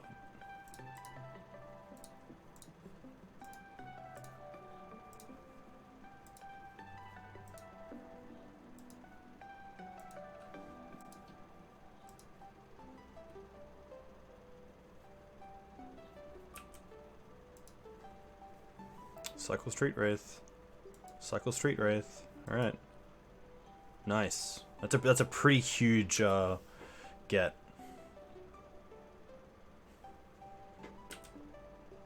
Another Chalice. Pretty happy just to play this as well.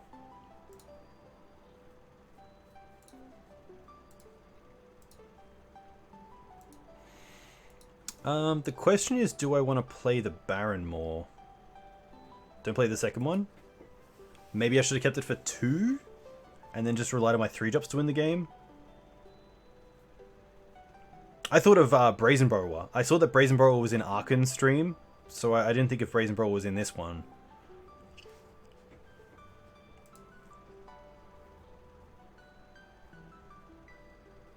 I am going to play the Baron more tapped.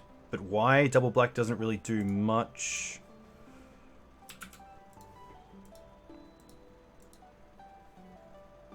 Means I can Green Suns for 2.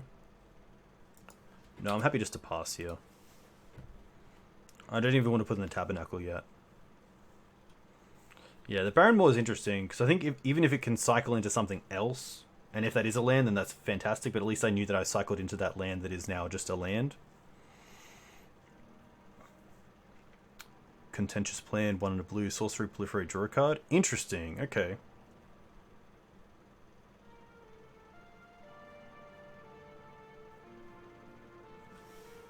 Whoa.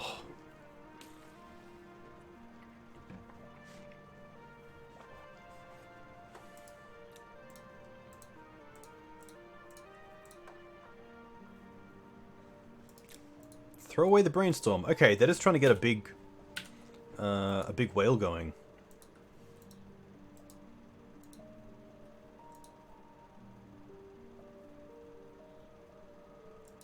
Yeah, wow, okay.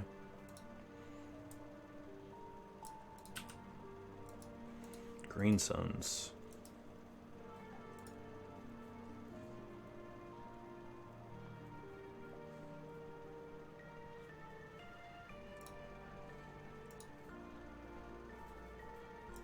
I'm happy to cycle.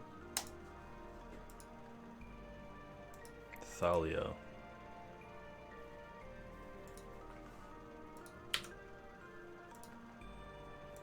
At least Tabernacle slows them down a little bit with their mana.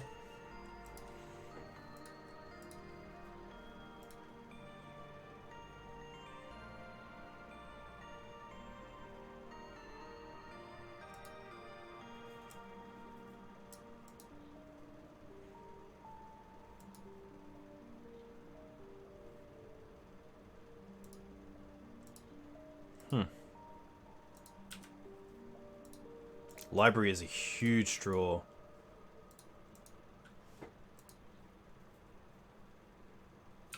Nice.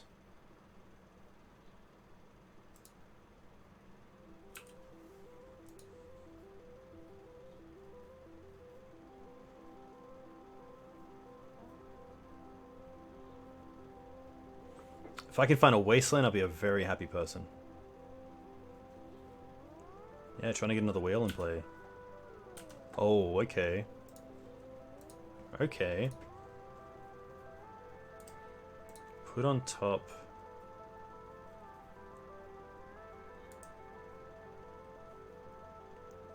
Put on top.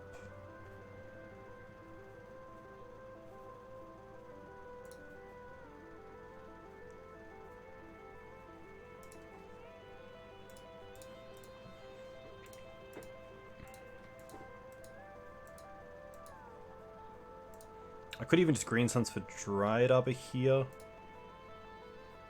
But then I have to pay for it with Tabernacle anyway, so it doesn't matter.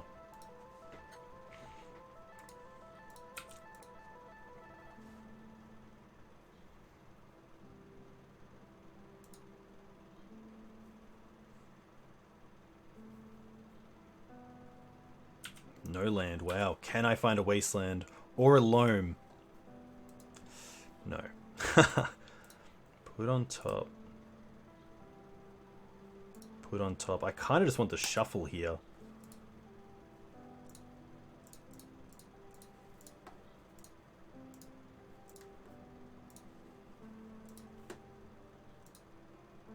They can't daze it, which is nice. They could force it. They are going to force it.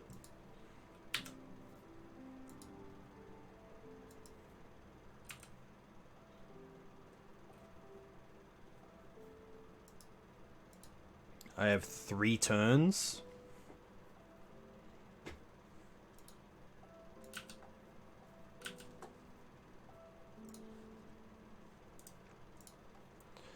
Alright, I get 1 turn.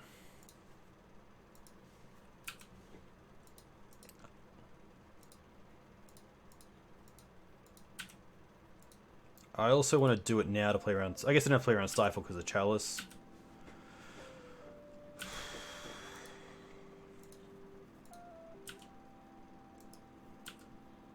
A land here for my opponent would also be huge because it means they can play around. Okay, here we go. I'll just get the Triome. Wasteland, come on. Oh, yes! Yes! Oh, yeah! Put on top. Put on top. Wasteland. Hit this bad boy.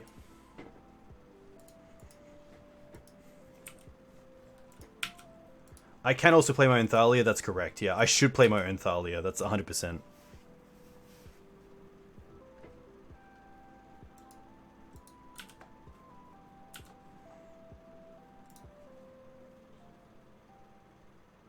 I could also play Bob and just keep lands on top, but I think that's a little bit greedy.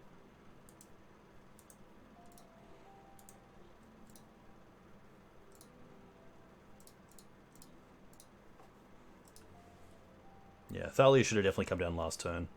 Okay, nice.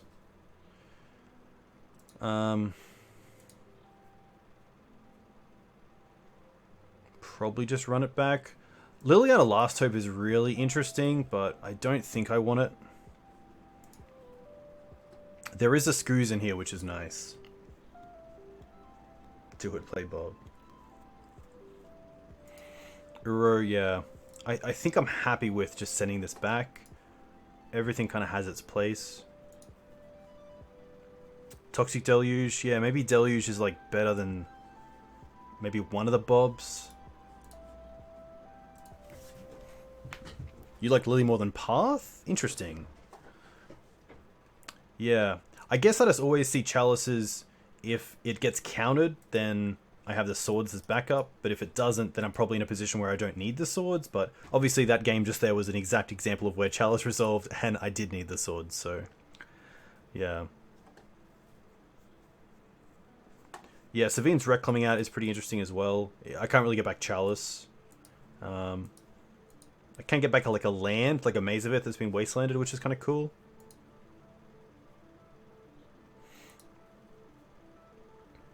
Lily kind of does the same thing because it allows me to get a creature back.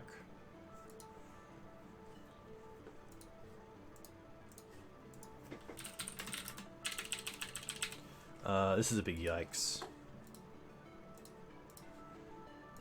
Okay, keep this. I probably just bottom the Bog. Keep the Wasteland. If my opponent goes turn 1 Ponder, Shuffle, I'd be very happy. Okay, well there's turn 1 Ponder. And there's Shuffle. Haha. Alright. I guess I can't go Wasteland as well. But I can Wasteland my opponent. I'm probably more happy to Wasteland here than Mox into Chalice.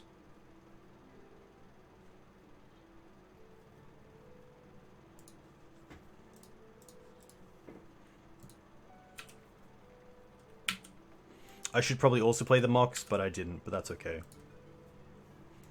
Oh, it's just a Wasteland. Nice. So let's go Mox into Windswept Heath because we can get basic. Oh, no! I meant to play it, not pitch it. Alright, well, hopefully this works out.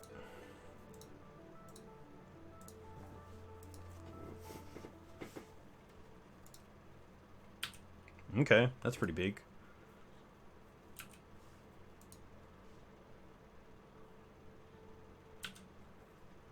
They also allowed me to untap, which is interesting. I'm going to put both of this into Green Sun so I can play around Chalice and get Dried Arbor.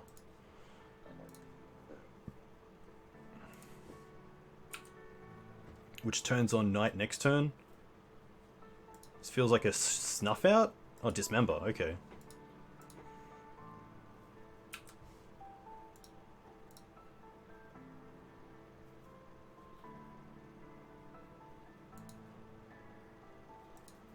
Ice Jewel, okay. Another Wasteland. Classic. Huh. I am going to fetch here just for a basic. And a Forest is nice because it turns on Abrupt Decay.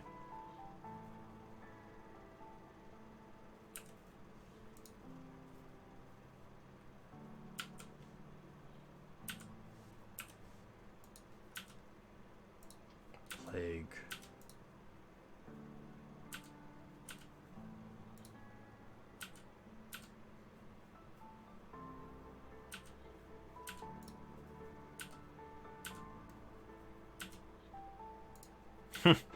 Okay. Run it back.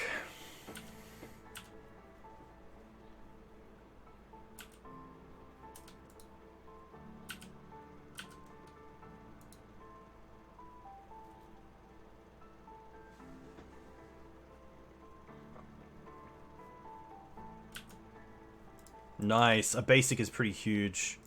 I kind of want to get my first thing forced, so I might just go for Plague Engineer.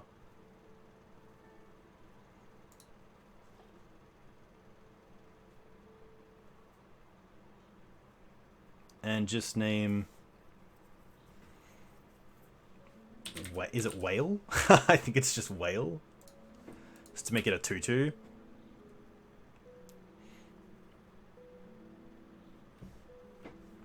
Excavate is kind of nice because then I can get back Wasteland, which is pretty huge here.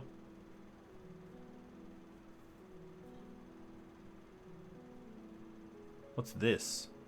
Another Dismember. Wow, okay, that's fine. I think Plague I'm more than happy to throw away. Yeah, so now we get to go... I think actually here I'm more than happy to play the Knight around Daze instead of playing the Ramanap into a Daze.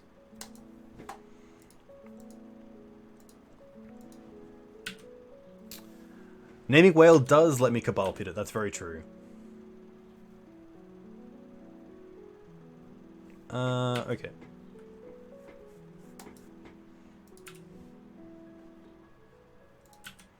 Opponent getting close to a Whale as well. Still nothing. It's an Elemental Whale? Interesting. Okay, that's really cool to know. Here's Ramanap. Is this gonna stick? No. Alright. I'm gonna hold the maze for now. I don't want to show it in the face of this wasteland.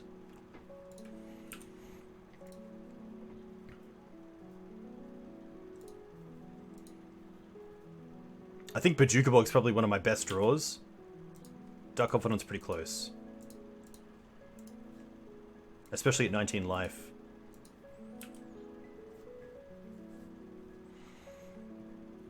Yeah, killing Brazen's also pretty cool. I like that. Wow. Just unlucky for Andres here.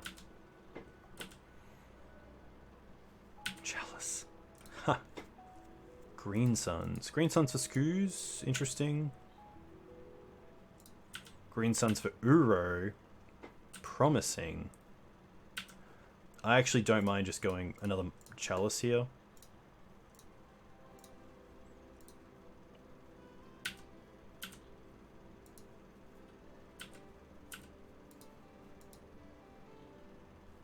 Another Wasteland, not the land you want to see. But you never know. Okay. Chalice on 2 is pretty good as well. It turns off our own Sylvan Library and Loam, which is pretty tough, but otherwise, yeah, pretty good.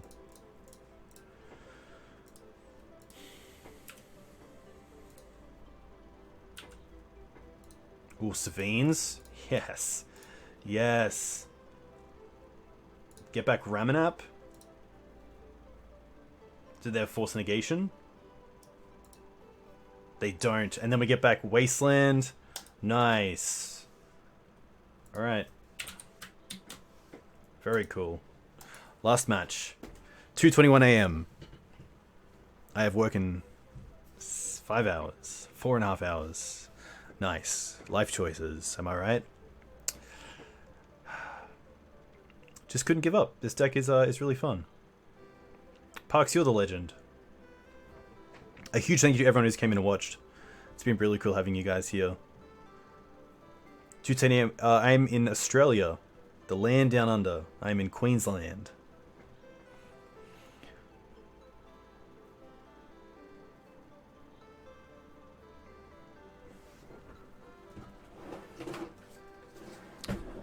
Alright, let's do this. Haha, it doesn't exist. Twinless Twin! Nice! Show chat.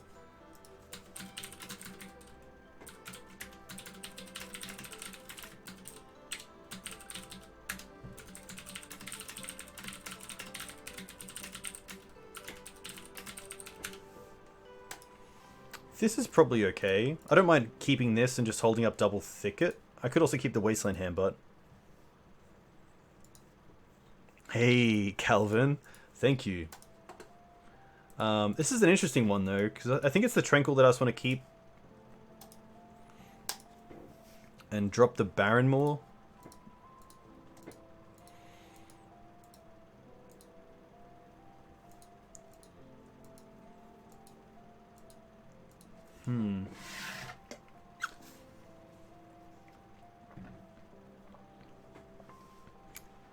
Nice of you to flip your screen horizontally so the Northern Hemisphere viewers can watch you normally.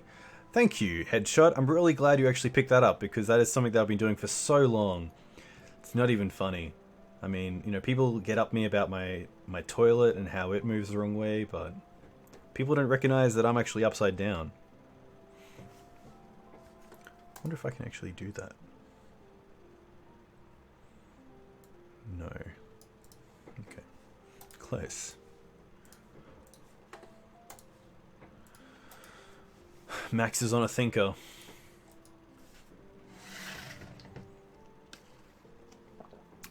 He strapped his PT to the ceiling so we can watch him normally. Nice. I like that as well. Haha. That's a good one. Shout out as well to the Green Sun Zenith merch. I'm wearing the Legacy Maverick Play Fair jumper, which is pretty cool. It's nice and snug as well. You can find a link to that on the greensunzenith.com. You'll see the merch. Merch. I'm out of it. I'm done. I'm cooked. There's a merch thing. You'll see it. You can also see it at the bottom of Twitch as well. Max having a really big think. What are you thinking about, Max? Oh.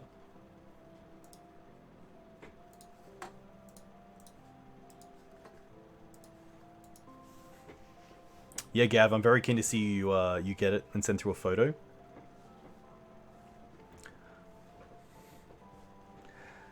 Got the wet out. Yeah, got out merch. Yeah, lazy. You know it. I think we're just going to go Mox, pitch Barrenmore, Windswept Heath pass with Tranquil Thicket cycle up. That seems fine.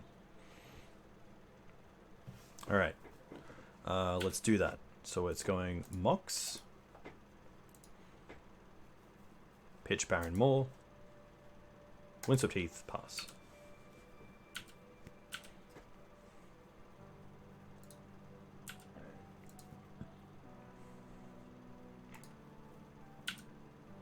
Snow-covered island, okay.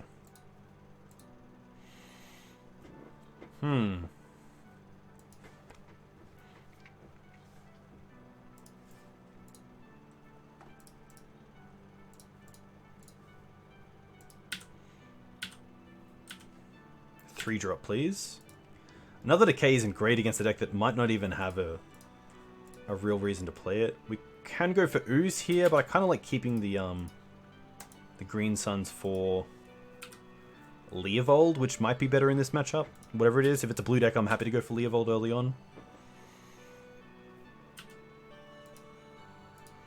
It seems like Show and Tell, which is a little bit rough.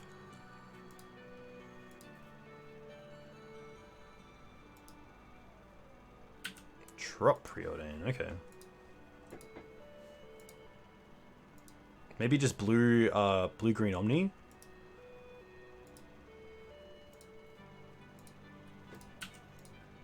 Pretty happy just to fetch out a Bayou here. Actually, I'll go for the Triome. Makes a lot of sense.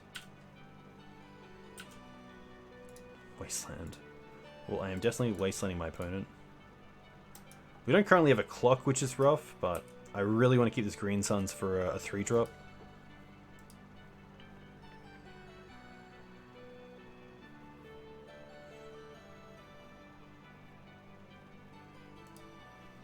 Bug. Interesting. Thoughtseize. Rough. Take the Green Suns. Wonder if this could also just be Doomsday?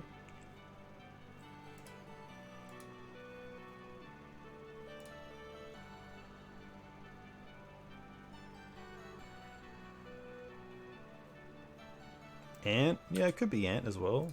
Oh, Leovold off the top. But we can't cast it thanks to our color combinations. That's really rough. that almost makes me want to keep the Wasteland in hand, just in case we draw into a Mox Diamond.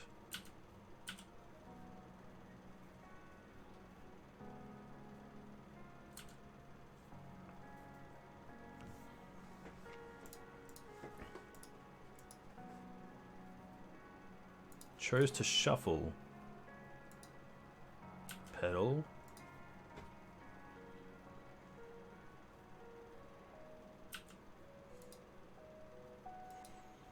Alright. Unfortunate.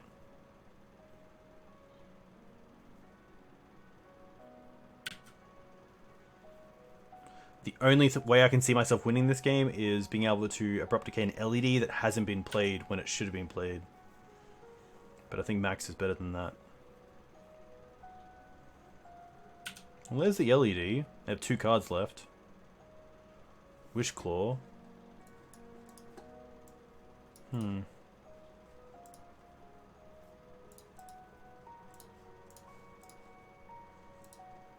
sure they just have a Past in Flames line here.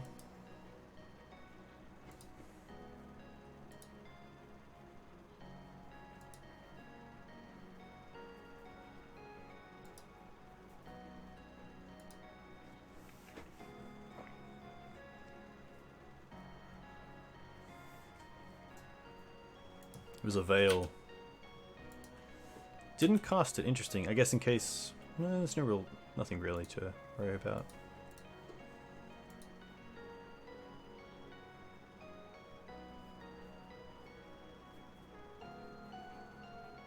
Probably just getting... Adnors, perhaps? Past in Flames doesn't have a tutor. You have to preordain your way there or ponder your way there. Could just be going for empty, but then you lose yourself to Plague Engineer. They're just going to add Nors, okay. Well. Rituals galore. Another Gwish, okay, that does it. That was pretty easy. Oh, gonna keep going.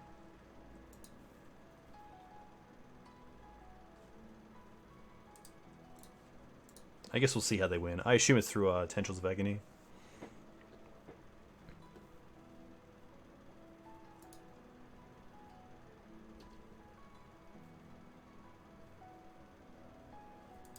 I think sadly we just kept a really crappy hand. And that's 100% on me. Meddling Mage, yes please. Gaddock Teeg and Tabernacle, yes please. Collector from Rexage, yes please. Thalia, yes please. Ley Lines. Blast Zone, yes. Caracas, I do like it. Maze of Ith, out. Abrupt Decays, probably down to 2. If not just none. I don't really care about any of their stuff. Savines is okay. Ramanap is probably a little bit too... Secondary Row is probably where I want to be. The Ley Lines are interesting just because they're probably better than some cards that I have. The Blast Zone for them isn't really anything. Because it comes in with a counter, I can't even use it to destroy the token. So, happy to let it slide. Savines is a little bit too slow. I do like Engineer just because of the fast empty lines. Just to make sure I have some sort of interaction there. It might just be like one ley line. I don't need Loam, that's very correct. And I'm going to say that ley line is better than Loam.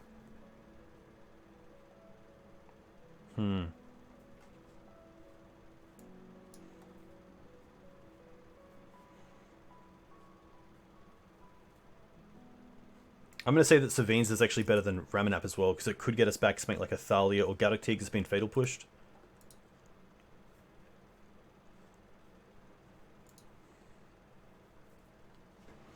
Hey Walrus, thanks for the follow. Let me know where you're from. If you play Legacy, what do you play in Legacy? I do want the 4th ley line just because of the math. I want the 39.9% of it being in my opening hand if I am going to play it, so... This is okay. It's a turn 1 Bob and a ley line, which... I'm happy to keep. We have some pretty good draws as well. We also have a Tranquil Thicket to cycle on turn 2.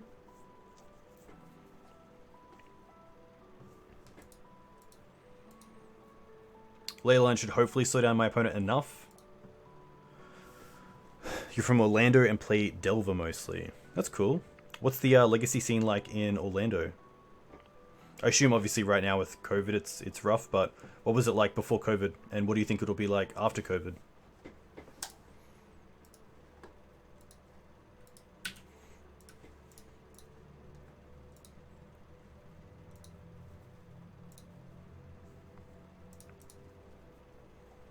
I think the Trop, because this at least gives an extra land in the bin for something like Knight of the Reliquary, which is cool.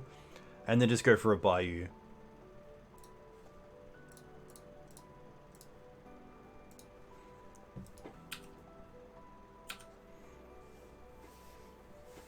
College students? Okay. You play Burn Maverick and Sultai Control? Very cool. Yeah, the DRS ban definitely hit the player base here as well in Queensland, but it's still not the worst. Ah, Meddling Mage, of course. Yikes. I guess I could have actually put down the Tranquil Thicket so that this turn I could untap with mana.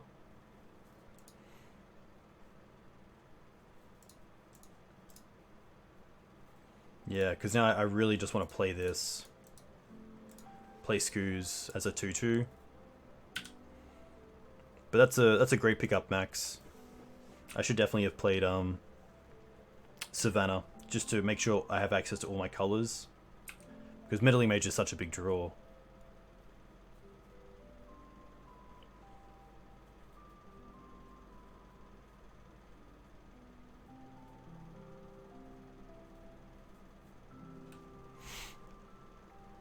But max up to 10 cards, down to 7. This is not what I want to see, especially if it's a swamp. Ugh. That's when you know. That's just when you know. Too fair. Maybe I should have Malta Chalice. See how they ponder.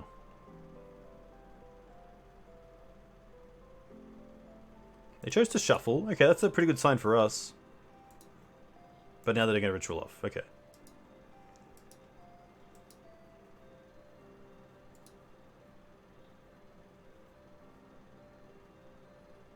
Oh, maybe just going for a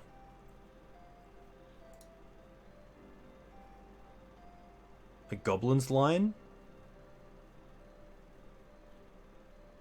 I would love to see a Goblin's line. We have outs to that, which is nice. Especially Knight into Tabernacle. So this is definitely not over, which is cool.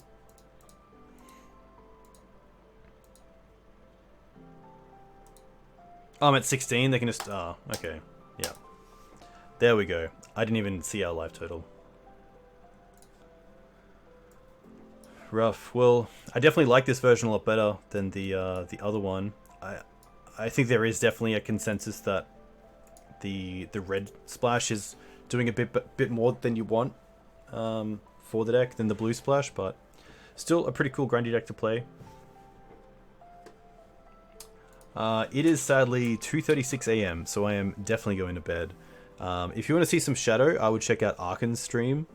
He just won the challenge with Death Shadow, and I assume will be back on the deck, if not isn't already on the deck, which is cool. You can find him at Legacy Council on Twitch. But that is me. A huge thank you to everyone who came in. Very cool to get over 1,000 YouTube subs. That is really awesome. So a huge thank you to that. Unfortunately, the league just didn't work out, but had a ton of fun with this list. This is really cool. But it wouldn't be anything without you guys. So a huge thank you. I hope you all have a great week. I'll be back on Thursday night with a stream, probably just back to Maverick. I do have a cool green-white list that I want to try out, so that should be pretty fun. But until then, a huge thank you to the new subs, the new followers, all of you. I mean, it's awesome to be part of the Legacy community, and yeah, just thank you. I'm gonna quickly see who else is streaming. Legacy Council. There we go. Nice. Speaking of...